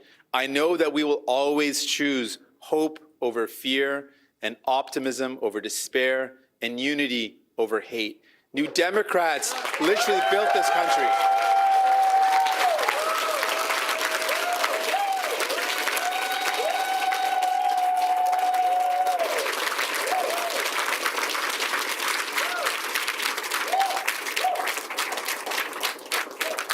New Democrats built this country. We have built the best of Canada, and we aren't going anywhere. Thank you so much. Love you all. You're amazing. Merci infiniment. Appreciate it so much. Appreciate you all so much. Thank you. You're amazing. Love you all. Every one of you. You're amazing. Thank you. Thank you. Thank you.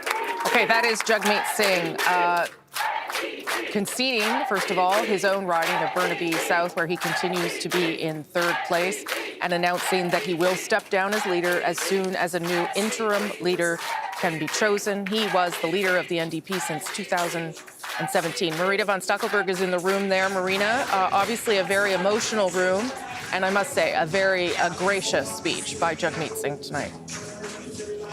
Yeah, this was really the worst case scenario for the NDP. This idea that Jagmeet Singh would not be able to hold on to his own seat, that there would be severe losses for the party, which is how this is panning out. You know, throughout this campaign, one thing that we've heard from supporters and from his team was that a lot of progressive voters that would have voted for the NDP were scared. They were scared of a Trump. They were scared of Trump. They were scared of a Poilievre majority. And so they were going towards Mark Carney's Liberals. And, you know, the party tells me that they feel like if they would have had a bit more time to explain to people that this would cause vote splitting. This is what we've seen is several, you know, big name NDP MPs potentially or actually losing their seat because of vote splitting. The party clearly saw this was a potential issue. They actually started a whole campaign about it here in BC, saying vote for NDP to prevent Conservatives from getting seats. So obviously this is a huge loss for this party.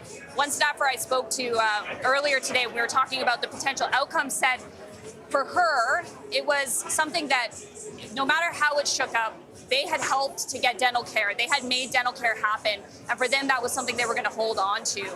That was something that the NDP pushed to with just 24 MPs in the House of Commons. But obviously, this leaves this party in really the worst situation. The last time they lost official party status was in the 90s. And this is so important for a political party. It allows you questions in the House of Commons. It allows you, you know, to be in committees, to get staff. And so where this party ends now is really going to be the question.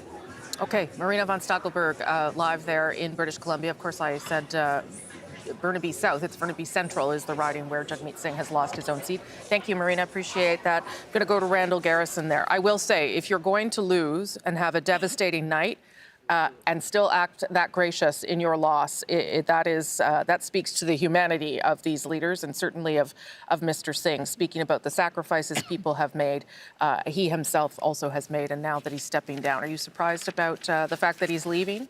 No, and I said just a few minutes ago, I guess, on the air, that it was too early to write the story, but I was pretty sure this is the story we would be writing. Yeah. I supported Jagmeet early on because of the kind of person he is and the compassion he shows to others, which he demonstrated in the speech, but also calling on Canadians to get behind the winner of this election to get us through these difficult times. An enormously difficult thing to do when you've lost. Totally, yeah. And so I give him high praise for that. I wasn't certain he would resign tonight, but I did think he would resign. Yeah, given the outcome. Now, I said earlier, where does the party go from here? Well, we still don't have a majority government here, and even if there are only somewhere between 8 and 12 New Democrats there, they may have a key role to play.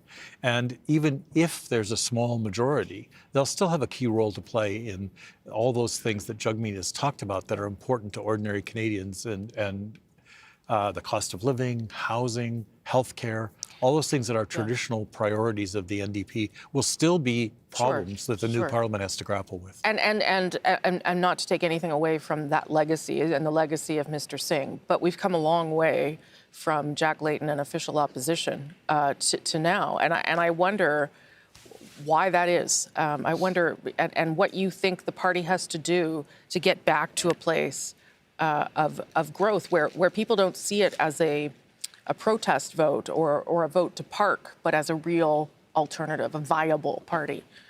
Well, I think, as I said earlier, I believe that this is a temporary setback for the NDP in terms of people aren't saying we reject what the NDP put in the window as an offer. They've just simply said we have a bigger crisis here. Right. And for this election, we are going to make a choice for a strong leader in the face of Trump. Yeah. And so I think that's what's happened. So can the NDP, come back from this? Yes, I think they can.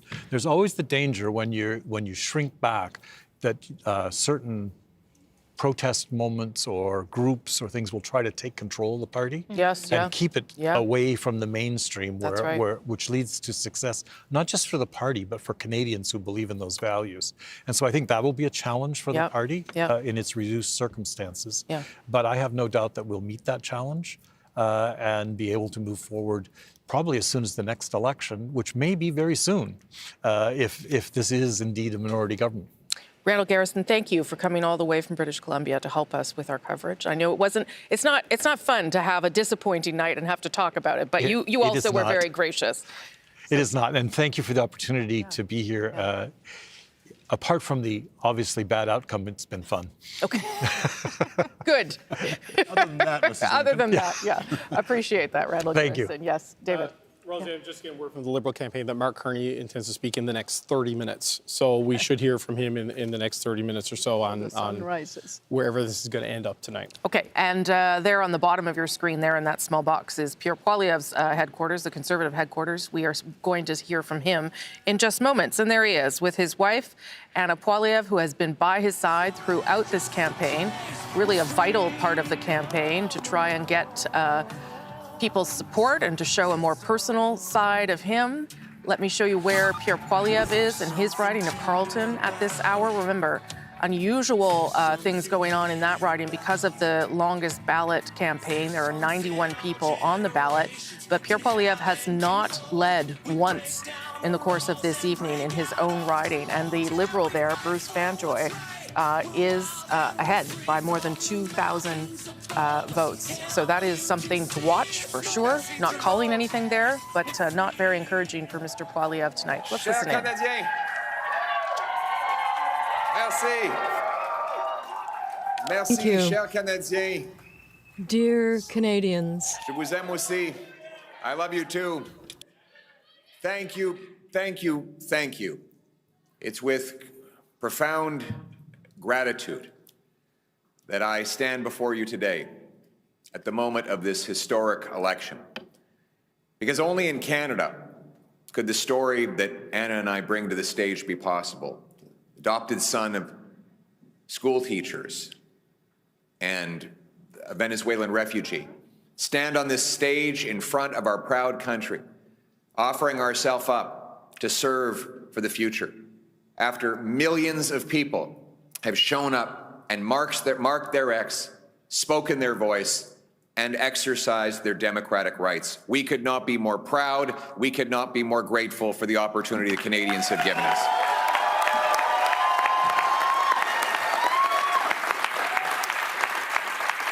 And speaking now of Anna, I want to take a moment to thank my incredible wife. She's been by my side.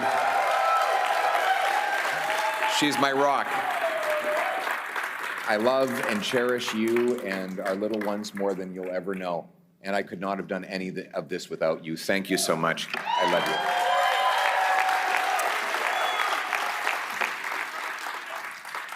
you. Now, my message to Canadians. The promise that was made to me and to all of you is that anybody from anywhere could achieve anything, that through hard work, you could get a great life, you could have a nice, affordable home on a safe street. My purpose in politics is and will continue to be to restore that promise.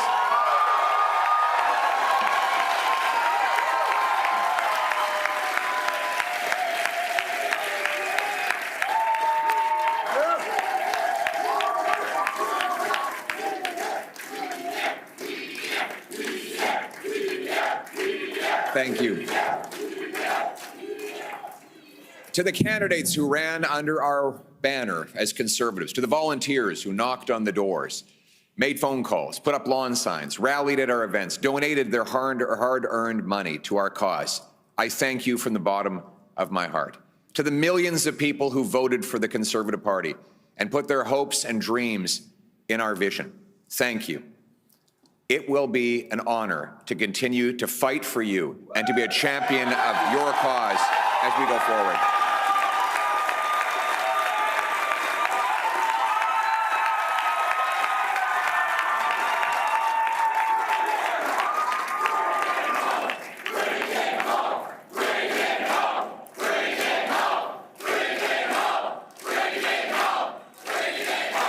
Ça serait un grand honneur de continuer de me It would be a battre pour great vous, honor parce que to continue to c'est un fight honneur for you, d'être votre voix. because C'est un honneur it has de been me an honor battre to be pour les your valeurs voice, to conservatrices fight pour lesquelles for vous avez conservative voté, et values, surtout, the values for ça va which être you un honneur voted, de and it will be continuer an honor d'annoncer to la promesse du continue Canada, to que chacun ici au try Canada and qui restore travaille fort the pour promise avoir of une belle Canada, vie, that anyone une who belle works maison hard can have a abordable great dans une life in an communauté affordable sécuritaire. home, C'est ça in a notre safe vision, community. et on That va is le our ramener vision, chez and nous. we will bring Merci it home.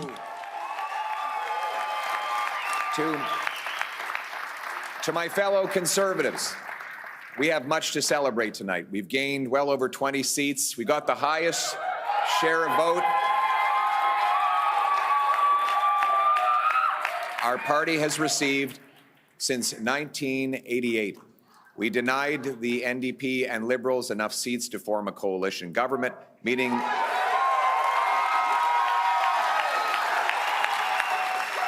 and we did all of this in a very difficult environment.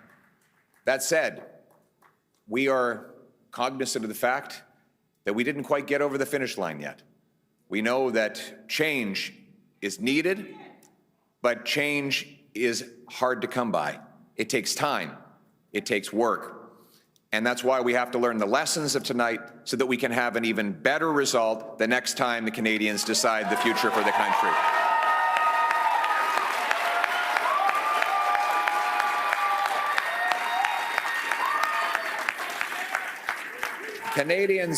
Canadians have opted for a razor-thin minority government, a virtual tie in the vote count.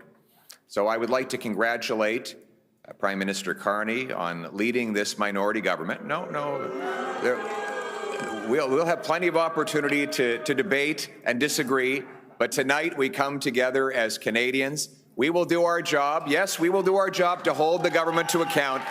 But first, we congratulate people from all political backgrounds on participating in the democratic process.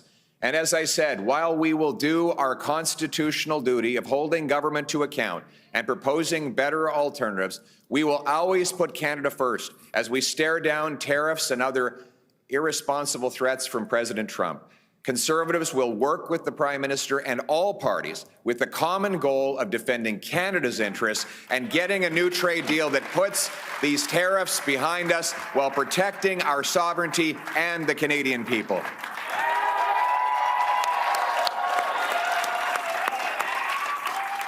I want to thank my Conservative team, my caucus, my members of the Conservative staff and others who've helped reshape the entire political landscape in this country. Conservatives have achieved major breakthroughs tonight.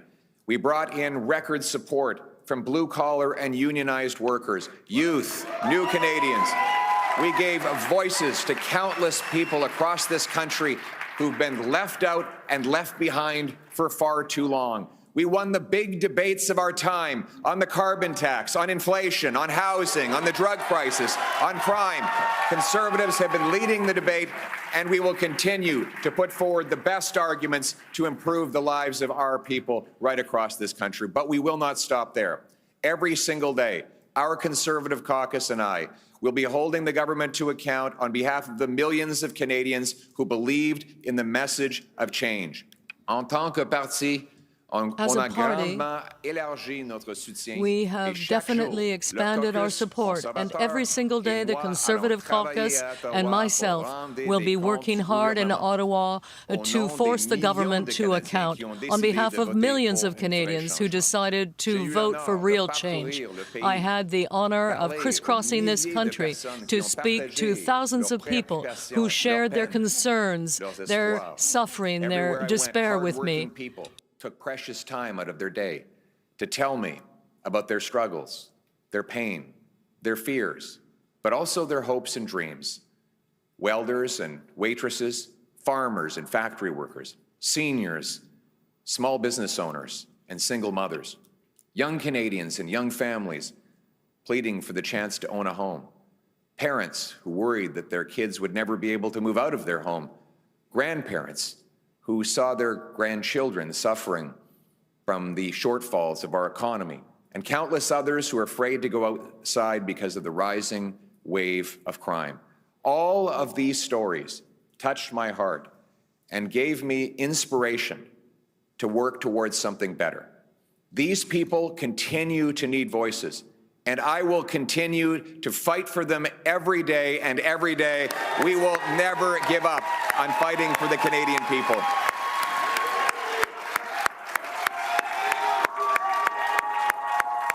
Thank you. We hear your stories. We will carry those stories with us into Parliament. We will not forget the people for whom we work and for whom we fight every day. Now, I know that some of you might be disappointed that change did not get over the finish line tonight. Change takes time. Most of all, it requires that we never give up, because our people and our country are worth fighting for.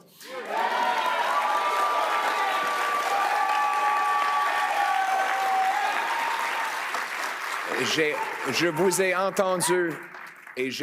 Heard you, and I carried your stories with me throughout this campaign, and your stories will remain with me as I fight with my Conservative team to defend you and to advance your interests. To those who desperately need change, I know that you're disappointed. Change is difficult and it takes time, particularly because we must now never stop. The people of Canada deserve that we continue to fight for them. Who voted for other parties. And so, my message tonight, for the single mother working 2 jobs but still has an empty fridge and an empty bank account, for the young people who despair at never being able to afford a home, for the seniors on fixed incomes whose savings are eroded by inflation and no longer feel safe in their local neighborhood parks, for those who are now living in fear and terror because of crime, for those worried about losing their jobs because of unacceptable tariffs from the United States of America, for all of those who feel left behind and forgotten, my message is one of hope. Change will take time, but we will fight for that change, and we will deliver that change, and we will never give up on fighting for the great Canadian promise that anyone from anywhere can achieve anything, that hard work gets you a great life in a beautiful house on a safe street protected by our brave troops under our proud flag. Canada first, Canada always. Let's bring it home. Thank you very much, Canada. Merci beaucoup, Canada.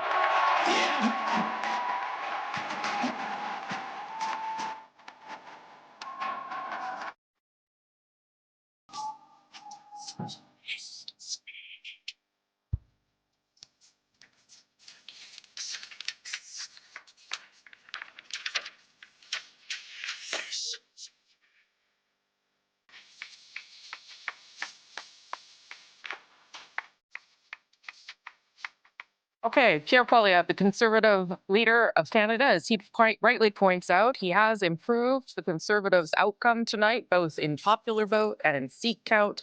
At this hour, Pierre Poilievre is still trailing in his own riding of Carleton, talking about his profound gratitude to the many Canadians that did decide to choose him, and making it very clear that he plans to stay on as leader and continue to hold the government to account and to fight for, he said, change. Let me bring in Kate McKenna, who's in that room watching. Obviously, a very different night than what Pierre Poilievre and his wife, Anna Poilievre, were hoping for tonight. Kate.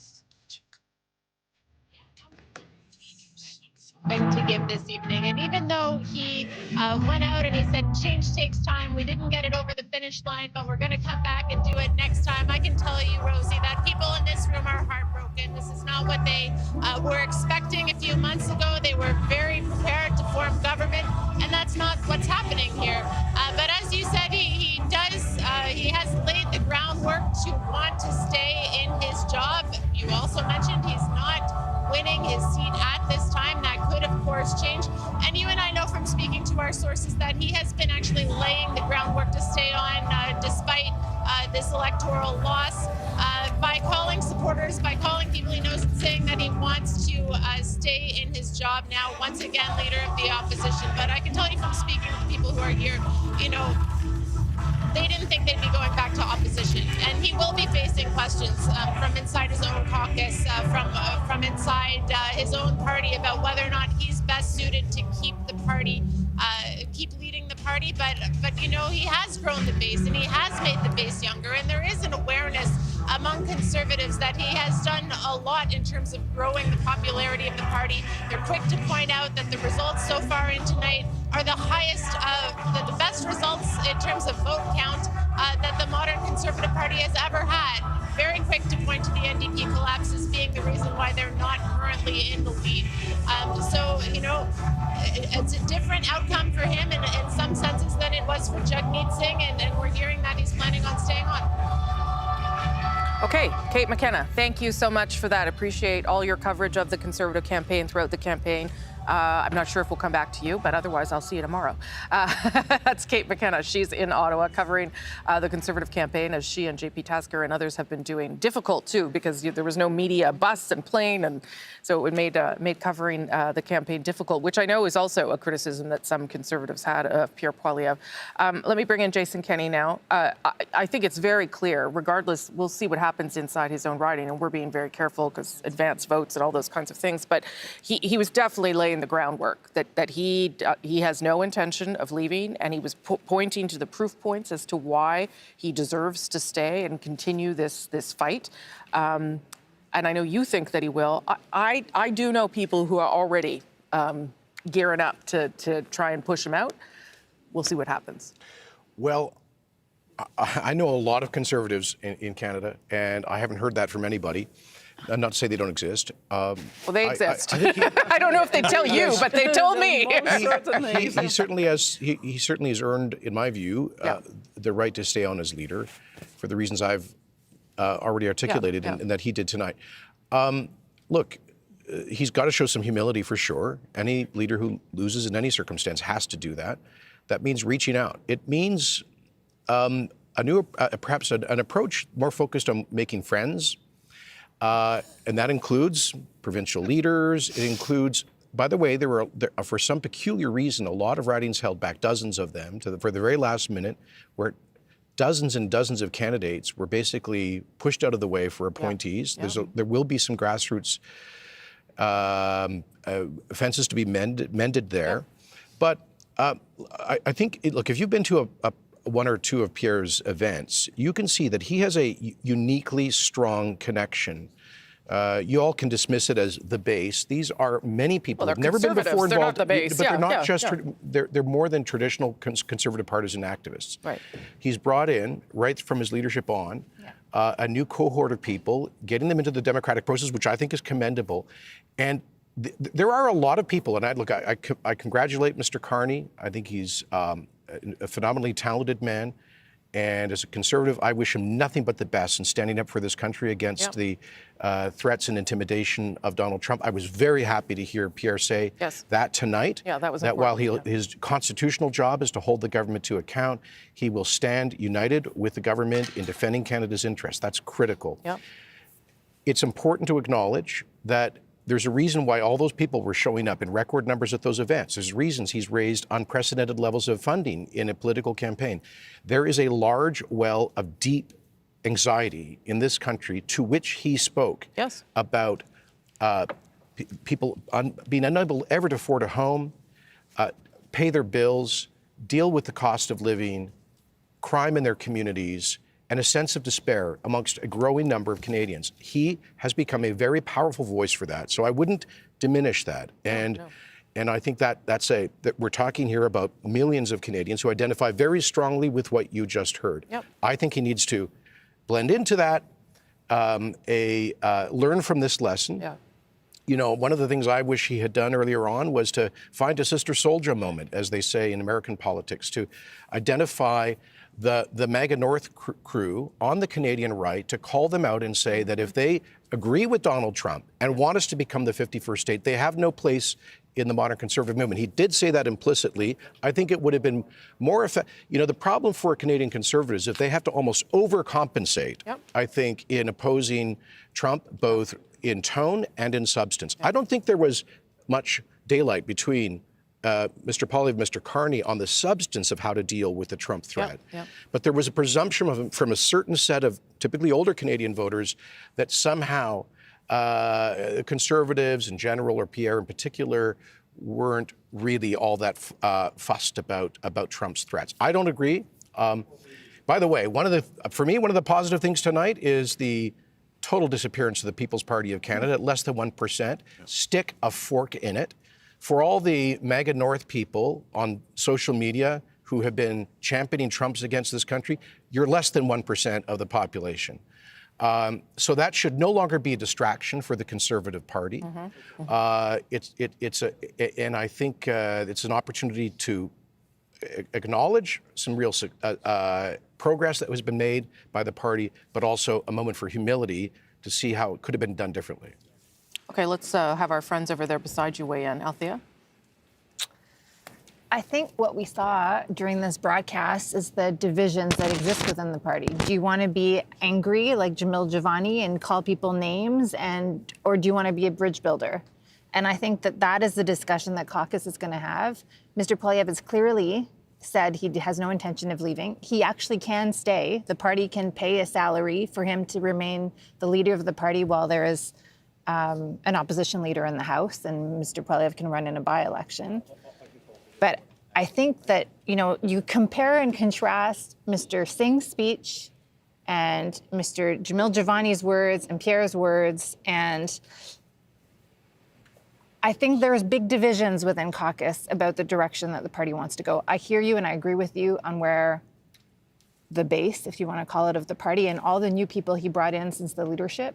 I think he speaks to that anger. I think he not only has given voice to those people's anxiety, but I think he has helped fuel those people's anxiety in a way and capitalize on that in terms of fundraising dollars. And I mean, that's the way our system is built. But he has crafted a message that has allowed more people to be angry and donate more money and get more eyeballs and more social media. And I think the tone we will very soon know in the House is, do you want to be the statesman-like person that we saw during the debates? Or do you want to be this angry person that we saw through Jamil Jivani? I do think some of it, to be fair to Mr. Poilievre, I do think some of the campaign did pivot towards trying to be hopeful, to take the frustration of Canadians that was real, that he tapped into for so many months, and turn it into, I have solutions. There's hope. But that message has been like that even in the beginning, even since the Canada is broken moments, because it was Canada is broken and I will bring hope. Yeah. Okay, Andrew. I thought it was a very good speech, first of all, struck the right note, reassuringly normal. And I absolutely agree with Jason that one of his achievements is to have been to destroy the People's Party, but there was a cost to that. And when he's looking at what might have been tonight, where he might have been the Prime Minister, that long period when he was talking about the World Economic Forum and Bitcoin and firing the Bank of Canada governor, it printed itself into people's brains. And, you know, it wasn't a given that when Donald Trump reared his ugly head, it wasn't a given that that would have to be at the cost of the Conservative Party. Supposing there had been a leader who had a reputation as being reassuring and unifying and statesmanlike, people might have turned to him in that crisis. And the fact they didn't is part of his legacy as well. So yes, he has expanded the party's base in many ways, but he scared a lot of people on the road.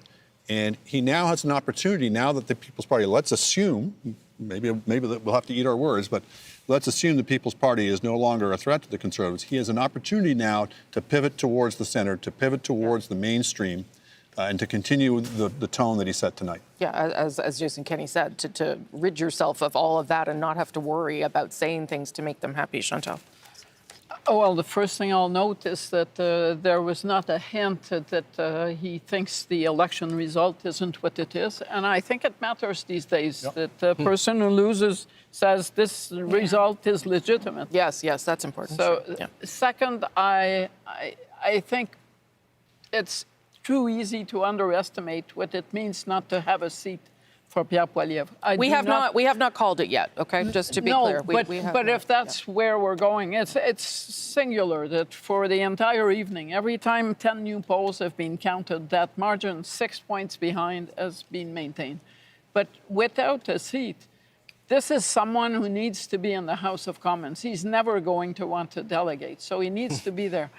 But that's where he's best. That is where he's best. Yeah. But when Parliament convenes, the game is going to be different. Why? Because we will be in that battle against it in the tariff war, against the Donald Trump musing about 51st states. So at some point, it will require a different approach to the job of leading critic of the government, because Canadians are going to want to see some sense that their politicians are united.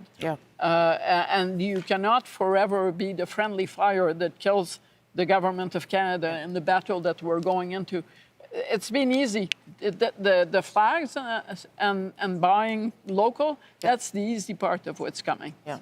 He is, you just saw on the board there the results where they are right now. Again, still trailing the Liberal. He's 4 points back now. So that is why we are being careful here. And we also don't know how the advanced vote went. And of course, the long ballot issue is another complicating factor in Mr. Poilievre's riding. So we'll hold on before making any other decision here. As you can see there on the bottom of your screen, we're waiting for Mark Carney to emerge. I'll just get maybe a final thought from Jason Kenney before I let you go sleep if you want. Well, thank you. It's been a pleasure.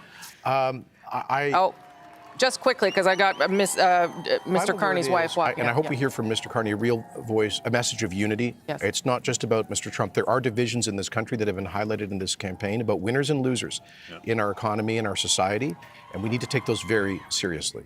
Jason Kenney, thank you for coming in from Alberta and giving us all your time. Really great to have you here. Okay, let's listen in live now to the Prime Minister's wife, Diana Fox-Carney.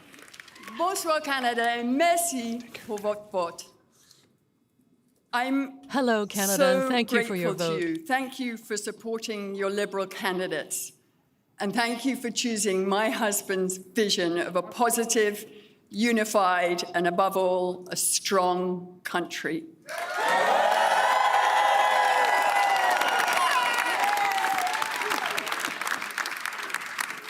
Over the past few weeks, Mark and I have had the enormous privilege of meeting so many people across this great country. Everywhere we've visited, we've been energized by the passion, the commitment, and the kindness and belief that we have encountered, not to mention the beauty and diversity of this amazing country. As we've traced a path from winter into spring,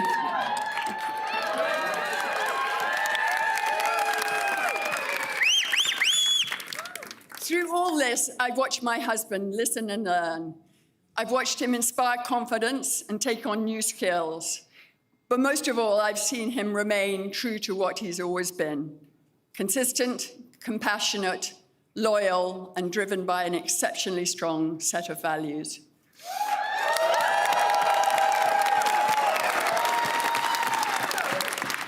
He's thoughtful, respectful, and honest. And I think and hope that you now have come to appreciate that alongside his capacity for dealing with the most serious of matters, he has a great mind for trivia, a wicked sense of humor, and a wonderful smile. He's been that way since our very first date, back when we were young grad students, when we went to that dinner, and he said to me, he stopped the conversation, and he said to me, "I want you to know I'm committed to move back to Canada and to work in the public service." So here we are.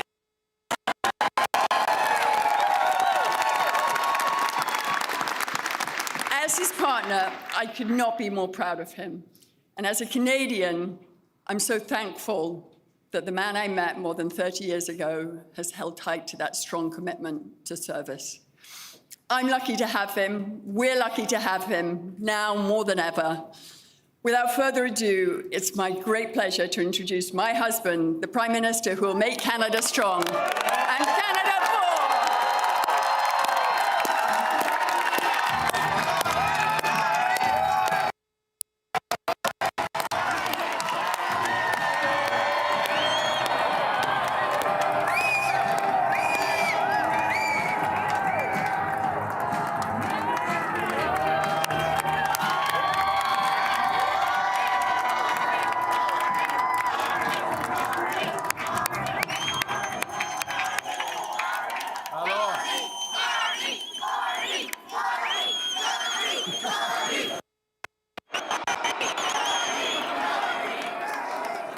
That is Nepean. That is the spirit of Nepean behind me right there.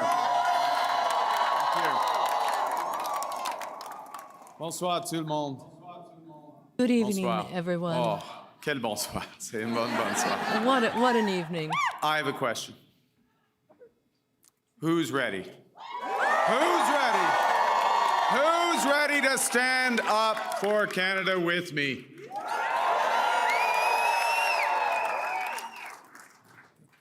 And who's ready? Who's ready to build Canada strong? Okay, we got that settled. That's good. Avant de commencer, je voudrais féliciter Before I les autres begin, chefs de parti I would like to congratulate the other party leaders on their campaign and all the work that they did. I want to thank them for their service to Canada, now and in future. I want to thank the leaders of the other parties.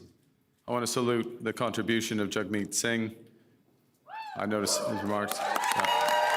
Leading on progressive values. Elizabeth May, who will be returning. François Blanchet. And I want to congratulate Pierre Poilievre on a hard-fought, fair, good campaign, his commitment to the country that we both love.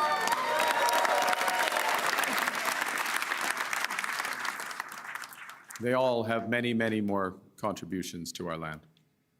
Thank you, Diana. Thank you, Diana, for your work on this campaign. Thank you, Diana, for the commitment and compassion you bring to everything that you do. Tonight simply would not have been possible without you and without the support of our 4 children who inspire me to service every single day.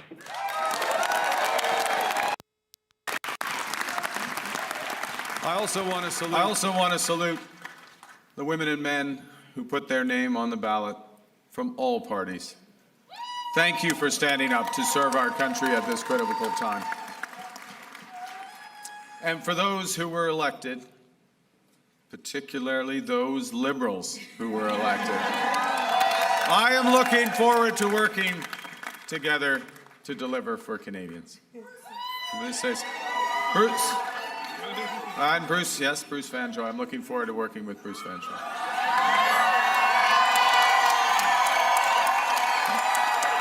Fantastic. He will be a great MP. We're going to have fun tonight. Yes, we're going to have fun. Bien sûr. Je tiens à remercier les milliers de bénévoles. I want to thank the thousands of volunteers who are here tonight and across the country that gave their time so that we could talk to Canadians, who spoke to Canadians, who spoke to their neighbors, who made the calls. The people who worked so hard so that we could have Canada strong. You know, I chose to enter politics because I felt we needed big changes in this country. But big changes guided by strong Canadian values. Values that I learned at the dinner table from my parents, Bob and Verley, and from my siblings. I appreciate this more in retrospect from my siblings. My siblings, Brenda, Sean, and Brian. Values that I learned on the ice from my coaches. Values that have been reinforced as I've met with Canadians across this great country. And those include three values that I want to highlight this evening. Humility. It's Canada after all. Ambition. It's Canada after all. And unity. It's Canada.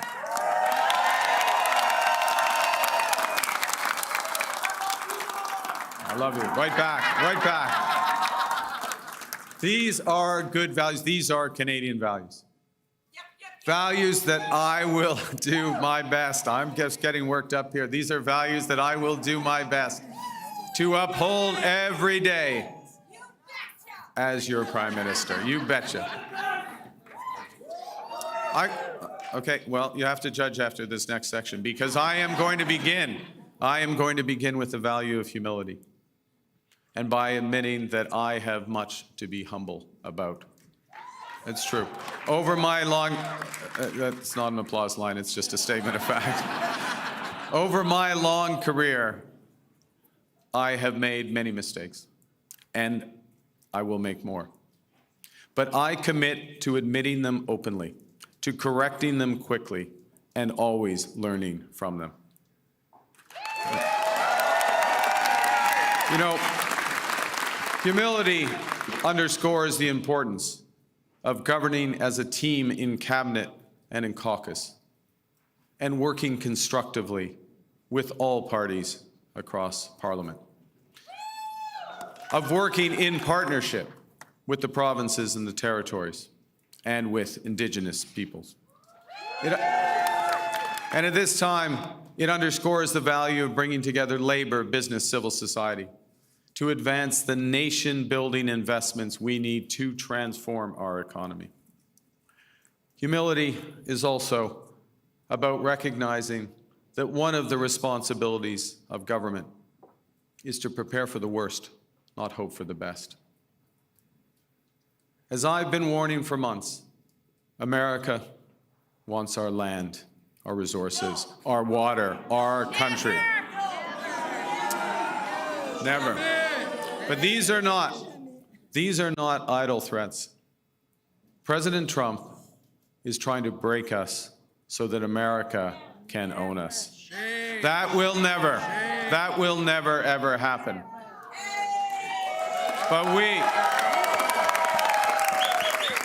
But we also must recognize the reality that our world has fundamentally changed.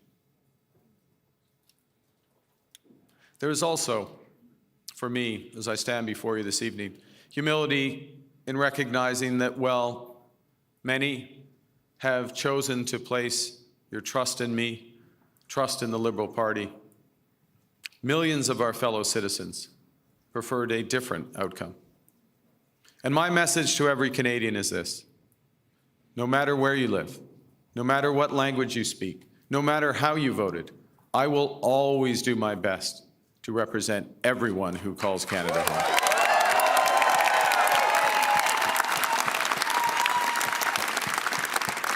You know, during this short campaign, I went to Saskatchewan and Alberta a couple of times, even though You know, we're liberals. It's tough. It's tough out there. I grew up there.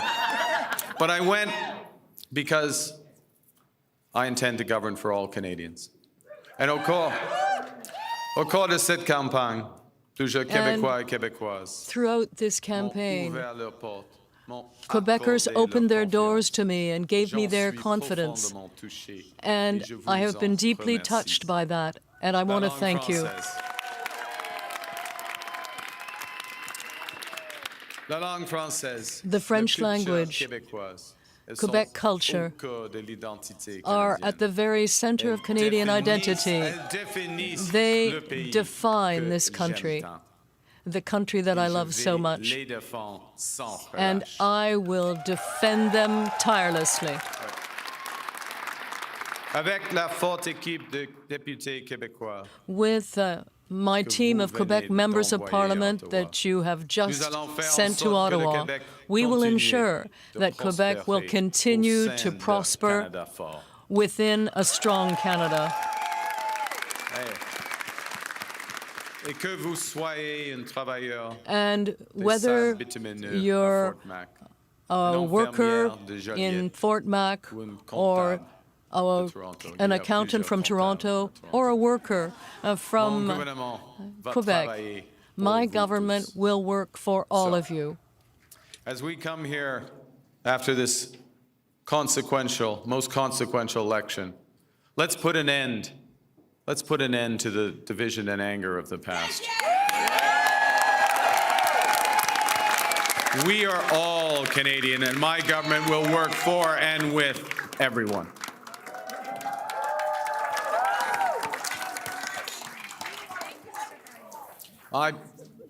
I began with humility, but Canadians are ambitious. And now, more than ever, it is a time for ambition. It is a time to be bold, to meet this crisis with overwhelming positive force of a united Canada. Because we are going to build, baby, build.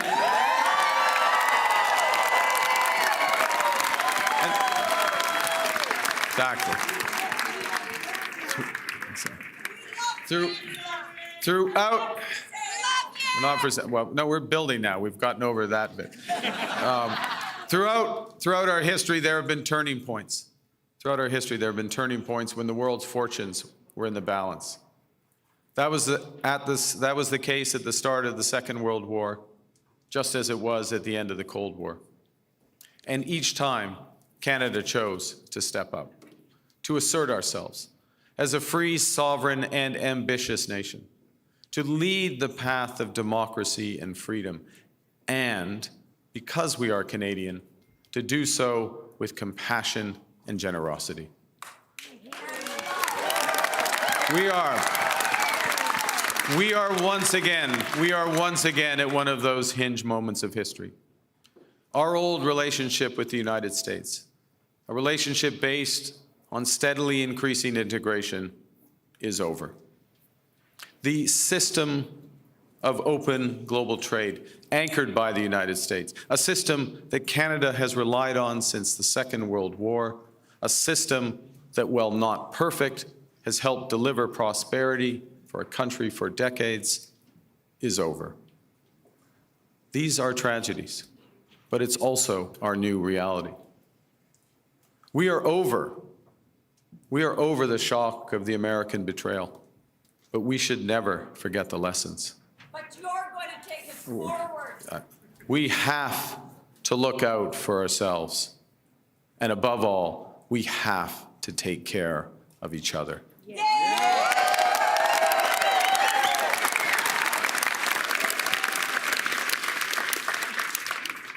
When I sit down with President Trump, it will be to discuss the future economic and security relationship between two sovereign nations. And it will be with our full knowledge that we have many, many other options than the United States to build prosperity for all Canadians.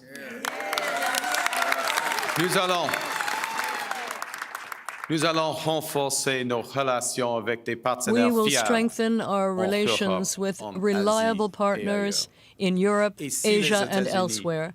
And if the United States no longer wants to be in the forefront of the global economy, Canada will. Nous sommes maîtres chez nous. We are masters in our own home. We will build millions of housing units. We will become an energy superpower. We will provide good careers in skilled trades and one economy, not 13. Because this is Canada, and we decide what happens here.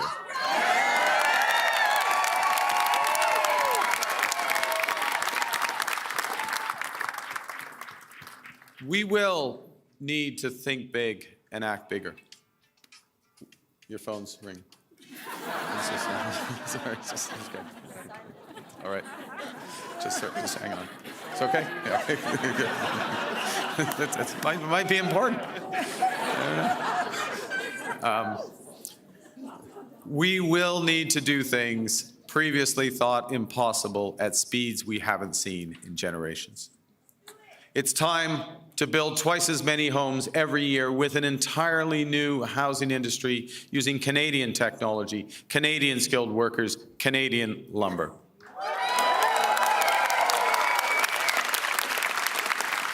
It's time to build new trade and energy corridors, working in partnership with the provinces, territories, and Indigenous peoples. It's time to build hundreds of thousands of not just good jobs, but good careers in the skilled trades.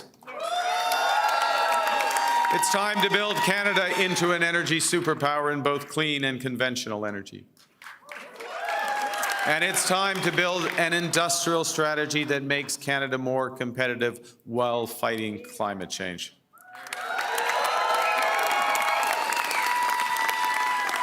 We will build one Canadian economy, not 13, with a government committed to free trade in Canada by Canada Day.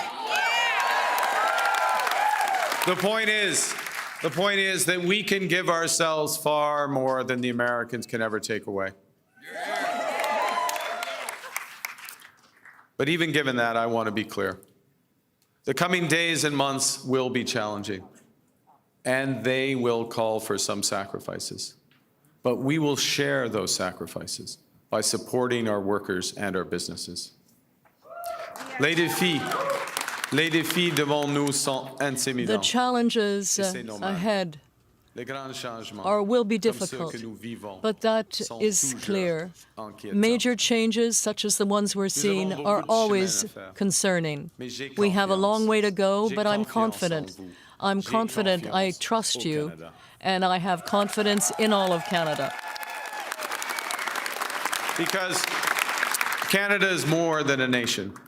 We are, and we always will be, a confederation, a sacred set of ideas and ideals built on practical foundations.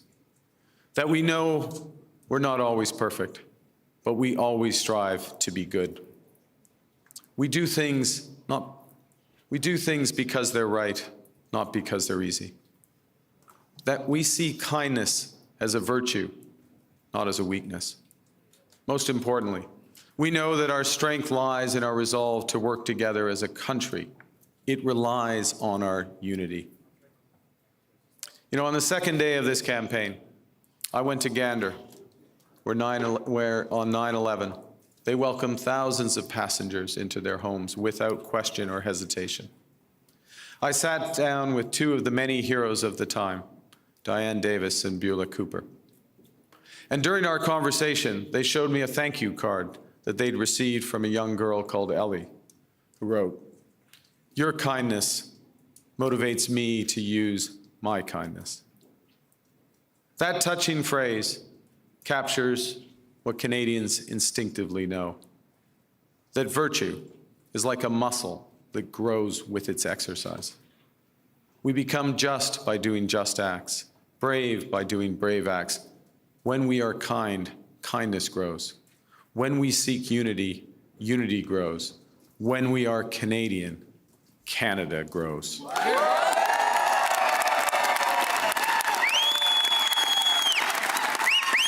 And united over our history, we have done hard, seemingly impossible things. United, we have built one nation in harsh conditions, despite a sometimes hostile neighbor. Yes, they have form on this, the Americans. United, we have confronted our own past with indigenous peoples. United, we built a country that brings together languages and cultures and beliefs that are different. We built critical cultural institutions, such as CBC, Radio-Canada. United, we have created universal public health care. And now, in the face of this crisis, united, we are buying Canadian. We are exploring everything this country has to offer. We are supporting our friends and neighbors in the crosshairs of President Trump through a crisis that we did not create. United, we will win this trade war and build the strongest economy in the G7, an economy that works for everyone.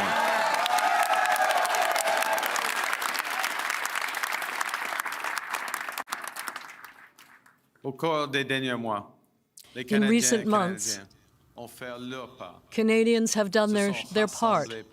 They came together to defend our country and our way of life, who we are.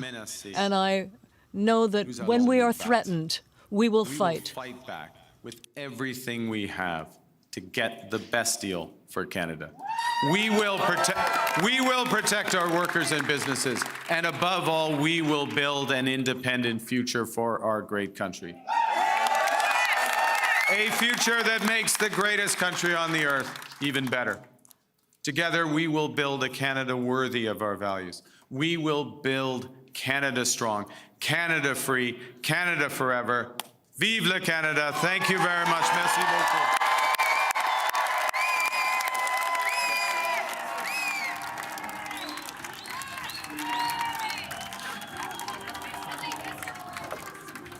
Okay, a very happy Mark Carney, Prime Minister Mark Carney, the Prime Minister of Canada, now elected to that office, given that he also won his own riding of Nepean, talking about his own humility and the ambition that the country needs right now, and reaching out across the country and across the aisle, talking about the millions of people that wanted a different outcome, saying that he will govern for all Canadians, no matter what, and talking about some of the things that he plans to do now to take on Donald Trump. Ashley Burke is in that room. It's been a long night. We will ask for another 10 minutes of your patience. Okay, Ashley, what are you hearing? How are people feeling? Well, it sounds like they're resetting the stage for some sort of performance from a musical guest that's going to be coming up. People in the room, I just want to talk about the tone that's changed throughout the night.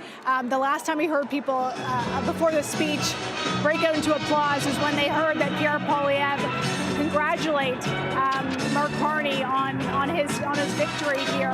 And really, the tone, aside from this music before this, was much more quiet. People, in the crowd were really hoping, they're looking at the advanced polls, hoping that those numbers perhaps could bump up the numbers. Others I'm talking to say that they believe it could be a minority. They've lost hope tonight, but people are still waiting to see what could happen. As you heard during that speech, Mark Carney talked about humility. He's been out night after night talking to Canadians, asking them for a majority government, a strong mandate. That's something that he's seeking, and we're going to wait and find out if that could happen or not. And he really talked about his message again today, that he wants to be the one, that he wanted to be the one sitting across the table from Donald Trump. And that's something we just heard him speak about again. And people here now, it seems like the energy is going to pick back up and turn more into like a party-like atmosphere here, Rosie. Okay, Ashley Burke down there at Liberal headquarters in the nation's capital. Yep, you can always tell who's winning because there's dance music and that kind of thing. But as Ashley says, we are not yet in a position to tell you what kind of government Mark Carney is going to lead, and we're going to explain to you why that is in just a minute. But first, I do want to bring in the panel just to get some thoughts on what we heard there from Mark Carney. Mary Ng has kindly returned. She was with me yesterday. She's back here for the end of the night, but at least we know the outcome, and you have something you have something to say, and you're probably quite happy, I would imagine. Yeah, absolutely. I mean, it is Prime Minister Carney, and he is going to govern. And I think that when you look at the results tonight, what's really important is what he has laid out in terms of the work ahead. And I think for me, the most important thing is the last part, which is about unity, because the Americans are going to look at us and they're going to want to see strength. They're going to want to see strength in Canada. Donald Trump responds to strength. And I would say that looking at the numbers the way they are, probably the most important thing that we need to do as a country is to come together. And you heard the Prime Minister say he's going to govern for all Canadians. That is the job ahead, and it's going to be some job that he's going to have to do, and that we're all going to have to do. And I would say that that would include those on the Conservative benches as well, because it's going to be the sum of the parts that's going to make us strong. Yeah, and we did hear some of that from Pierre Poilievre. We will see, A, whether he gets elected tonight, and B, whether or not that sentiment holds. But Chantal, in terms of reaching out to the people that did not vote for the Liberal leader, in terms of setting sort of expectations around the kinds of things he's going to do, what did you make of the Prime Minister's message tonight? That he did the after-sales service that was expected of someone who may be leading a minority parliament with a very small margin over the main opposition party. The Liberals, this campaign for the Liberals will go down in the history books.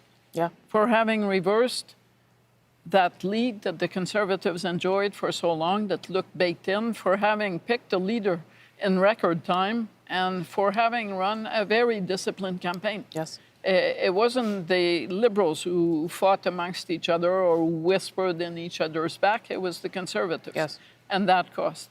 That being said, if Mr. Carney wants to talk about humility, he should look at recent history and Paul Martin, because he does have a chance of becoming just an extension of the lease that Justin Trudeau had for 3 terms.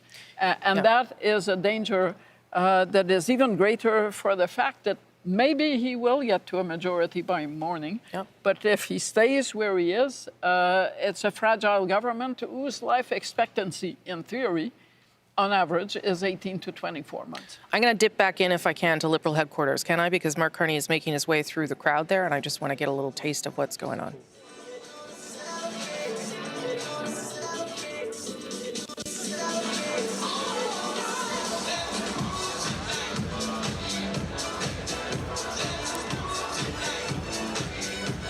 Yep.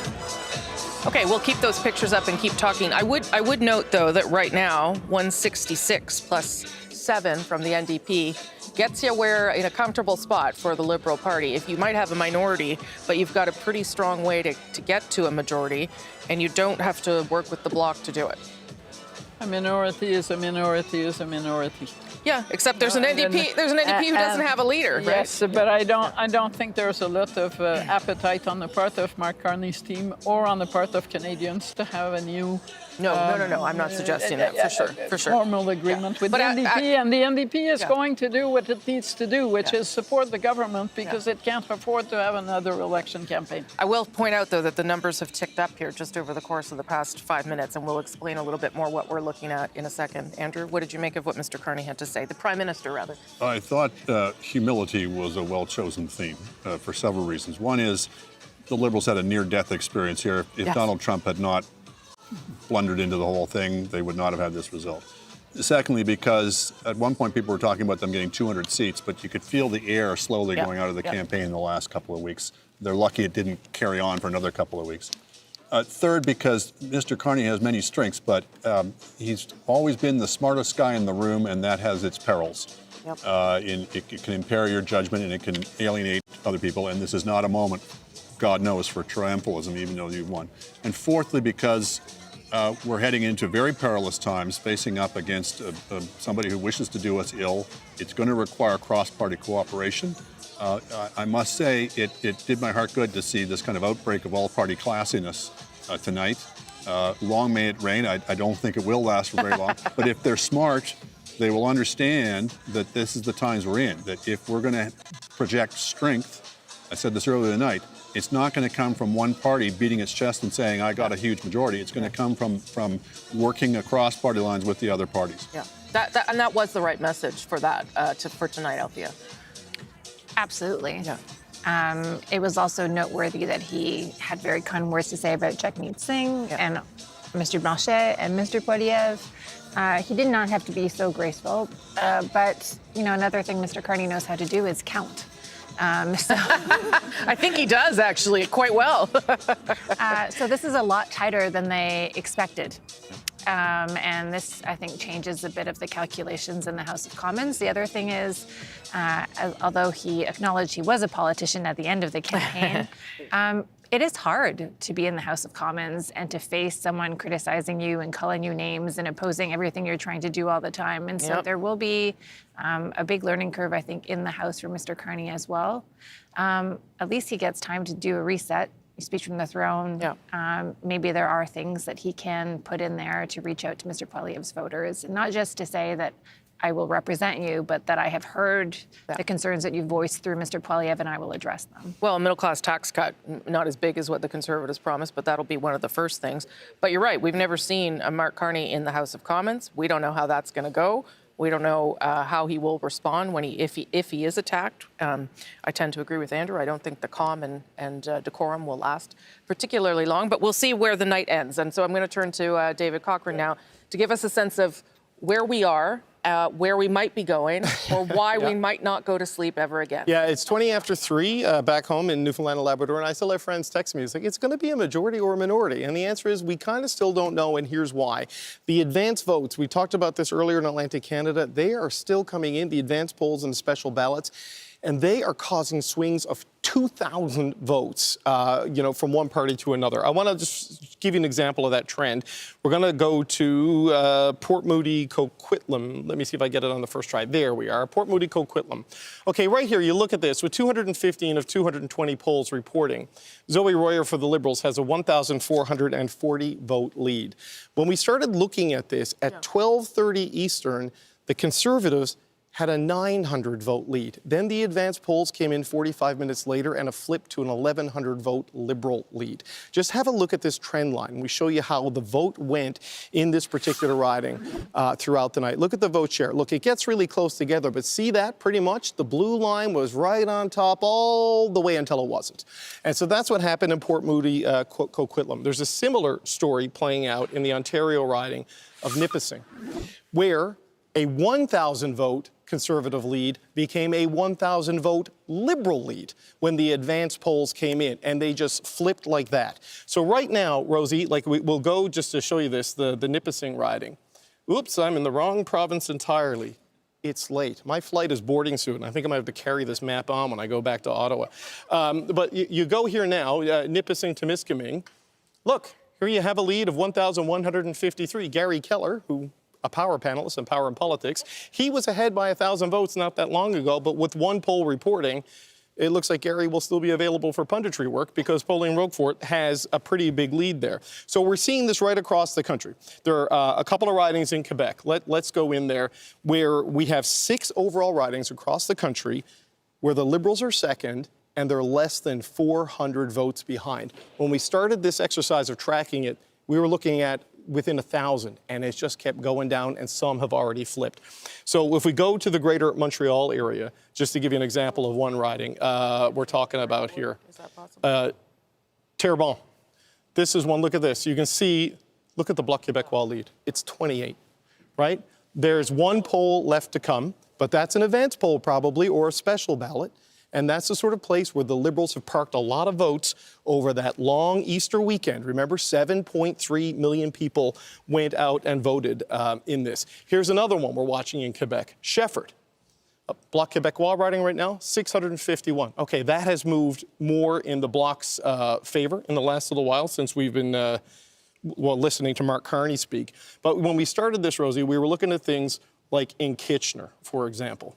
And we're going to say, okay, Kitchener-Conestoga. This was one of the ones where the lead was small. It flipped in the time it took us to figure out our list and come up here. So we have these 6 seats. We look at things like Milton East, Halton Hills, Vancouver Kingsway, Nunavut, and Brampton North Caledon. Because remember, the Liberals, the 905, the Brampton area has been, some of their strongest areas over the years. 504 vote lead, but 15 polls. Right? 15 polls, and if some of that is advanced polling, we've seen these swings of 1,000 votes just in a couple of advanced polls coming in, right? Brampton West is also another one that, look, there's 3 polls left there. Now it's 1,100 vote lead. Kamal Kara looks like she's in a lot of trouble there. Yeah. But there is still this handful of ridings that if they all come in the way they've been moving, you can see Mark Carney's team getting to 170. 169, 170, maybe 171. There's an outside shot to get to 172 here. And this is why it just hasn't been called yet. There's just so much volatility because of the sheer amount of vote that the Liberals have banked, in the advance and special ballots. But here's one where it could go against them, just to end on this, Rosie. Yeah. And this is Terra Nova, the peninsulas. Going back to this. The advance poll allowed Anthony Germain to come all the way back and get to a 46-vote lead. There's 1 poll left. This is special ballots. This is people who are outside the country, outside the province. The risk here for the Liberals, there's a lot of what we call rotational workers in this riding. People who go to work, in the oil patch in Alberta, or in oil projects off the coast of North Africa and South America. So if it's a lot of people, Jonathan Rowe is an engineer in the oil and gas sector. The Conservatives are very much the party of that industry and have made that pitch in this part of Newfoundland and Labrador. So this is one where, if you look at what we're seeing in Quebec, Ontario, and BC, the late advance and specials seem to favor the Liberals. This is one. That's a bit of a nice edge where the Liberals could lose ground if that's fewer snowbirds and more like oil rig workers. So maybe you don't know this, and maybe this is a hit that someone will make for me, but if they need 6 seats to get to 172. Yep. Is that possible? I'm going to be like the Jim Carrey meme. Yeah. I'm saying there's a chance, yeah. Right? There's seats here where you take 1 from the NDP, so that moves it to 167 to get Vancouver Kingsway. Brampton, North Caledon will be, a 1 you take away from the Conservatives. Terrebonne would take 1 from the Bloc. So these, that's to get you up to 169. Nunavut would take 1 from the NDP, and then you get, there's the new Milton one, Milton East, Halton Hills, where, my excellent producer, Tyler lives, or is from, sorry. And make sure, am I hitting this right, Tyler? Yeah. There we go, I got it on the first try. This would be from the Conservatives. Look, you have a 473 vote lead for Parham Gill, 184 of 201 polls reporting. Milton is an area that has voted Liberal. As condo towers go up, more Liberal voters tend to move in as the city moves to the suburbs and the suburbs move to the exurbs. So with that many polls remaining, there's 4, 5, 6 there.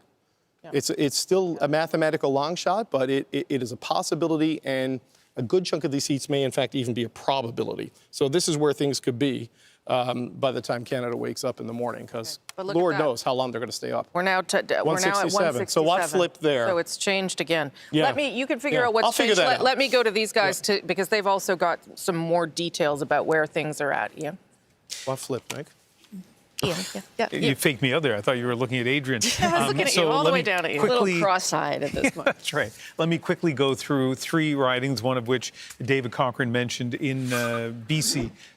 Too close to call. So in Kelowna, look at those numbers. And to David's point, 2 polls yet to report. Kelowna is a place that has only elected right-of-center candidates since its inception, I think in 1997, with one exception, and that was Stephen Fuhr winning in 2015. He is clinging to a very slim lead there right now. Okay, let's go to Vancouver Kingsway. Don Davies has held this riding since 2008. By the way, this is the riding where that terrible tragedy happened on Saturday night, Vancouver Kingsway. But again, really close, and David's taught me to be looking at the number of polls reporting 188 out of 193. Let's look at one more riding, New Westminster. And again, 286 with still quite a few polls to report there. And David, let me ask, do we know what those remaining polls are, or are we just kind of guessing what they are? We don't, look, it varies from riding for riding, but I'm told we know, and the people who are like running the call, Meg Banks, our producer, say a lot of this, if not all of this, we're talking advance polls and special ballots. And we know the Liberals dominated that, and we're seeing it. So, like, we're wondering what flipped to get to 167. Remember, we just looked at Brampton, North Caledon. It was blue. Look at the lead now, a 536-vote lead, right? It was a 500-vote lead. Yeah. It was a 500-vote lead for the Conservatives. Now it's a 500-vote lead for the Liberals. Advanced polls coming in, 10 polls left. That's probably all advanced and special polls, right? Wow. So there are these seats. You know, you were looking at the Peter Julian riding oops, I'm going back to the last vote. We don't want to be there because that'll just confuse everybody. But you go back to the Greater Vancouver area, right? This is the Conservative one, New Westminster, Burnaby. Look, there's 29 polls to come in this, and the NDP running in third. Look at the gap there, 286. You can see that getting chewed up pretty fast with advanced vote coming in. But the NDP in third is pretty, that's pretty remarkable. Well, look, there's a whole bunch of weird vote splits. I mean, you look at southwestern Ontario, the way they lost their seats down there to the Conservatives. But in this one, if Jake Sawatsky did what most of the Liberals did on that Easter weekend in banking a lot of vote, he's still very much in this race. That gets you to 168, Yeah, okay. And so there is the path. It is there. Yeah. Whether it comes through, we'll have to see. Let's dig into some of those things with you, Catherine. Yeah, some more close races. So let's head out to Nova Scotia, to Cumberland, Colchester. Still Nova Scotia. Still not decided, Rosemary. Speaking to this point, right? We still do not have a projected elected. Stephen Ellis, the Conservative incumbent, in second. Pretty significant margin there, we got to say, but still not called. And let's move over to the west of the country. Let's go to Calgary Centre and look at the numbers there, where you have the Conservative Greg McLean in the lead, but not projected elected. But you know who else is in Calgary Centre right now? The CBC's Aaron Collins is there, I believe, at Greg McLean's watch party or headquarters tonight. Aaron, what's going on? I've been here all night. Greg McLean trying to win this seat for the third time in 6 years. And the vibe was distinctly low earlier in the evening. His Liberal competitor, Lindsay Lunau, was doing very well. That's sort of flipped to what David said. I mean, there's been sort of this of Carleton. So he is still trailing in the riding of Carleton. He has not led in his riding once all night, but he is eating away a little bit at that Liberal lead. It is closing slightly. And again, because there's still a lot of polls to report, because again, it was the longest ballot effort, because again, we don't know about those advanced polls, we're not going to call this yet. Also, Pierre Poilievre has been elected 7 times there, so we're gonna wait and see how things unfold for him. Let me show you what's happening though to Jagmeet Singh. And as he said himself in his speech, he is leaving as leader. He will not win tonight, but we are not calling who will win, because again, some of the issues that David talked about there, a 1,200 vote lead for Wade Chang in Burnaby Central, but again, 5 more polls that still have to report. And again, not sure where the advanced polls are there, so don't know if that will be a Liberal win or not, but Jagmeet Singh is losing tonight. Okay, so that's a picture of where some of the leaders are. Let me show you again where we are here on the board, just beneath me. 167 for the Liberals. Remember, 172 is the number they are still hoping to get to. 145 for the Conservatives, 23 for the Bloc, 7 for the NDP, and 1 for the Green. That lone Green is Elizabeth May. I'm going to go to the panel one last time if I can, because I do think that they might be packing up soon, my friends. Yeah, which is, I get it. Like you thought you were just going to be here for 6 hours, and now we're turning into what day are we? We're starting a negotiation. That's right. We're starting a negotiation to leave. No, I saw you put your bag together. So let's just one. Because I'm on air in 4 hours. I know how you roll. So. I just want a final thought then from all of you before I let you go. Chantal, a final thought from you about what you saw here tonight.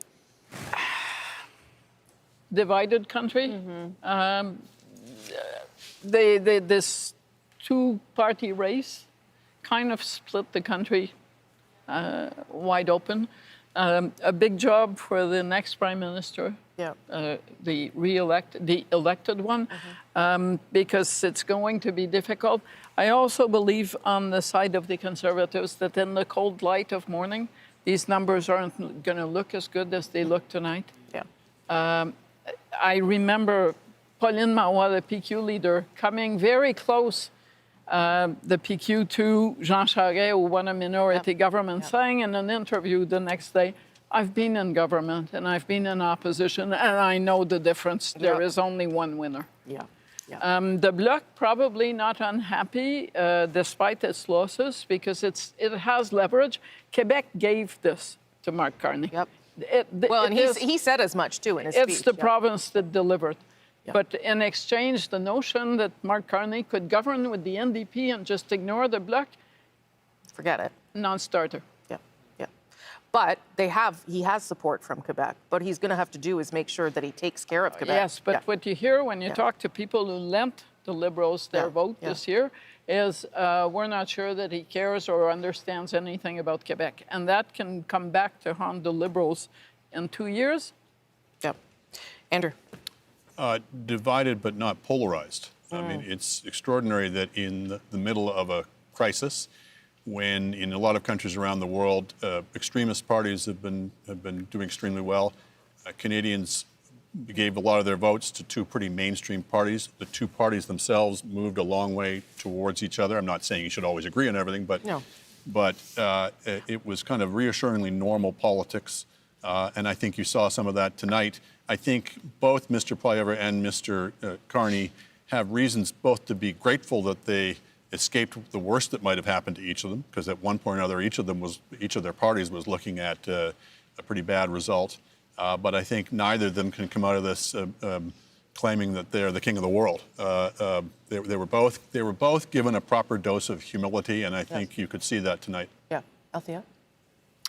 I wonder where things go next, especially for the Conservatives and the NDP, because I think you'll have some soul searching within the party's membership about, do they want a party that is more of a broad-based party that can try to win by tacking more to the center, or do they want to be more of an ideological purity party, especially for the NDP? I think the Conservatives need to think about, how do you win? Can you win with the current formula, which is basically just based on splitting your opponents? Yes. Or do you want to win by having a broader coalition? And I don't think that the caucus knows the answer to that yet. And I think the answer from caucus, actually, I don't know who is part of the caucus at the moment, so maybe I shouldn't be saying that. I don't know that the old caucus versus the party membership is the same versus the people who voted. So I think there will be a lot of kind of internal party soul searching in the days, weeks, and months ahead. Yeah, I will say that margin between Pierre Poilievre and the Liberal Bruce Vanjoy is shrinking again. So we will see whether, if he has a seat, I think things get maybe easier for him in terms of trying to stay, maybe not.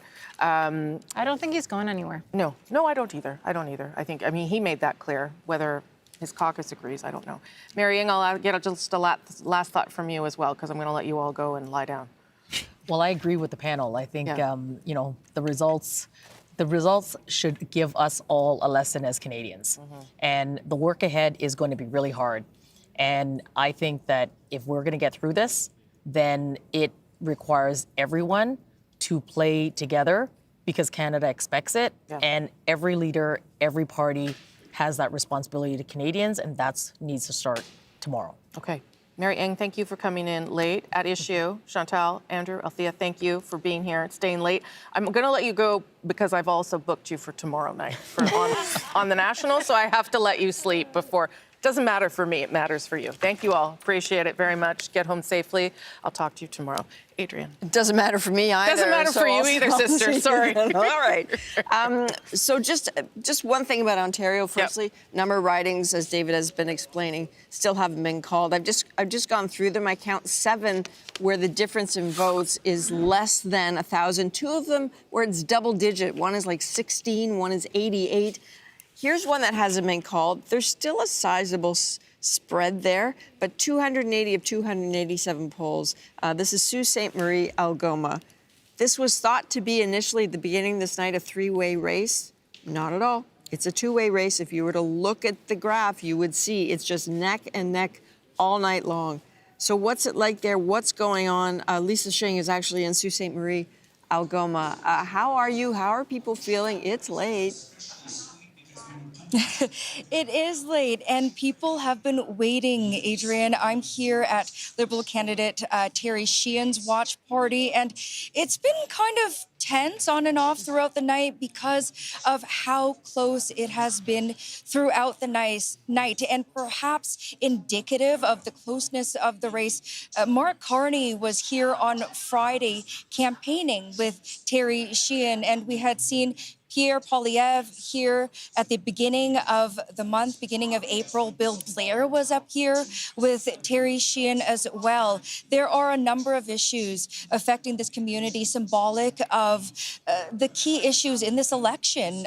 Sault Ste. Marie here is a border city and right across the river from the U.S. It's twin city of Sault Ste. Marie, Michigan. It is a steel city, and so the 25% tariffs have been felt here very starkly. I spoke with a business owner who said people are tightening their purse strings already because the future here is uncertain. So just a few minutes ago, Terry Sheehan did have his victory speech saying that they fought hard to win this riding. He said, especially compared with where the Liberals started at the beginning of this. And I know we haven't made that call yet, but in his victory speech, he said he's not taking any of that for granted. He'll continue fighting for the issues that matter to the people here, including the tariffs and the trade war. And this riding, Sault Ste. Marie, the city, is on the front lines of that, Adrienne.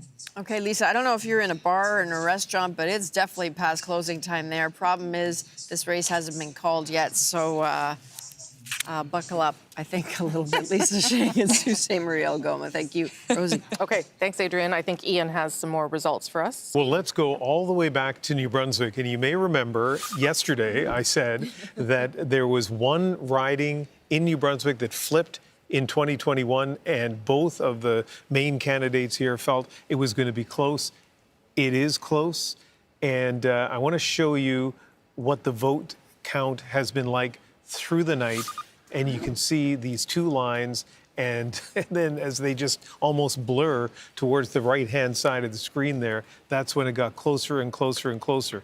About 2 hours ago, Lisa Harris texted Jacques Poitras and said that she was basically conceding. I think she was going home, going to bed, because she said to him in a text, quote, "I don't see a path to victory." Maybe there is a path to victory. There is one poll yet to report, and that'll be special ballots, ballots that were cast outside the riding. We know there were a total of 2,786 special ballots. We know that the gap right now is 394. Here's what we don't know. How many of those outside special ballots have been counted to this point? But there is a possible path to victory. I think Lisa Harris is asleep right now, but we'll see what happens in Miramichi, Grand Lake. Okay, thanks, Ian. I was just trying to get some further explanations as to where we are. This is really, just to be clear, again, the reason why we haven't made a determination, again, in these ridings that my colleagues have been talking about is largely because of the advance poll and the special ballots. Those are still significant numbers. It is not that these ridings are too close to call. It is that there is still a large amount of vote coming in these places, and that could still change a number of ridings. And as you see there, the Liberals at 167, it wouldn't take very many times for them to get up to 172, Catherine. Yeah, so there are 3 ridings that we have not called. The CBC decision desk has not made a call on. In Alberta, Rosemary, they are all in Calgary. We talked about Calgary Centre a minute ago. So let's take a look at the other 2 here. I believe we have Calgary Confederation coming up first. And so you can see not quite all the polls reporting. We're talking about a 640 vote gap here. This is, again, a really interesting race. Corey Hogan, known for his work as a political strategist, amongst other things. Jeremy Nixon, well known too, though, as well in the area, former provincial cabinet minister. And let's take a look also at Calgary McKnight. And I would note there, Rosemary, in one case, you have the Liberals in the lead. The other, you have the Conservatives in the lead. George Chahal running in the riding of Calgary McKnight. But right now, not an insignificant lead by the Conservatives, but we still have 9 polls that need to report in that riding. So this is what we're keeping an eye on. Yeah. These are the things that could be deciding factors. Yeah, this is the story right now, and this is why we're still on air at 2:15 a.m. on Tuesday now, and we'll decide whether or not we think we're going to get an answer tonight, or whether this is something that we'll have to, well, tonight is over, whether this is something we'll have to roll in later to today, later through Tuesday. Where am I going now? David. Hey, I'm just doing a little bit of math here, Rosemary, because we're at that stage of the night. I was promised there would be no math, but guess what? It's all about math. Look, there's a chance here for that 167 to get to 172. It's an inside straight, but it's possible, right? So you need the turn and the river to come up red if you're going to get there, because sports analogies are all I have left at this hour of the night. And here we go. So Terrebonne, look at this. This is the closest race right now that is not called. It is 28 votes with 1 poll reporting. Special ballots, probably. Advanced polls, not sure. But it's one of those, and that is where the Liberals have been remarkably strong throughout tonight, flipping a bunch of seats to get a majority to within striking distance. I'm going to go next door to Ontario, where this race has been tightening up. Milton East, Halton Hills will go down here. Oh, that's Wellington. Oh, my God, I've lost it. Here, where are we? There we go. Milton East, Halton Hills South. It's a 112-vote lead now. That was 300 and something the last time we checked in. 14 polls reporting. A lot of those will be advanced polls and special ballots. This is one, again, where the Liberal is eating up the Conservative lead and moving in, to within striking distance with a not insignificant amount of polls to report. I'm going to check this one in southwestern Ontario. I'm not sure if this is necessarily on the target list or not in terms of on the watch, but this is a Liberal incumbent in Eric Kuzmierczak, 281 of 282 polls reporting. Look, in Windsor-Tecumseh Lakeshore, it's a 359-vote lead. There's only 1 poll reporting. We do not know precisely, or I do not know, how many outstanding votes there are.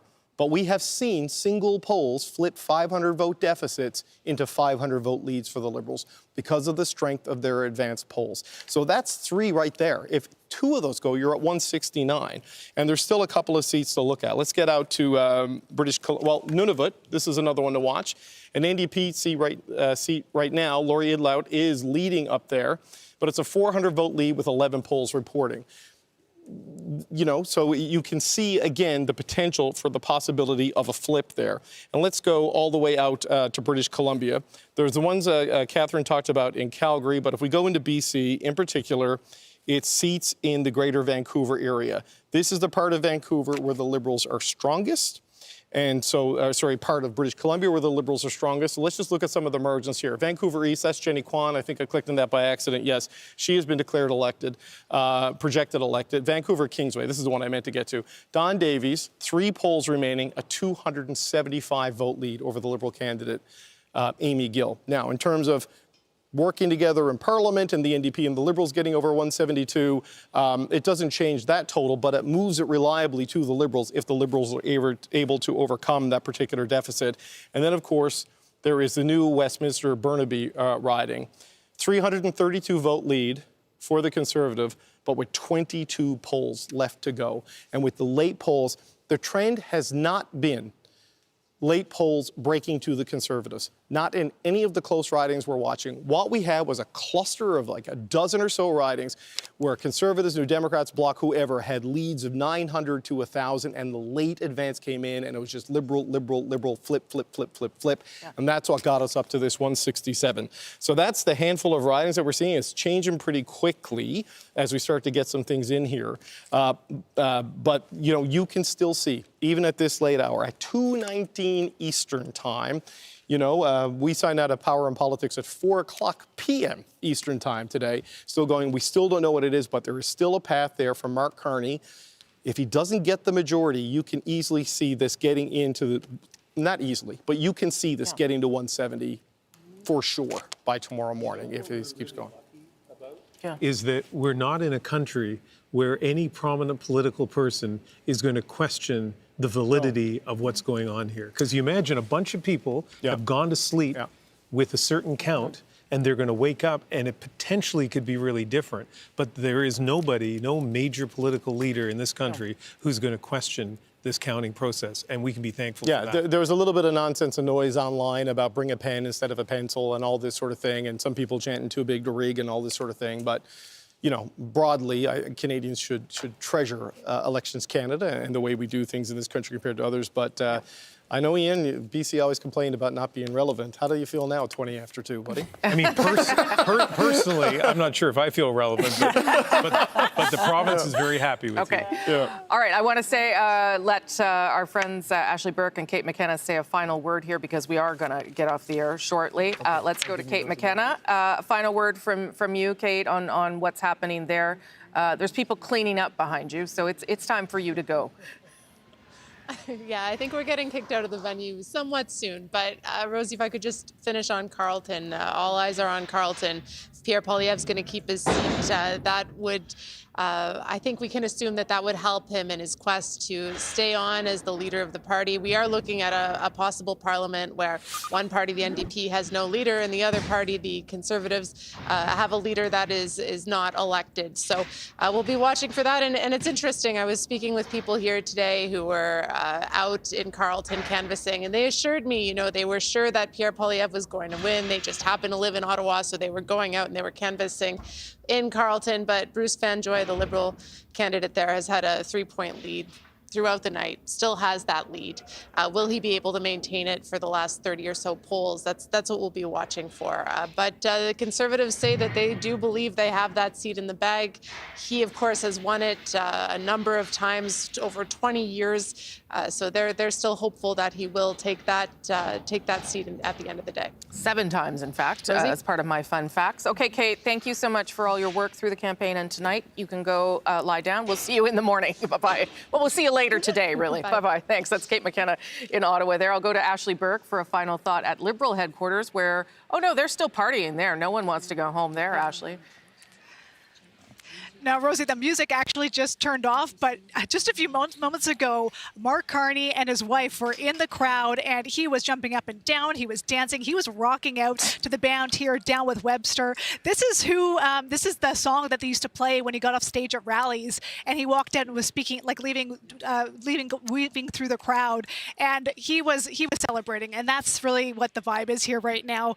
People are celebrating this win. This is a major reversal of fortunes for the Liberal Party, which was just a couple months ago really tanking in the polls. But at the same time, they're waiting to find out if it's a majority or minority government. And people that I've been speaking to tonight are nervous about how tight it is. Some have lost hope. Others think that maybe those advanced polls can get those numbers up. But people are really waiting to see here. And we heard him talk about humility in his speech there.